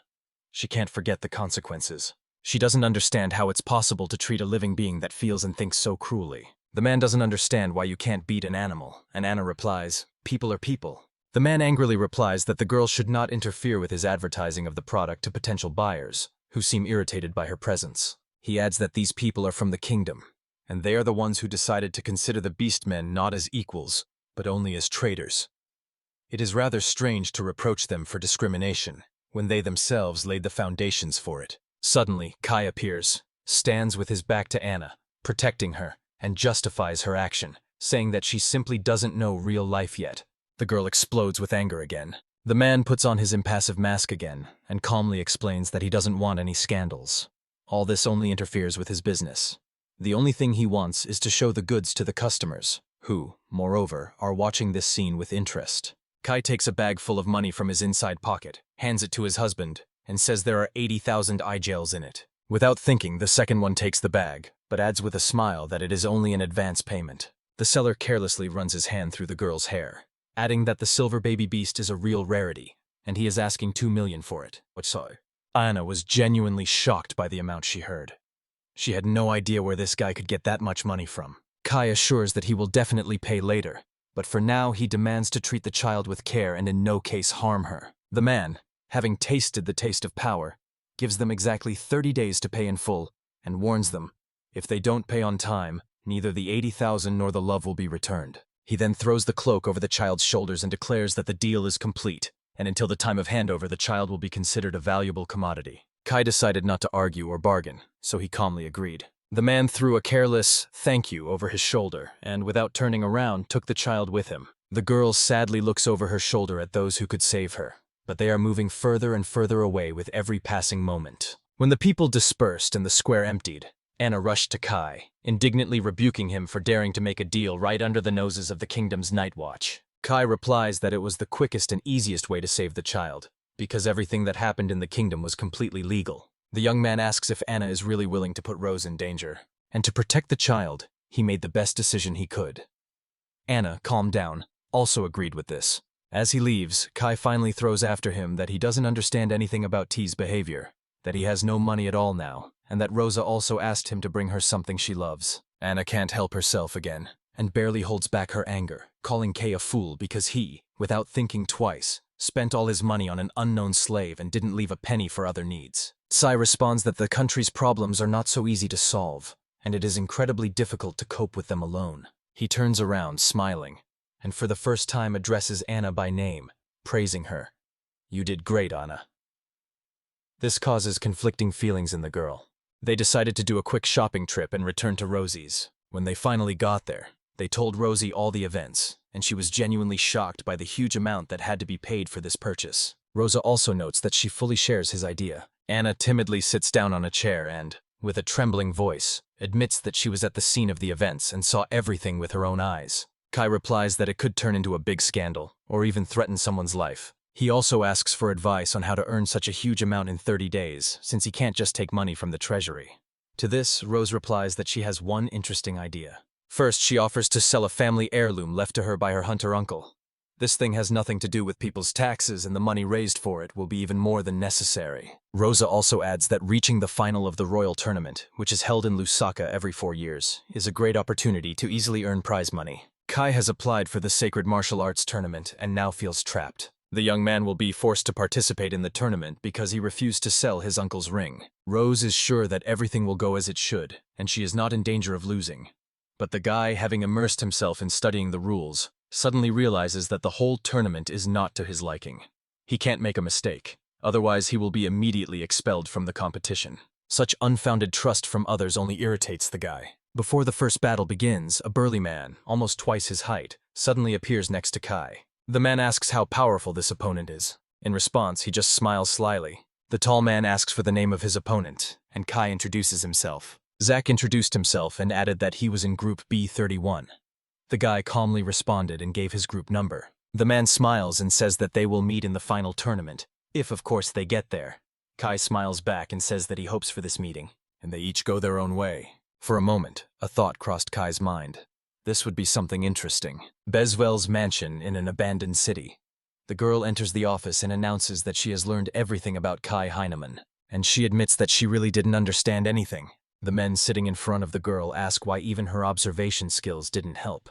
She replies that her foresight disappeared the moment Kai took off the glove. She says that she saw the church explode with her own eyes, and that he single-handedly destroyed one of the 4 guilds. The man asks again, not believing that she really saw something. The man laughed, and the girl added with a laugh that she was still following him. The stranger in the hat claims that Kai is most likely on their side. The man declares that he will first cut off Kaiser Kyle's heel, and the girl plunges the knife into the photo of Kai and Anna with all her strength. Kai remembers this girl's face and realizes that the chance to make money is a good experience for him, because he dreams of living freely like a real hunter. Sometimes, to live the way you want, you need a lot of money. He says he understands that you can make good money at the tournament, but he worries that it might be too late to stay here. Rose reports that Arnold is currently busy dealing with the recent events and will not be able to return for a while. They will not be allowed to return to the capital until he appears there as a guard. Kai wonders if all that has happened because of him, when suddenly a cart appears. The girls calm him down, reminding him that thanks to him, not only they were saved,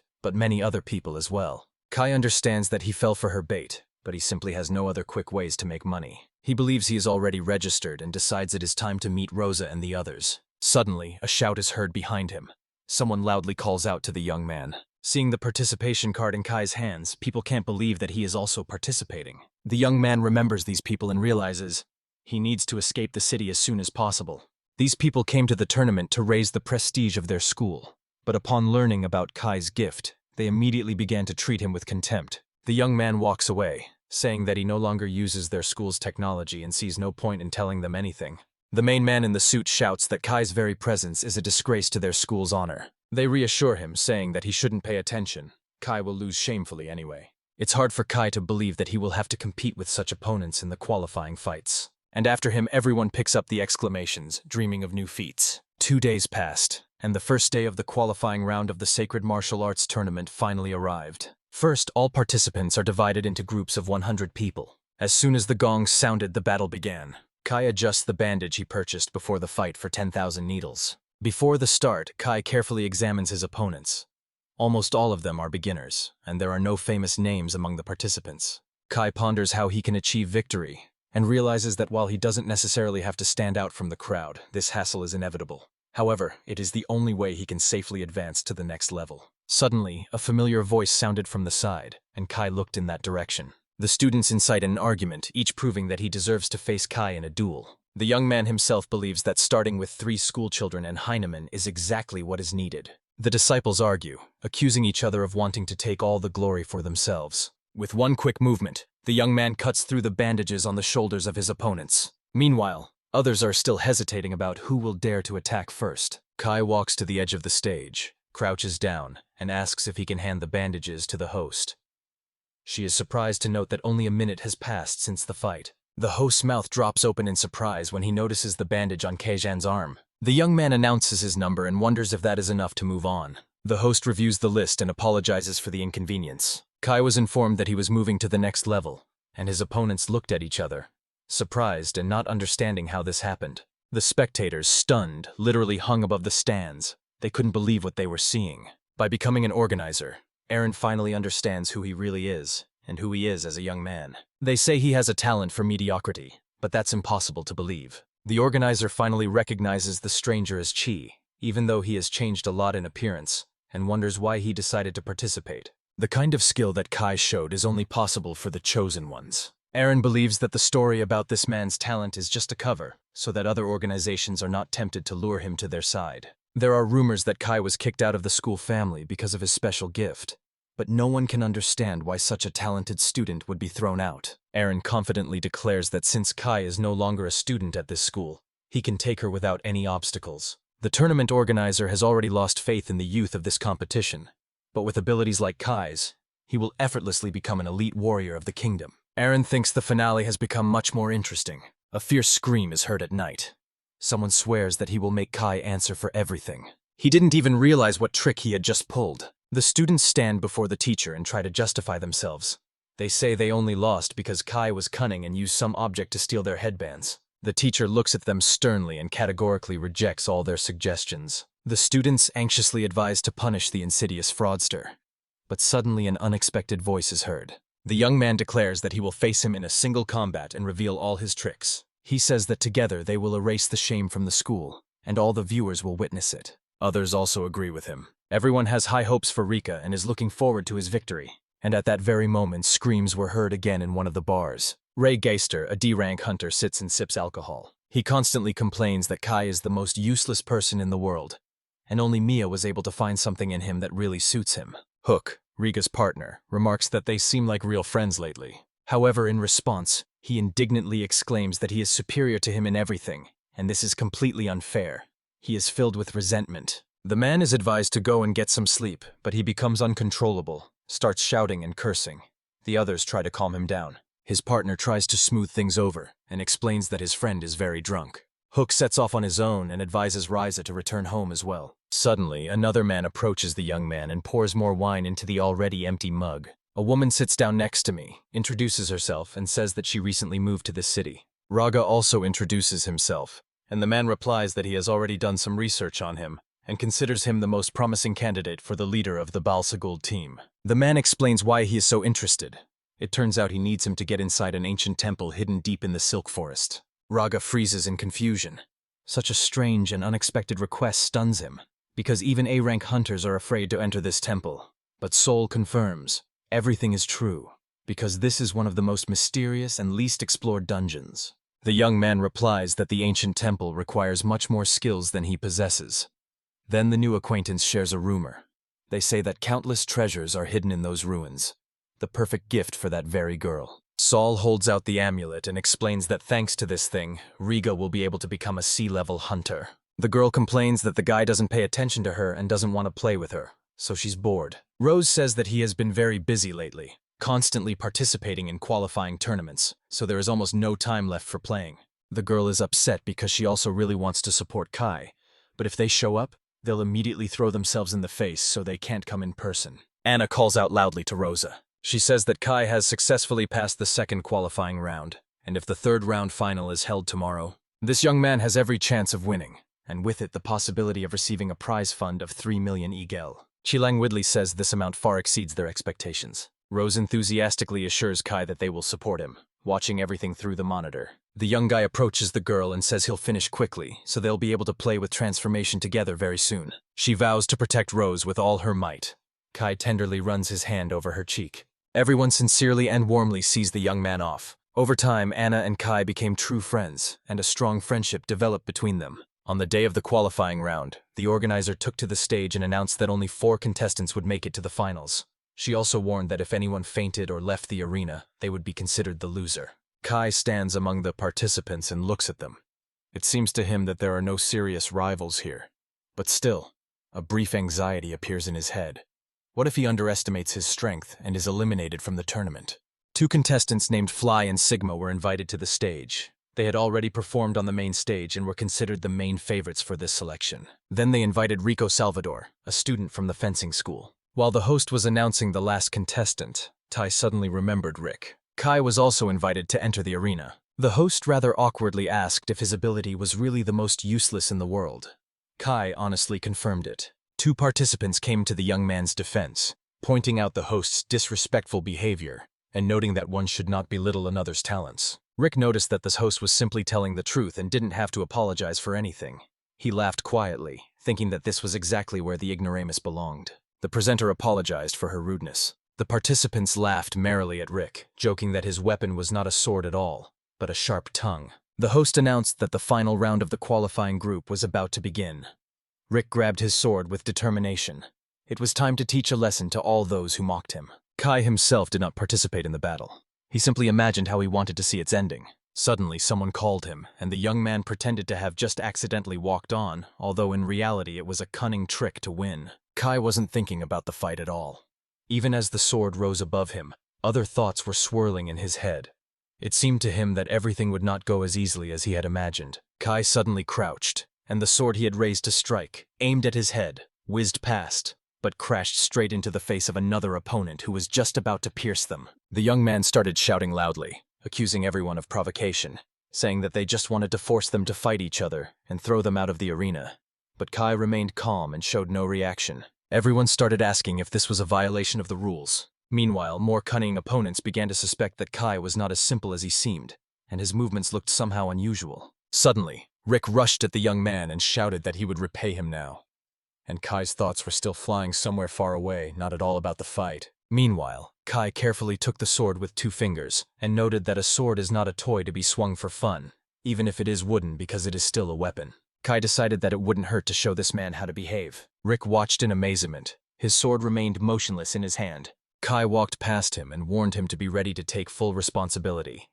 The young man responded by pulling out his sword with one confident movement and admitting that he had initially wanted to disqualify him but changed his mind. Someone gave the order to observe the battle from below, without interfering in the course of events. Quickly and silently moving his wooden saber, he scattered his opponents in all directions, and their faces were frozen in expressions of complete astonishment. Nothing was visible from the outside, but a fierce battle had already broken out inside. The two who remained watched all this with amazement and looked at each other, as if asking each other if the time had come for them to join the battle. Fly replied that he was ashamed, because his feet had not moved from the very beginning, but he understood perfectly well. If he tried to attack Kai, he would undoubtedly lose. Meanwhile, the young man had already defeated his rivals, and turned to the host to ask if the fight was over. Only 4 people remained in the arena, and they turned out to be Kai, Rick, Sigma, and Fly. Fly admitted that he went to the final tournament with a thirst to fight and even lose, and Sigma noted that their goal was almost accomplished. So he surrendered his license and returned with a report. Fly understood that Kai probably surpassed even his own mentor in strength, but he had to prove his stamina and hidden power, all for the honor of the Institute of Magic of the World. Meanwhile, a group of hunters made their way through the forest thickets. They flew past the huge Cyclops, and he didn't even notice their presence. Soon the hunters were inside the temple and were enthusiastically praising their commander Rig, but only Hook remained thoughtful and aloof. Suddenly he suggested they go back because he sensed something was wrong. Riga was surprised and asked how he could say such a thing since they had barely gotten here. Riga received a pendant. This pendant has the ability to hide the owner's presence, so with it you can safely pass by monsters without being noticed. A new acquaintance told me that no matter how strong the monsters are, if you use this pendant, they won't notice you. Moreover, this pendant can be used by several people at the same time. Hukie asked incredulously why the boy didn't set out with such an incredible thing himself, but decided to entrust it to them. Riga explained that the boy simply didn't have enough experience as a hunter. They found themselves in a large hall, and the hunter enthusiastically said that there was only a little left, and perhaps they would be able to accomplish this feat. To this, Hook replied skeptically that it was not a fact that they would be able to slip further unnoticed. Soon a strange object appeared before their eyes, and they decided to go closer to examine it. Hook warned Rig, who had already touched the object with his hand, about a possible trap. A veritable sea of treasures spread out before the hunter's eyes, and Raga, unable to believe his luck, stepped inside, enchanted. Inside lay veritable mountains of treasure. The wealth stretched as far as the eye could see. While everyone looked around in awe, only Hook remained alert. As soon as everyone was inside, he ordered Riga to be dragged back. The hunters enjoyed their victory. The captured prey made them millionaires and opened the way to promotion to naval rank. And suddenly a rolling lightning cut through the sky. A terrible thunder rumbled, the earth trembled, and the hunters, seized with fear, rushed back. A beastly face with glasses emerged from the depths of the cave, and, proclaiming the names of the hunters in a powerful voice, it made everyone freeze in amazement. Everyone's faces were filled with genuine horror. Hook was already insisting that they should retreat immediately, but Riga was as if petrified. He couldn't believe what he was seeing. Suddenly they jumped to their feet and rushed to run to their people. The lion, with his huge head, shouted after them, so that they too would praise him loudly. The lion finally emerged from the cave in all its glory. It turned out to be the commander-in-chief of the evil army himself, accompanied by 3 of his formidable beast knights. They had come here with one goal in mind: to wipe this world off the face of the earth. There was once a local god, whose level was only comparable to cattle, who was sacrificed to perform a ritual to summon the dead gods. The main goal was to summon Lady Tiamat to our world. That was the main task. The sinister major began to carry out his insidious plan. The army of evil considers evil to be the highest value, and their goal was to use the true power of evil to transform this world into a paradise for darkness. They sought to plunge everything around them into despair. This was a legion that surpassed human reason. The boy stands before his parents, who scold him for wasting his talent. They cannot understand why he is so reluctant to go to the capital. His family is barely making ends meet. His parents are often sick, and his younger brother and sister are still very young. The boy runs quickly into the field, tears rolling down his cheeks, and one thing is on his mind. What will happen to his family if he does go to the capital? He sits down, admiring the mountains and forests, when suddenly a voice is heard from behind him. Little Kai suddenly approaches from behind and says that he guessed. The guy would definitely appear right here. Keese turns away and starts muttering something under her breath, because this girl doesn't know how to keep her mouth shut at all. And Kai replies that his sister was looking for him and said that he suddenly ran away from home. Kiss is serious and responsible, but constantly tries to do everything on his own. Kai assures us that there is no shame in asking for help in difficult times. Suddenly, a scream is heard. It is time to wake up. The black-haired girl will be called Kisa. She reports that they will reach Barcia by sunset. The girl's name was Lena. Once she found out that Kai was traveling with Ms. Rose and decided to secretly escape from the capital to meet him. While Lena reads, Keys worries about what excuse to come up with if the tutor catches them.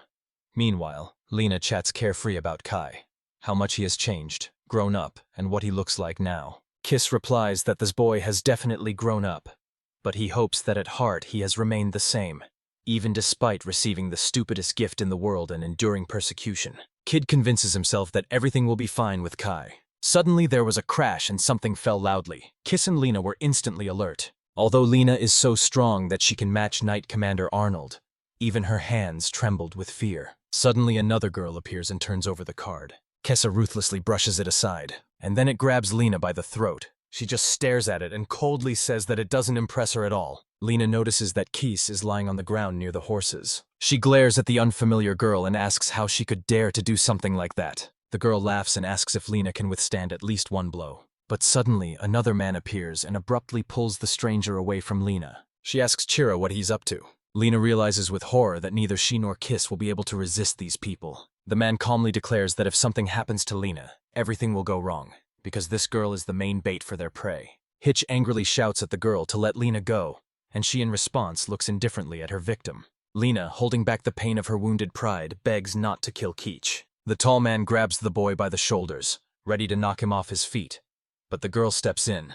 She reminds him that he has his own mission too, and they need him alive. The strangers order the young man to arrive at Lord Vesper's estate in 8 days.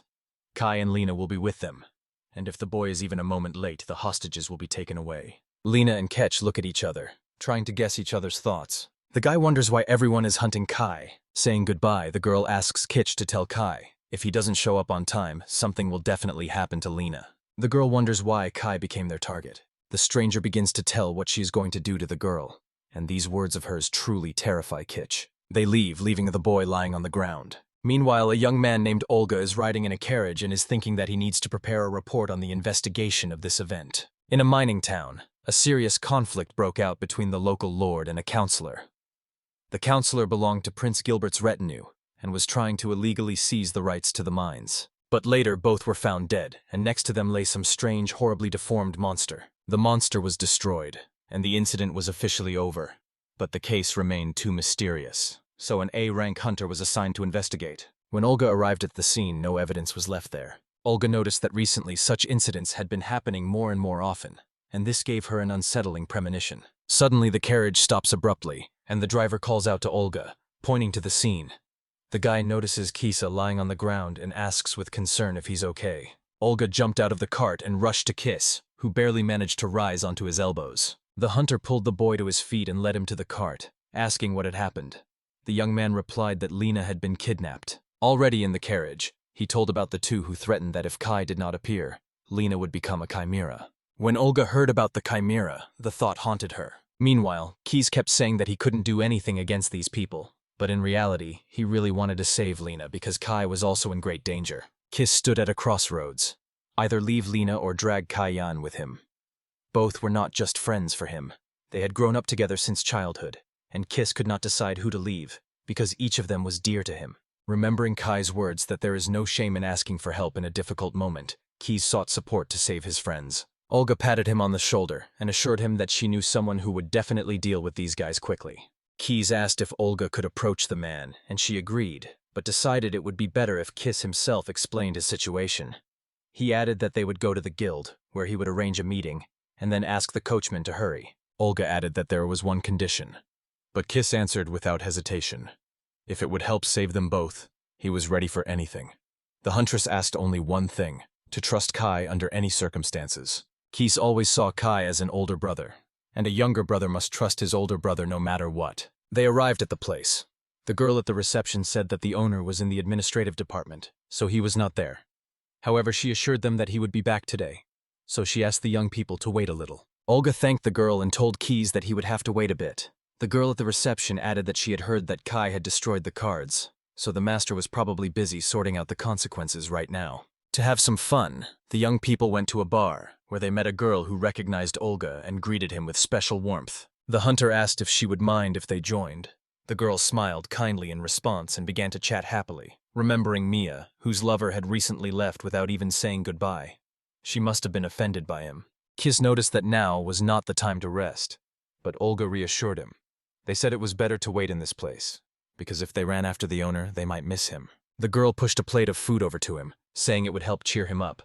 She added, "If you have something to say it now, because talking directly to the owner is a really serious matter." Meanwhile, two more people ran into the room, Riga and Hook, exclaiming loudly that something incredible had happened, and that the owner needed to be called immediately. The girl ran up to them and quickly reported that the owner was not there. Rega muttered uncertainly that he was absent at the most inopportune moment.